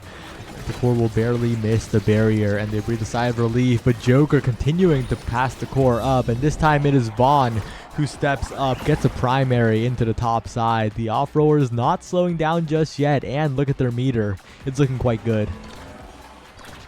Yeah, both sides actually having a lot of energy. I mean, it's just been a lot of energy in general this game. That's really just been the theme of the game, as Kainoob earning the flip here, Vaughn as well, Borg and Gumi having theirs up right here. Gumi burning his to grab that bottom barrier. Joker burning his, doesn't get anything, but that will be Kainoob staggered as Gumi's looking for a KO here potentially. Last call managed to hold here as core flips come out, and they managed to grab both barriers for the side of off-rollers. Borg can't quite find the flip there, goes for the KO, but Vaughn with the res on the Joker to keep him alive. Frightfully Fresh on the defense against Gumi, brings out the core flip, goes for the shot, but it is held down and saved by the Joker. Now dribbling in the backfield, trying to get it back up to Gumi, but Borg is there to interrupt that and shut down that play. Now Kainoob and Borg in the top, trying to find something, but Gumi is able to grit it back up, looking for the pass to Joker, but it's still interrupted. Both teams just interrupting each other constantly. And a core flip from Vaughn up to the Joker. Joker core flips, but it is blocked once again. Frightfully Fresh and Kainoob still holding down that barrier, but Borg will go down here, giving Vaughn a little bit more space to push up. He does have an open net, just got to be careful using the secondary there to just barely save that one. As an unfortunate bounce off the middle, the barrier will go down for last call. Both teams are open now as Gumi in the bottom, looking for a shot, has the core flip, but it's Borg with the hit stun who manages to find the goal as both teams now on set point. This game is so close. Borg clutches it out, coming back from the respawn, but although the game is close, this is the variant of Clarion Test Chamber that is the most unforgiving. It is the one that is most brutal towards the goalie position, and where scoring attempts are so powerful. There are 3 million angles to play with. Vaughn using the expanse, but it's still so difficult as Fresh has priority, hits it up, and Joker catches it. One barrier on each side, and if the core gets trapped like that, it is the off-rollers with full control. Frightfully Fresh does have a core flip in his back pocket to play with the Joker pushing way up. Frightfully Fresh forced to burn it there to stop a strike war from sending it in. Vaughn still has a core flip in the back, and the core almost hit that now primary and got sent in. Just barely missed, but now it's Gumi and the Joker up in the midfield, just looking to procure this rock, maintain some kind of control. Joker in the top, burning the flip, trying to get to Gumi. It's interrupted. The pass is blocked, but another try here as Vaughn sends it back up. That's not going to be too much, but Borg will go down. The KO comes out. Core flip now from Kainoob. Vaughn core flipping in return, and off the bumper is actually just going to score the goal there and take the set for Off Rollers. Off Rollers taking the lead. Vaughn the MVP, but I'm not sure if this is exactly what you want. But when team players on the board, unfortunately, team player will have to be passed up. Monumentalist is the more important deny here, I believe. It is now after all, and a Monumentalist now can swing the entire game around, but still, some very powerful awakenings left for the now, the Rapid and Stagger Swagger, whether you want to survive or have that rapid fire. But team player, of course, not allowed to fall all the way down to Frightfully Fresh. That would be the win condition for last call. Yeah, no, definitely. Fresh resorting to having to take a Spark of Power.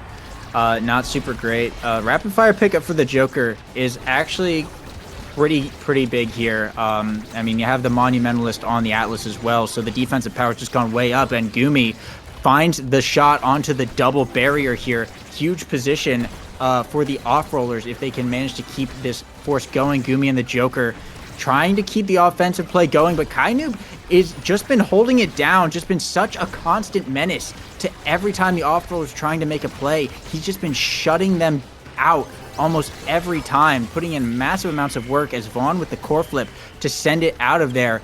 Bork does have a core flip if he's able to maintain control, or to get control of the core here, but it's in a tight situation. Last call managed to hold it down against Gumi and the Joker here, but a core flip pass from the Joker will find the goal as Gumi able to just sink it right into the top. Maybe the game has spiraled out of the control of last call a little bit here because the Off-Rollers are looking confident. They're looking better than ever. And of course, one barrier going down there, but it's only one barrier. The flip will just be easily denied away by the massive expanse, and Gumi using the egoist speed to its full potential. Both barriers going down and the pressure continues. The damage and the core as well, but Borg, the hero play, one barrier taken. Can he make it happen? It looks like he does with the primary hit stunned and able to get it through Vaughn there to put last call back on the board here. Try and have some kind of fighting chance, firing right back as energy once again going to be coming online pretty soon for the offlaners. Vaughn already having the core flip as one barrier goes down here. The Joker getting his now as they're looking to get the second barrier. Interesting bounce there to get it back over to the other side of the field. Vaughn still holding it down against Borg.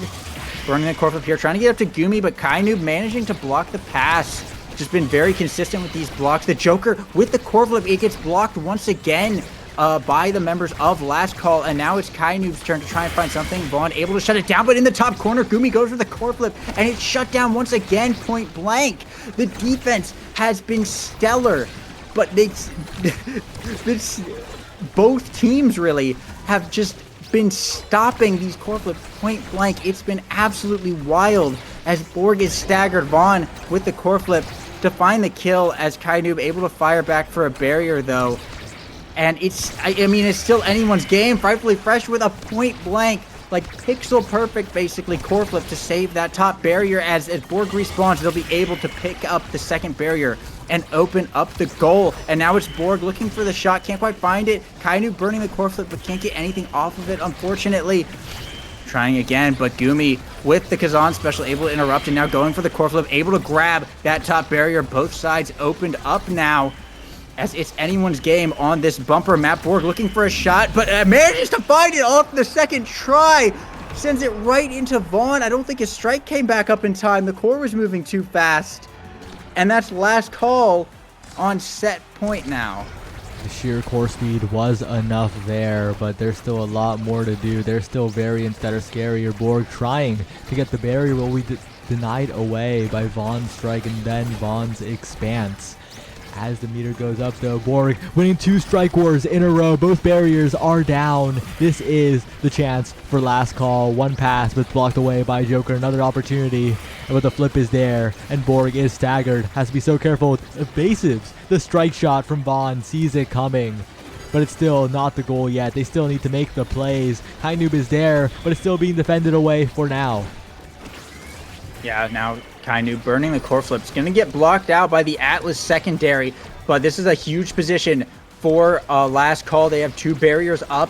The off rollers are opened up as Borg in the bottom corner gets shut down by the Atlas primary. He's going to have another chance with his Zentaro ult here and manages to find it off of the bumper as Gumi gets KO'd as well right at the same time, and that's last call bringing it back as we go into a set 5. Kainoob getting MVP. You're getting MVP twin drive taken great on now, and of course you'll always take it away from the Atlas here. But the Atlas might actually go aerials. Vaughn might deny aerials from Borg, and that means dash awakens are permanently off the table, but no, we'll let it pass. We'll take the hot shot instead. And Borg finally getting a dash extension. The Zentaro is truly activated, and Borg will be able to make so many more plays. Yeah, that's going to be pretty big. I mean, projectile distance as well. It's not much, but hey, the Zen passive will go a little bit further. So interested to see how this goes. That twin drive, obviously huge on Kainoob there. But already a lot of damage coming out. The Joker forced to burn an ulti there just to stay alive from the damage off of Borg. But now it's Kainoob who's taken a beating as Gumi finds the KO with that specialized Kazan. And now big pressure coming out from the offlaners on this bottom side. Vaughn looking to make the passing plays. Borg interrupts for now, but Kainoob will be respawning, but that's the Joker able to grab that second barrier and open up the net. And now Gumi in the bottom looking for the dribbles, but Kainoob still able to interrupt for now. Gumi trying to go for the shot once again, but Frightfully Fresh manages to hold it down. And now it's Borg looking for this bottom barrier, will secure it as the Joker once again forced to heal. That extra special coming in big to keep him alive, but now it's Gumi in the bottom with the core flip. Is just going to find the shot right in. No crazy stops this time as the off-rollers take a clean point.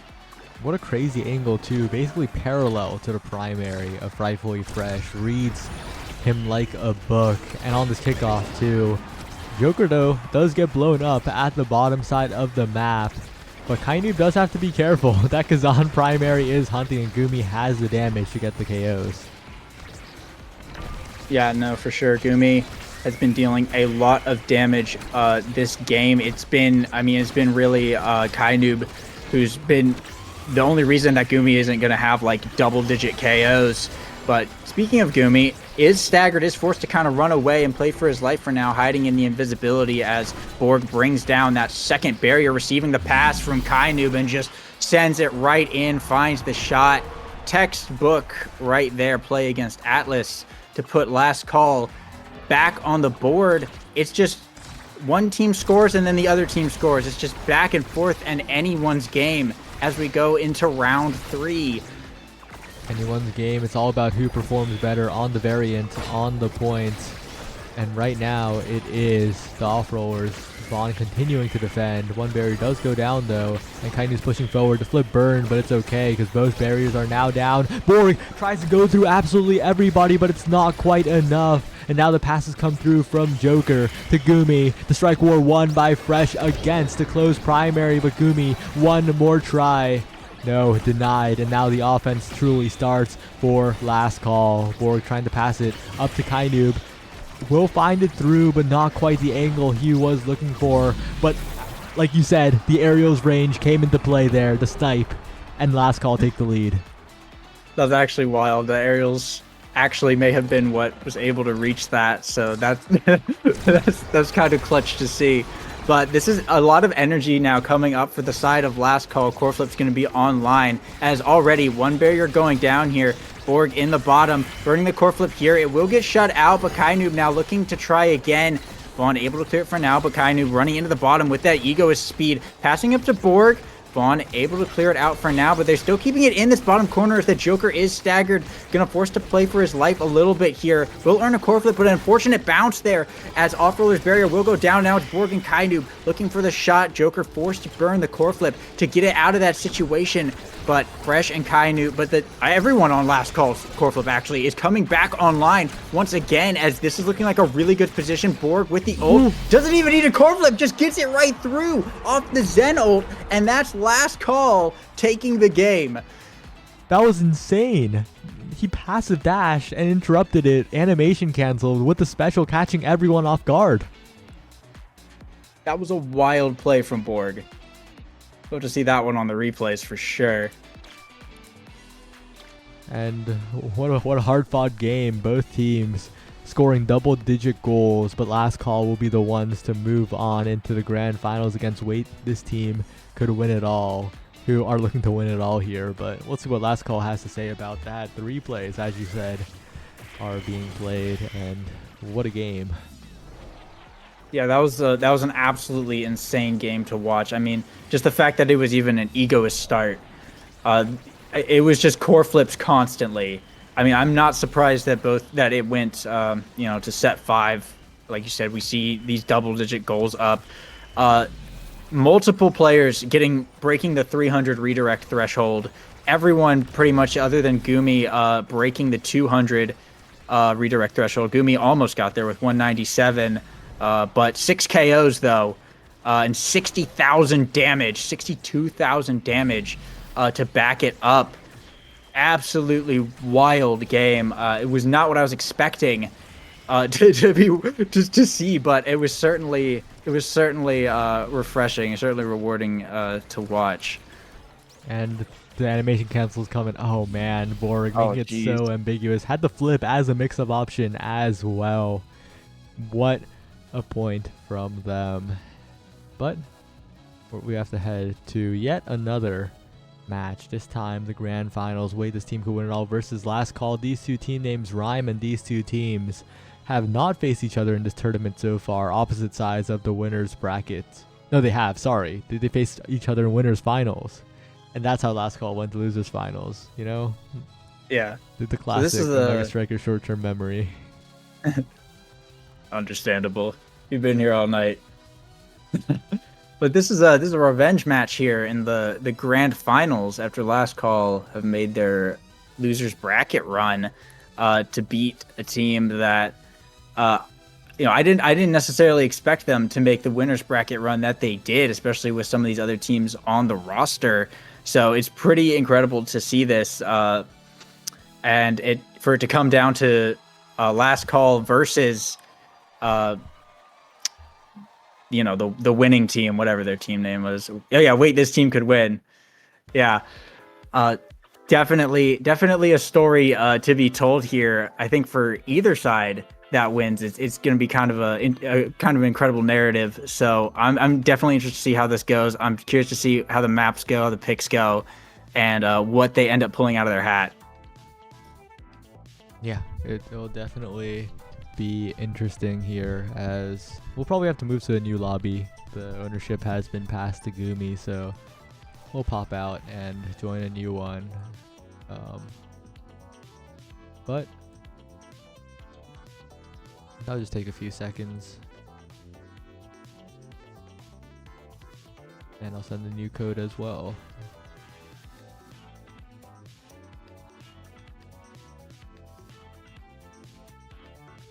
This is going to be an interesting one. I'm sorry, I'm trying to remember what you said, but it was a few seconds ago and my memory is not working properly. But last time, the meeting, last call, struggled a bit, I feel, against the defense of Xeno Gemini.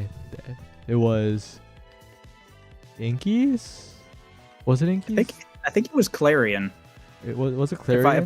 If I remember, because I was like watching the stream in the background, and I was like, oh, they're on Clarion. It's like a really long game. And why am I asking? Last call managed to lose. I was like, It was Clarion. It was Clarion. Okay. And yeah.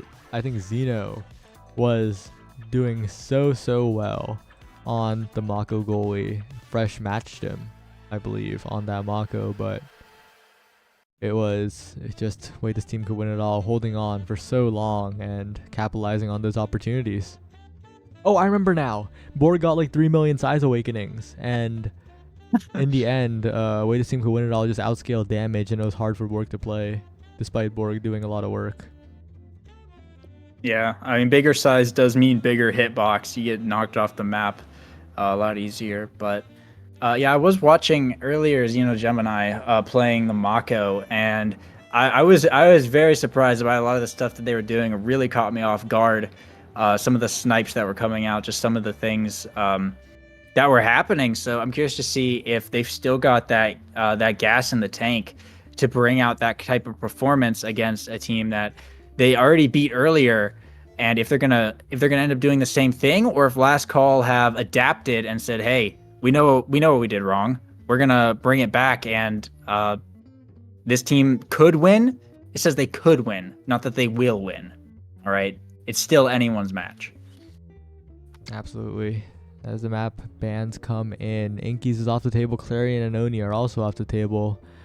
Wait, this team could win it all. Despite winning on Clarion, they don't want to go back to the home court of Borg again, which leaves Tycho, Aimi, Night Market, and Atlas as the 4 remaining maps.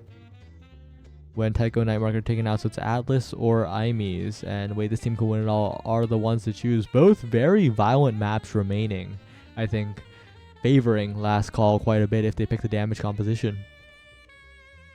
Yeah, curious to see which one they end up going with. I would not be opposed to seeing either big flashy maps, big flashy fights. It's what we love to see in grand finals here. I guess not much else to say on that. Yeah, and of course, Kainu will be playing again instead of Hook resets, and it's bound to be an interesting one. If you look at Xeno, Josh, and Zay Forever, of course, 3 fantastic players in their own right. This is not a team that you expect to be in winner's side of grands of a tournament like this with multiple NASA and NASA teams. But here they are. They've outplayed everyone they've faced, and it will definitely be an interesting one, whether it be Aimi Zap or Atlas's Lab.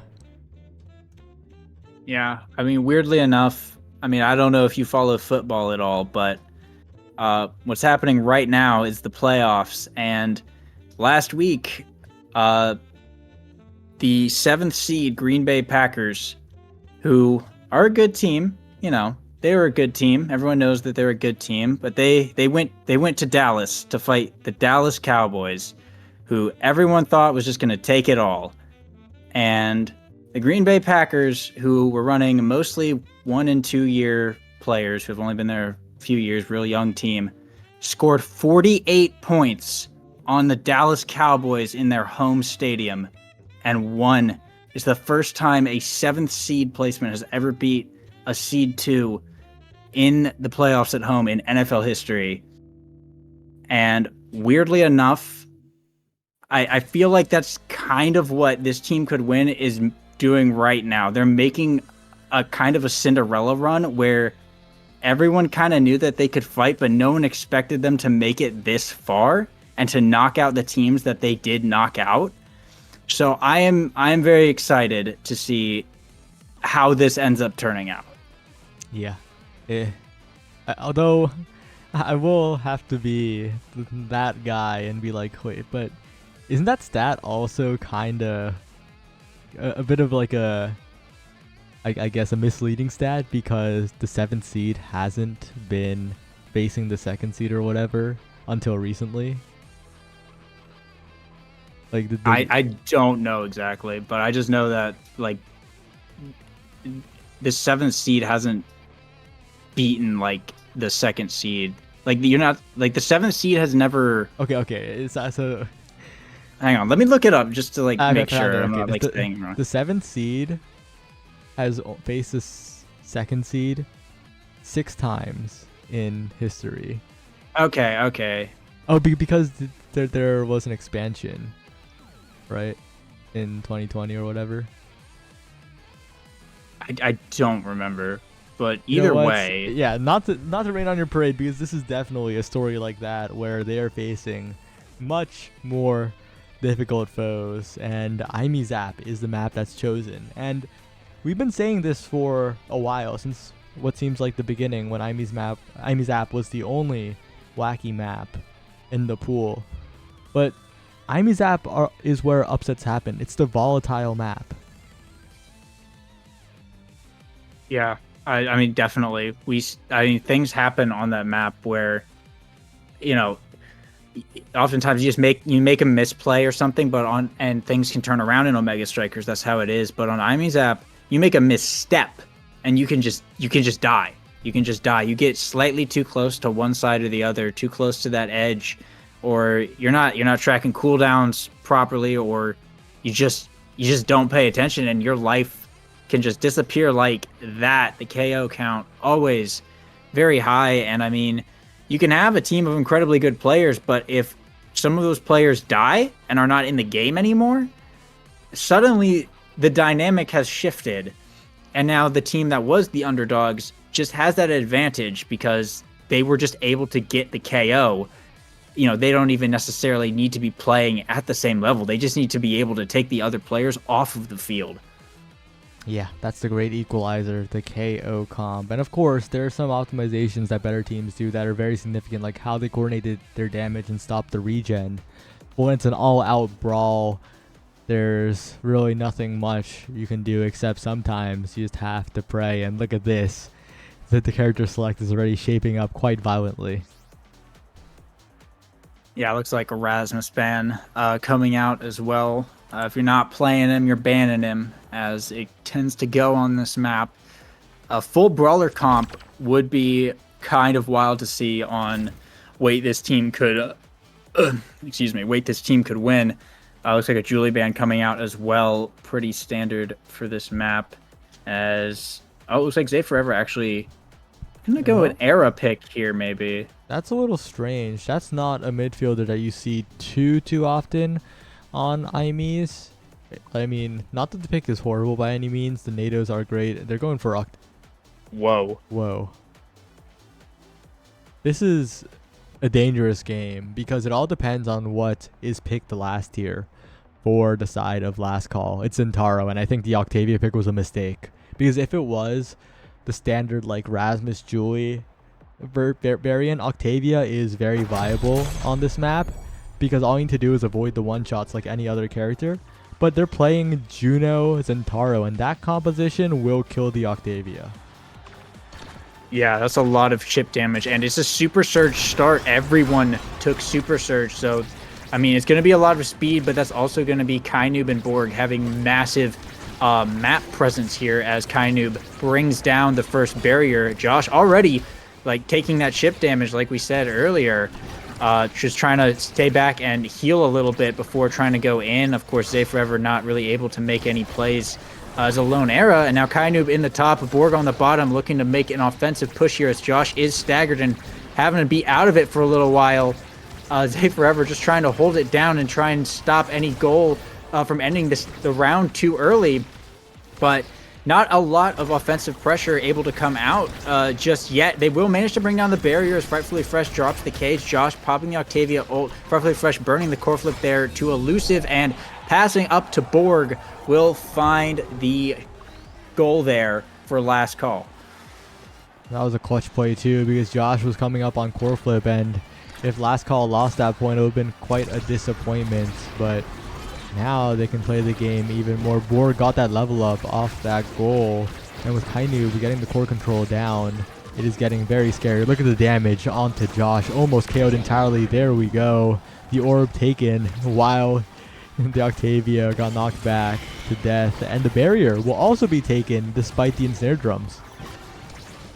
Yeah, Josh died with flip as well, so definitely a little bit of an extra win there from last call, as they just need to get out of this corner here. Looks like they will, as Kainoob now jumps up into the top corner, brings out the slimes, and Borg with the hit stun from the Super Surge dash to get the goal. Borg has been cooking with that Super Surge dash so far this game, and I imagine he's going to continue that for the rest of this match. But wait, this team could win, does have core flips up.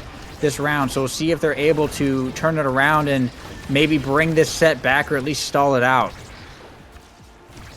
Yeah, and if there's any set they have to win, it's actually this one. Usually Octavia scaling Demon, but against a composition where you're against so much damage, you have to win earlier before they start one-shotting you, it feels like. And Kainoob trying not to make that happen. So much control with the Juno Slimes, and unrelated to the gameplay, Kainoob and Borg doing a little bit of color coordination. The skins, not exactly the same color, but looking like a bit of team unity there. Yeah, I just noticed that as well. Yeah, that's actually pretty neat. But Borg, with the power of the friendship skins, will bring down the barrier and earn core flip. But Josh finds the KO onto Borg, as it's Fresh now, who burns the core flip and brings out the cage to try and stall it out until Borg comes back alive. Josh is kind of hurt, but does have a core flip of their own up here. But the slime from Kainoob sends it back over and forces Xeno Gemini to burn the core flip. And now it's Borg going down, or not Borg, sorry, my bad. Josh going down, and Last Call finding the goal to bring home the set. Keep in mind though, even if they stomp this game, there's another one left to play. And this is an interesting draft position.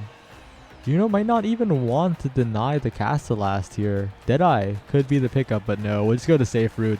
They don't want to risk the Octavia spiraling out of control. Interested to see what Borg picks up. It's a fight or flight. Great choice. The extra dash, especially since Borg is going to be staggering a lot of people in this game. There are 3 very vulnerable targets on the side of way this team could win it all. Yeah, I mean, this was just a very strong drafting for a character select really from the side of Last Call. They knew exactly what they wanted. That Octavia pick came out and they said bring in that Juno. That being said, Josh will manage to bring down one barrier here and open up Last Call potentially, but it's still a tough situation as now it's Borg in the top corner looking to bring down a barrier of his own. Kainoob throwing in a bit of slime support here, still keeping it on the other side of the field. Wait, this team could win, able to get it out temporarily now. We'll see if they can manage to hold on to it. But as the era goes down, it's a dangerous situation. Borg dashing in to keep the offense going as Wait, this team could win. It's just trying to stall it out, but that barrier will be going down here as Josh is staggered once again. Borg picking up another KO. Core flip is up on Xeno Gemini. Likely gonna have to burn it soon, but whiffs it. Unfortunately, the slime tripped him up with the weird pass angle. Borg going for the flip, but doesn't quite find it. Stalls it out maybe a little bit too long. And now it's really anyone's match. If anyone makes a mistake here, it could be fatal. But Kainoob, though, jumping in with the core flip off of the rebound to find the point for Last Call. Kainoob cleaning it up, making sure that point can't spiral out of control at all. And as that happens, it's another point in the favor of Last Call. Another set, potentially, that way this team could win will have to win in order to make the comeback, and that's more damage possible. A lot of the good damage awakenings have not shown up yet for Borg, so that's such a scary proposition. Oh yeah, no, absolutely. If this game goes to late, I mean, Last Call has an advantage there, so wait, this team could win can't really afford that, even though they have the Octavia. But Kainoob finding the goal there, wait, this team could win is in just a very precarious situation with this one. They're just going to have to find some kind of miracle, I think, to bring it back. Yeah, it's going to take multiple miracles, it feels like. But a Strike War win is the start of something. But Fresh does have the flip blocked away by the beam of Zay Forever. And that's Antaro special. Burned on the defensive side. The secondary not going to send it fast enough. The Strike War won, but the defense on the flip by Last Call, despite it being almost at the goal line. They hold on. Josh is low, and the point might just swing around completely. Yeah, that was an absolutely insane save there from Kainoob, it looked like. But now, once again, back on the offense, Borg does have a core flip in the pocket, burning it in this bottom corner to grab the barriers. The slimes come out, and the stagger bars are just gone for the side of this team could lose. But it's actually Josh who picks up the KO onto Borg. Kainoob with the core flip, though, takes Josh's life in return, as it's a 2v2 for the next few seconds here. Kainoob still looking to try and make a goal, but Zay Forever with the speed boost is able to get it out for now. Does have a core flip into the bottom corner, trying to get control, but Rightfully Flush is able to clear it out, and Kainoob able to find another goal and take the set once again. Kainoob has just been playing so good these games. Yeah, and it feels really bad if you're the side of way this team could win it all, because there was an opportunity, but it is now erased, and there's a good chance Kainoob just takes quick strikes here. No, we'll go for the rapid fire instead. Incredibly powerful awakening. Doesn't care about quick strikes, falling on over to the Octavia. Knife's Edge falling all the way down due to the tunnel vision on the Octavia awakenings. Borg getting it at third pick, and that's just ridiculous. This guy just got Knife's Edge for free. Yeah, that's absolutely crazy. I mean, some massive pickups there for the side of Last Call. I think if it wasn't a sealed deal last set, I think it pretty much is here, as what a defense. They managed to hold it down through the Octavia ult, basically point blank, and bring it back to get the barrier. And now it's just time. Now they just have to sink it in 3 times to seal the deal and get this game, force the bracket reset and keep going. But they will, the barrier will go down here, though probably not a big deal, as Borg finds an angle. Xeno Gemini can't quite reach it there, and it just kind of floats in. That was a ridiculous angle. It was out of Xeno's reach, and it looked so reachable for Xeno, but it just wasn't. Perfectly placed by Borg. Another flip available, passing back, knowing that you're not going to get a flip through the secondary of Mako, but unfortunately the core control doesn't come into play and the barrier is taken. They're trying to push on the other side though. Borg in position with the special, with the passive strike, but not quite enough. The defense from Rightfully Fresh is there though, sitting pretty comfortable as the barrier gets taken by Kainoob, and that's like the 20th barrier that Kainoob's taken this game. It feels like so efficient in terms of opening up the goal. Yeah, for sure. This Juno has just done absolute work, and now a pass up to Borg. Xeno Gemini will be able to block that one, but Borg still in the top with the dribbles. It goes for another shot. It's blocked once again, but the slimes are coming out, and it's just wait. This team could actually win on major defense right now. Still trying to hold it down. Zay Forever in the midfield, getting it away from that slime, but Borg gets killed in the dash. The Zentaro goofy moment gets taken out here, as Josh is still staggered, but does have a core flip. Xeno Gemini, scary pass up to the slime, almost got scored on. Very lucky there. Frightfully Fresh with the core flip to try and get it out, waiting for Borg to respawn, but that's Josh getting a KO with the... What? I don't see that one. What? Borg is cooking a little too hard and has found himself off the map in 2 separate instances. We'll see if he can do it a third time, because you know he will hunt for the kill on Zay. This time a dash that doesn't extend off the edge of the map, and Borg will survive that interaction, but the goal is still open. The goal still needs to be scored. Kind of up to Borg, but Xeno Gemini is there. Zay Forever burns the strike, but Xeno has the flip. But that resource is now burned. The secondary too slow, 1 point away, and Last Call looking to make the reset. Yeah, that round went on a lot longer than I expected. Borg, I think Borg died during the dash twice in a row there, which was kind of crazy to watch. It baffled me. But that's a quick barrier going down in the first 10 seconds here. Last Call looking to seal the deal and end it on this one. Frightfully Fresh with the back clear there to get it back out and over to Borg. Josh does have a core flip in the pocket, but Borg goes down once again, though, as Josh gets put into the prison. This team could win, have a little bit of a chance here, as Josh gets a KO with the core flip, and they manage to bring down this barrier. Looking to put at least a point up on the board, though, before this game ends. Josh is staggered, and they do have a shot here. Josh with the Octavia primary will find it, so they do stop Last Call from getting a perfect game, but they need to make a full reverse sweep to come back from this one, and unfortunately, I just don't think that's going to happen. Unless Borg dies off respawn every single time going for a goofy dash, it's not going to happen, because Kainoob is automatic in the corner, continuing to send the core back and forth. But Josh has the speed, is stacking it up quite a bit, and that is Rightfully Fresh zoned away by the Monumentalist NATO. of Zay. Josh now dribbling, winning the strike war. Not quite enough. And now the offense progresses. The Knife's Edge Zentaro with the mobility to speak of, with the super surge. But no, still it is Zay forever sending the core forward. Kainoob, though, interrupts the pass to Josh, prevents the goal from happening in that direction. But yet again, way this team could win it all are holding on. Yeah, they're holding on surprisingly well in this final set. I kind of expected Last Call to just seal this one out, but now with Borg with the core flip, it gets blocked though, point blank, and now Zay Forever has their core flip, but Josh is staggered. Zay Forever about to potentially die here too as well.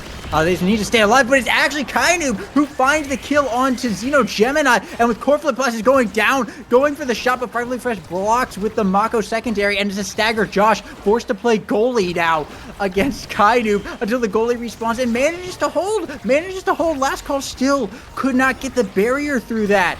Absolutely insane there from the forwards on weight this team could win. Yeah, usually you'd see the forwards giving away the barrier almost instantly, but they hold for what seems like forever. They're still holding on, and Josh has the flow state up. It does run out, but that was such a threat for Frightfully Fresh to deal with. Now Borg trying to find an angle in. Shrunk will get the barrier regardless, has the flip available. Tries to go in for the dash, but it is blocked away again. The stagger bar is low, but that is still not a goal found, and they're starting to regen. Oh, forget about that. What a redirect. What a redirect from Kainoob to seal it all. So that's Last Call getting the bracket reset.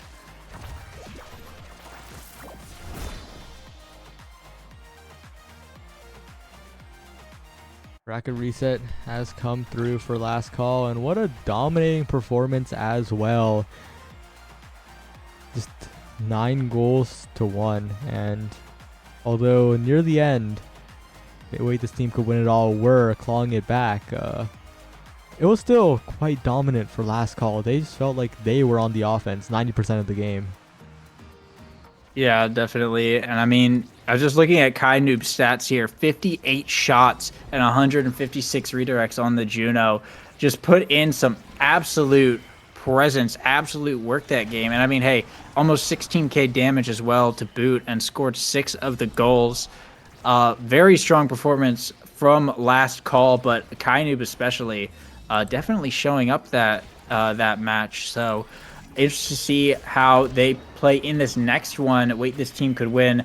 Hopefully learning a bit of a lesson from that game in terms of picking characters. So we'll see if they're able to turn it around and actually grab the W or not. Yeah. But the map repicking is coming through in full force, and I'm not sure what map they'll go to. Zap, of course.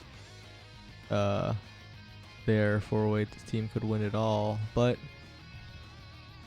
this time Zap banned away by wait, this team could win it all, because Last Call looked so confident on that map. They don't want to leave it up. They don't want to leave it up at all. Yeah, no, I mean, I wouldn't either after that. I mean, it was just an absolute dominating performance from Last Call there. So I wonder if they're going to try and go back to maybe the Clarion pick they managed to win on before. And I mean, because the thing about Imizap, right, is a lot of times you have to ban Rasmus, which if you ban Rasmus, Borg gets to play Zentaro. You don't have that problem on other maps as much. The funny thing is, but if you ban Zentaro, Borg gets to play Kazan. It's true, it's true. Imagine playing multiple characters, you know?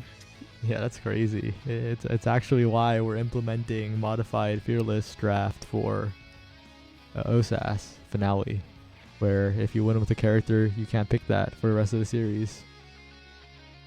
Yeah, I saw that. I thought that was pretty neat. Bans out a lot of stops the one tricks from just one tricking. Force you to learn, you know? Yeah, and it's not as extreme as True Fearless, so if you just pick it and lose, you can't pick it again, you know? That's a little scary, but this time we're going to the lab, and this is yet another map where damage rules, and Last Call might be explosive on this one as well. Yeah, they could potentially make the run, the loser's bracket run, to bring the whole thing back against the team that put them into loser's bracket to begin with. That would be absolutely crazy to watch. I am all for it. So we'll see if they can pull it off back in the lab as we're about to load in to this match. Both teams technically in the losers bracket right now. It's grand finals reset as we head on to this Atlas lab match, and it'll be interesting to see what picks come out. We'll probably see the signature Atlas from Xeno Gemini unless it's banned away. But the kill comp from last call, I'm wondering what flavor they'll pull out. Maybe the Finny, maybe something else. I wouldn't be surprised if we saw the Finny. It seems to be a relatively popular pick on this map. Looks like Juno ban, Octavia ban coming out as well. I wonder if it was potentially a Castellast or a Chrono start that inspired that. But coming on these picks, there's going to be the Kazan pick coming out from last call. So big damage there. Xeno Gemini going for the Atlas. So we'll have the revive in the pocket.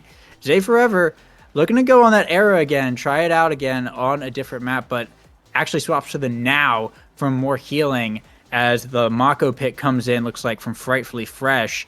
And now coming out as well for Kai Noob as Josh locks in the Juliet. And this is an interesting match. A lot of healing on both sides, and the damage from Borg. The question is, will it get through? But the starting awakening this time, Chrono Boost as you predicted, and Missile Propulsion. So we're in for a bit of a treat here. Xeno Gemini will be throwing long range primaries, and if they connect, scoring potential from way this team could win it all could actually be pretty crazy. Yeah, interestingly enough as well, Josh opted to go for the missile prop rather than the chrono boost. Did not like that, the idea of the longer Julie dash, apparently. Some people think it can be kind of cumbersome to deal with, but we'll bring down both barriers here. Both teams are open as Zay Forever is going to be earning a core flip. Takes a lot of damage from there as Borg looks for the KO, but doesn't quite have the knockback deal with it yet. Zay Forever with the core flip gets blocked by Kai Noob though, and Josh with the strike whirlwind tries to go once again, but gets put into the Mako cage. Tries to go for the dash punch, doesn't quite find it as Zay Forever gets KO'd here by Borg. As Josh taking a lot of damage, gets staggered, and Kai Noob with the core flip doesn't find the goal just yet, but Zay Forever has respawned now. And there are still two core flips up on the side of Wait This Team Could Win, but two core flips as well on the side of Last Call as the core over in Last Call's net. Frightfully Fresh with the core flip, but Josh with the Strike War to send it back in. Doesn't even need to burn the core flip there. Just puts the point up vanilla style, I guess. And technically, Wait This Team Could Win It All have the lead in this series. Despite losing that last game, they were on even terms heading into this in the bracket reset. And now they have the lead, and Josh converting on that core flip counter without using that energy burst. Such a huge thing for the team of Wait This Team Could Win It All, but can they use it is the question, especially when the ensnare drums come out from Frightfully Fresh, completely denying the flip. Borg though taking a million damage, getting KO'd despite the heal attempt from Kai Noob. And unless Kai Noob gets a heroic flip here, Wait This Team Could Win are looking to win. Yeah, in a very solid position right now. Borg will be respawning here. Kind of able to get it out and back into the top side of the field. Borg dashing in with that long chrono boost dash. Try to make something happen. Manages to get the kill onto Xeno Gemini. Kainu goes for the core flip. It's unfortunately blocked by Borg Chazan ult, but they have another chance here as the goalie is still dead. Kainu looking for this goal. Borg looking for this goal, but Josh and Zay Forever hold it down, and they actually get the barrier as well and open up Last Call. These forwards have done such a good job on defense for the side of Wait This Team Could Lose when they were forced to do it, and Josh with the pass to the Now primary finds the goal and puts them on set point. What a pass to the Now primary. It was almost going to disappear too, almost blocked by Kainu, who was so close to being there to make the defense happen, but it's a margin of seconds, margin of milliseconds even, as Zay Forever, the heroics the now primary. Josh with the pass, with the awareness, with the dash punch to the bottom side, and with the flip generated so quickly you'd think it was an egoist game. Yeah, these flips have been up a fair bit. Josh holding on to theirs once again. Frightfully Fresh has theirs in the pocket back as well. So they need it. Josh burning it here, sending it into the top where Zay Forever is going to fight Kainoob for this barrier. Frightfully Fresh with the core flip will get it out, but Josh manages to get it back in the corner, get the KO on Fresh, and bring down the barrier here as now in the top corner, dribbling, trying to find something, but Kainoob holds it down with the now secondary, but Josh is going to have another try here. Kainoob forced to burn the core flip to get it away from that Juliet, but now it's Borg with the core flip to find the shot and put last call on the board. And Xeno Gemini might be kicking himself a little bit. Not flipping it here could be really, really bad. That was a huge opportunity. The goal was open on both sides, and if last call just start cooking, that could come back to bite them. That could have been their best opportunity here, but as I say that, the coordinated KO comes through the knockback onto Borg from Josh and Zay Forever. And this team is looking to win. They could lose, but they could also win, and you know, they could win it all even. Yeah, I mean, potentially they still could. It's still a very tight match still, and still in the first set, but the core goes over to Josh, couldn't quite get his hands on it. Kainoob was able to apply enough of a hindrance to stop that from becoming a goal. And now it's Zay Forever and Kainoob in the midfield, getting some passing plays going. Frightfully Fresh trying to get it back over to the forwards to try and bring down this last barrier. But these now secondaries are just such a hindrance when it comes to trying to make passing plays. Now just so much presence in the midfield, but a pass off the bumper will allow Josh to find the dash punch and take the set for weight this team could actually win. Definitely possible in this first draft. So scary. The Monumentalist drops, and that is perhaps the biggest pick that this game could have ever had. Zay Forever picking up the Monumentalist on now. Just skyrocketing ahead in the mirror. This team has a very good chance of winning it all. Yeah, that's absolutely insane. The Monu pickup, obviously huge here. Borg having to go with the Spark of Agility as well.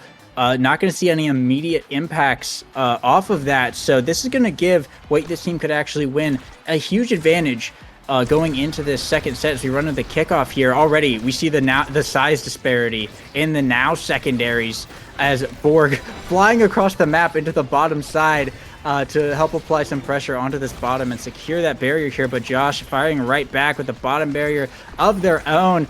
And now, once again, Borg in the top sides. Gemini able to clear it out for now, burning the Atlas secondary there as well to try and keep it out.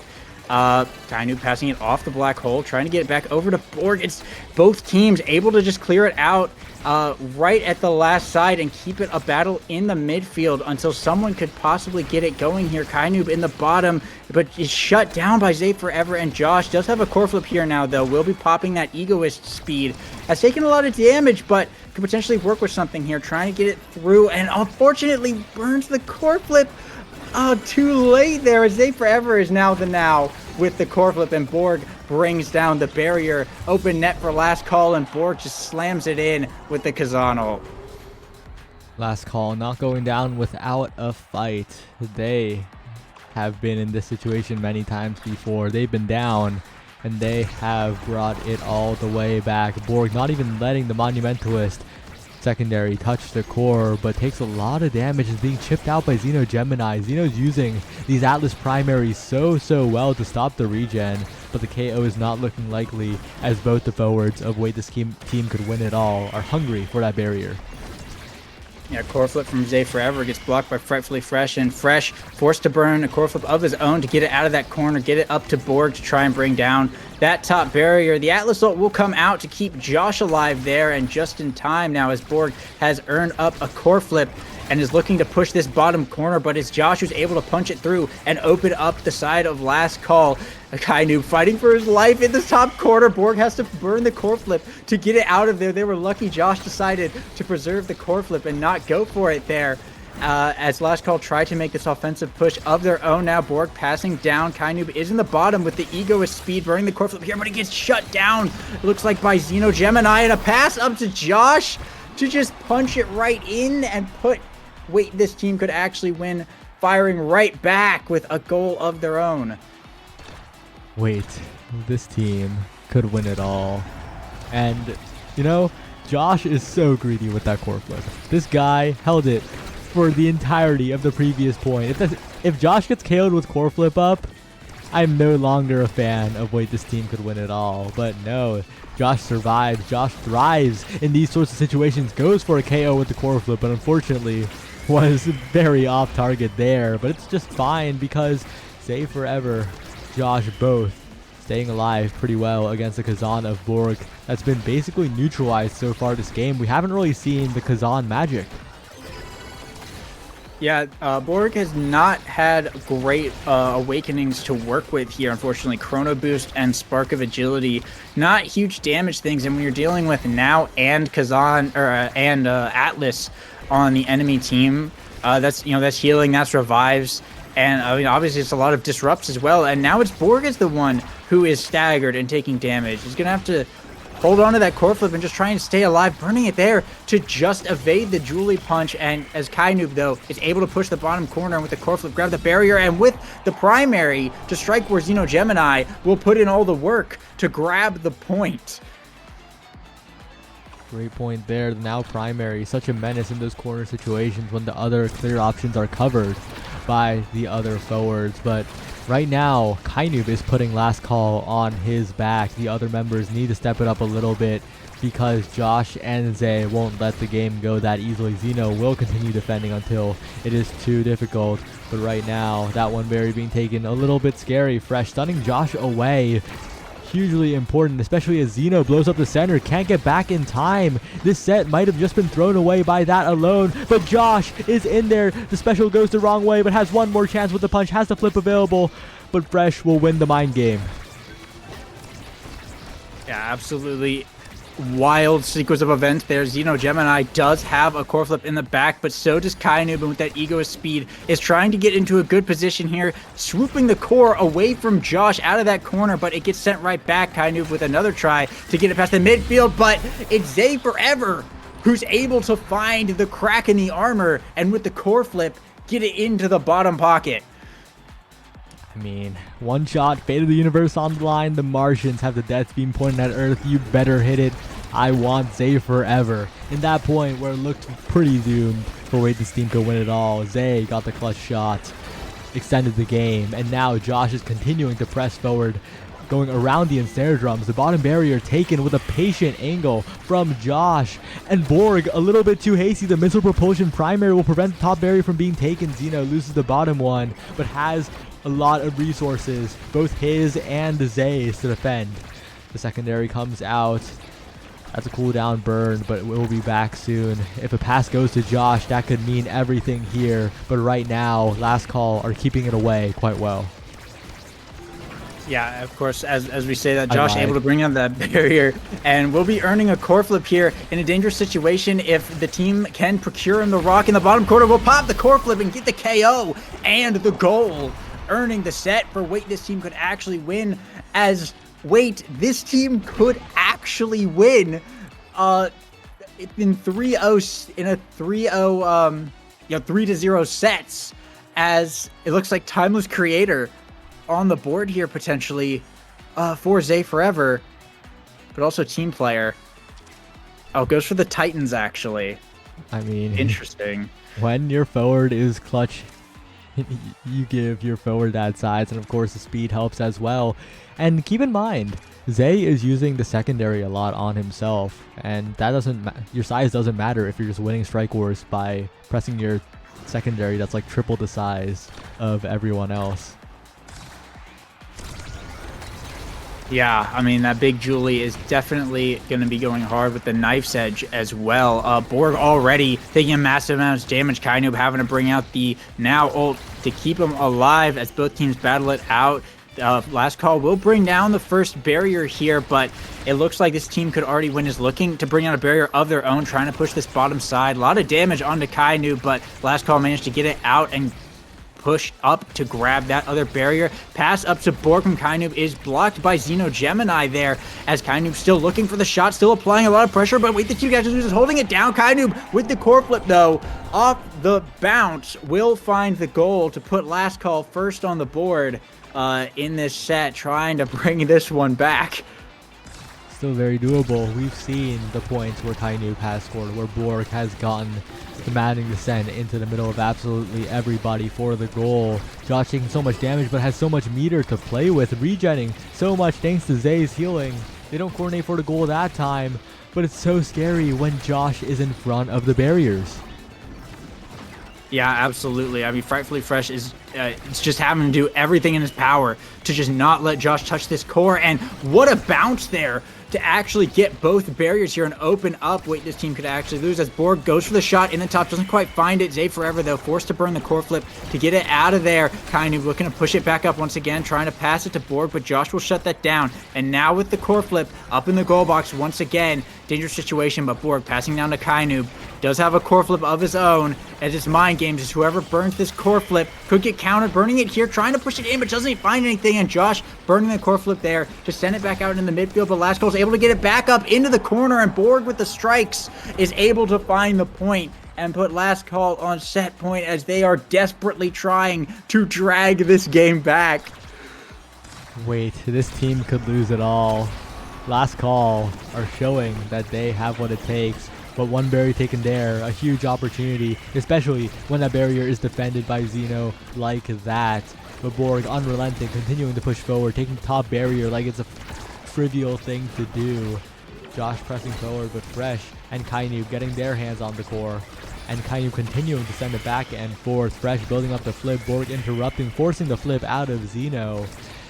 And this Last Call team, when it gets dire, they are coming back.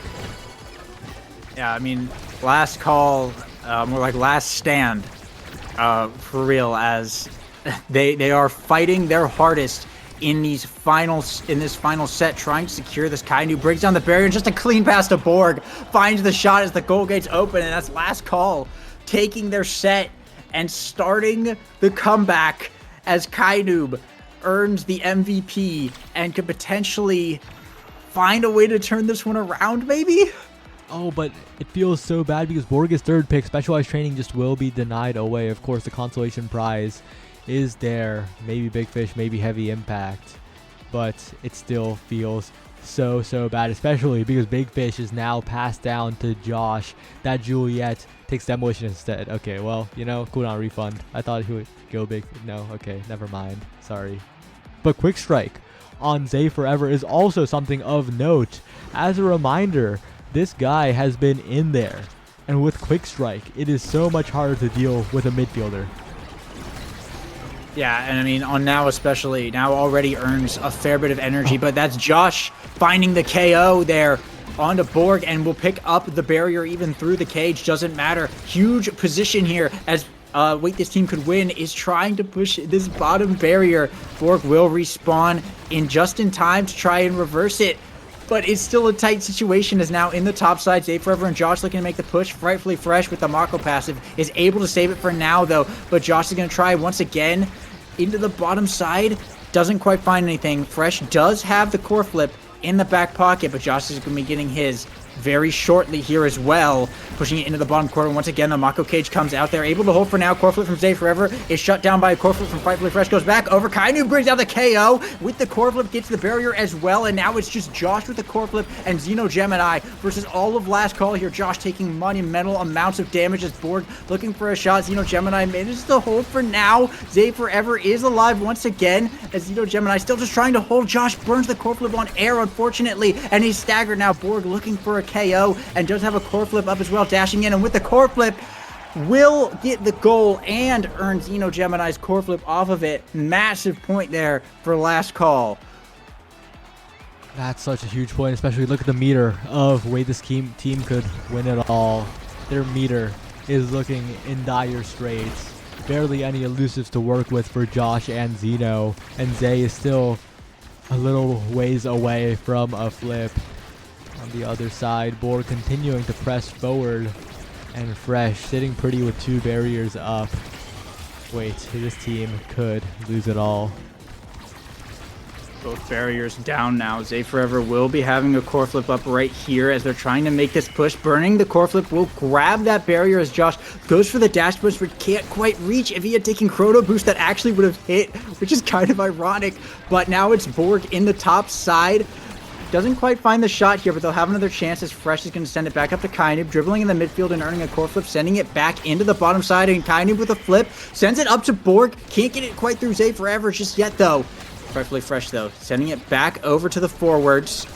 But now it's Xeno Gemini's hands, trying to get it out. The passing plays come out from Kainub, and Xeno Gemini can't run fast enough. Borg just kicks it right into the bottom net and puts last call onto set point once again in an insane reversal of what we saw earlier in the game. Yeah, and it's now looks like it's turning completely around. Last call is playing with a different confidence than they were before, but it could all change in an instant. Josh is in there, and if Josh can survive in enemy lines, in enemy territory, if Zay can get the passes through, but no, it is all stuffed away. It is not happening. Wait, this team could win it all. Cannot put the plays together, and Borg once again gets possession. Kainub has flip available, defending the barrier, passing it forward, and Borg in position now. The expanse burned, cooldown slowly being whittled away. Josh getting the barrier though, maybe a little bit of hope. Yeah, both teams are open now. 17 seconds until overtime as well. It could be absolutely huge when the only really mobile characters are now. Frightfully Fresh is on that Mako to give that speed boost as well, but Josh does have the core flip over in the goal box. The cage comes out from Frightfully Fresh to shut down whatever Josh might have done there, as Borg also has core flip. Kainub, core flip coming online, proccing the Egoist, but that's Josh getting taken out there from Borg, and now Kainub with the core flip. Zay Forever, though, with the block, is able to shut it down as both members of Wait, the Team could win. Still have core flip. Xeno Gemini burning is right there, and just try to send it back over, and Zay Forever goes for the shot with the core flip and finds it into the bottom. What a shot from midfield from Zay Forever. I mean, the copy pasta exists for a reason. If there's only one shot, if there's only one chance, one opportunity, it is Zay Forever that you want to take it. But here's another point, the job's not done. This team could win it all, but it is nowhere close to guaranteed, especially with Fresh's patience against the special of Josh. He pulled the trigger a little too early there, but doesn't matter when Xeno Gemini is also helping out on the offensive missile propulsion. Atlas primary coming in clutch, but the strike is too early. Borg gets it through, and Kainub is continuing to maintain possession, has flip available. This might be a little too hard. Late game as Kainub on the line is able to get the flip and win the set for last call as we roll into a set 5 here. Absolutely insane. Kainub earning the MVP once again as Rapid Fire and Twin Drive are both on this board, and Prime Time. This is a wild draft. Absolutely ridiculous. We'll see what's taken away here from Zay Forever. Takes the Rapid Fire. 1-2 punch is left available for Borg, and that's both a damage awakening, but also for the overtime moments. You basically get a core flip by dribbling once and just shooting it with closed form. That could be a win condition. But look at Josh. Josh has become absolutely titanic. This guy is a massive Juliet, and before, when the dashes barely didn't reach, now they just might. Yeah, Josh looking absolutely huge with the double size plus the Titans, but Borg has some damage online now, has double spark plus heavy plus the 1-2 punch. Might actually be able to dish out some real fighting power with this Kazan here, but as I say that, last call's barriers will be going down. Kainub does have the core flip in the bottom side though, but Josh is too big and is able to get it back out of his hands. But now it's Borg's turn in the bottom side. Gets broken up here as Zay Forever with the core flip gets passed down. Kainub forced a core flip to send that away. Frightfully Fresh goes for the cage, can't quite land it. Does have a core flip in the back pocket, but Josh with the giant dash punch just pushes it right through him to grab the point. Wait, this team could actually win. First on the board in set 5. Keep in mind, that size also helps with the Knife's Edge. Look at where Josh is proccing Knife's Edge. Nowhere even close to the edge. And this guy's getting the power and the speed. Gets taken out, though. That large hitbox isn't just the benefits. The slight downside coming into play. But they do get a barrier on one side. Borg trying to get the barrier, but Zeno has Flip available. Plenty of defensive resources with the combination of Zay. But Borg gets a Flip.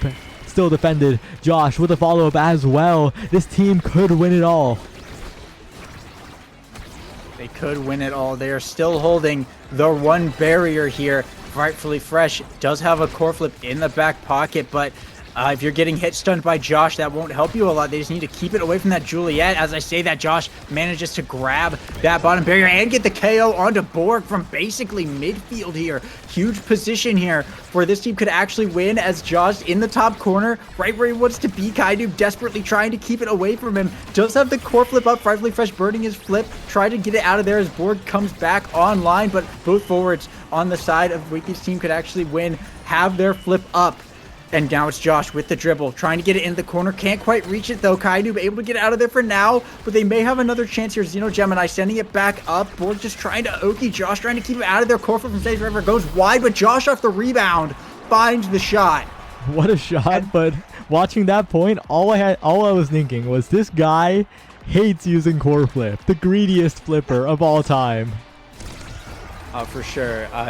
We've seen him hold on to that thing for so long in these sets, but it's going to be one barrier apiece here, as this match point for Wait This Team could actually win. They could actually win here, but Last Call is going to be able to open them up for now. Kainoob does have a core flip rushing into the top corner. Dash punch does not kill. Goes for the flip, and it is blocked, but they'll have another chance. As now Borg in the bottom, trying to find something. Can't quite get it going just yet, but still managing to keep it in that goal box, in that offensive lane. Josh, though, with the strike where we'll get it out of there as Borg looks to try and take out Zay Forever. The Atlas Wolf's going to have to come out to clean that one. Borg goes for the flip, but can't quite reach anything, as Josh now in the bottom. Fresh having to clear out, but then now Dorito, it sends it right back in, and now it's Wait, the team could actually win. Has the goal open. They're trying to keep the offense going. Xeno Gemini does have a flip in the back as Borg with the hook, trying to dribble for the shot, but Josh is still too big, just blocking it now in the bottom corner,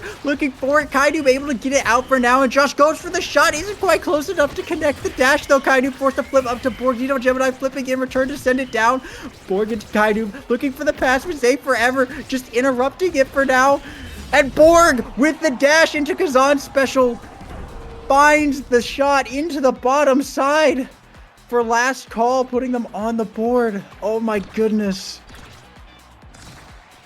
What a shot when it mattered the most. Borg keeps the team alive. Last Call are still standing, but you gotta watch out if you're Borg, because Josh is massive. Getting the flip up to the top side. Both barriers taken in an instant.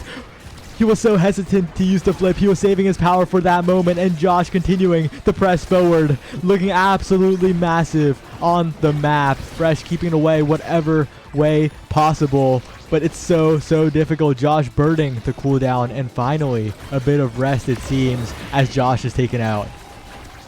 Yeah, Josh going down now, but Zay Forever still has a core flip up. Frightfully Fresh does have his just in case, but this is still a dangerous situation, as Wait, this team could actually win, is on game point and still has a barrier up. Zay Forever's core flip will go down there, but Josh is alive once again. Fresh bringing out the cage to try and stop that play from happening, giving Borg another chance in this top corner to try and make something, but Zay Forever is just too much of a presence with that Monumentalist, and try to go for the shot there. Frightfully Fresh forced to core flip to get it out of there. Kainoob in the top with the dribbles, trying to get a barrier. Xeno Gemini trying to get it through this midfield here, try to get it back to Josh, but now it's Borg once again in the top side. Zay Forever clearing it out, and now Kainoob trying to get out, but Josh is up there. Josh is with the pass down to Zay Forever. Finds the shot. This team could actually win. Actually just won.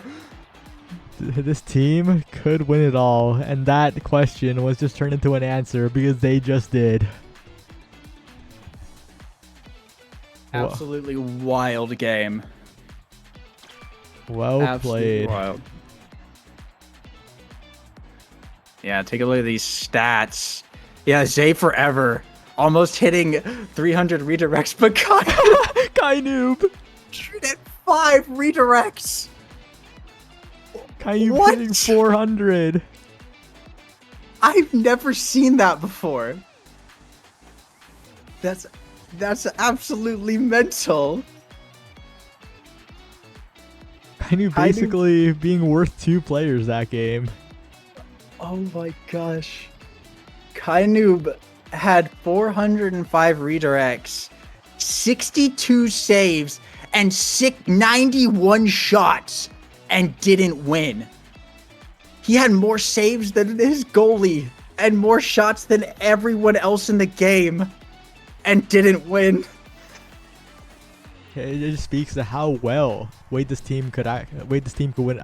You know, I've been mind bugged by you. The team name is actually this team could win it all. But my mental, I want to say the word actually. This team actually just won it all.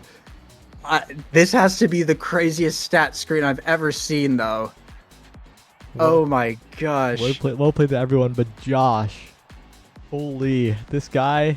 Yeah. This guy was so clutch in front of the net, and Zay forever. The copy pasta was proven yet again. Because when it mattered most, when they were down, when they needed the core flip shot, when they only had one chance, when they were in striker disadvantage, Zay forever made it happen twice. Not just once, but twice this game. Oh yeah, I mean, absolutely. And I guess another thing to point out, both teams scored 10 goals. It wasn't like one team had more goals than the other. They scored the same amount of goals. They just scored them at different times in the set, which I think is absolutely wild as well. I mean, like you said, Zay forever, huge goal participation, absolutely clutch shots, absolutely clutch defense as well. Had some insane saves with the now secondary. But, I mean, Kainoob, he's not human. He's not human. I've never seen anything like this. Usually, like, players' errors fade and all that, but Kainoob was by far the North American Strikers League MVP in Season 2. And it feels like nothing has changed. This guy is still putting on the carry pants every single time. But again, this team could win it all. They overcame the demon that is Kainoob. Yeah, they did. And I mean, especially coming off of that previous loss where Last Call just absolutely swept them in a 9-1 just blowout.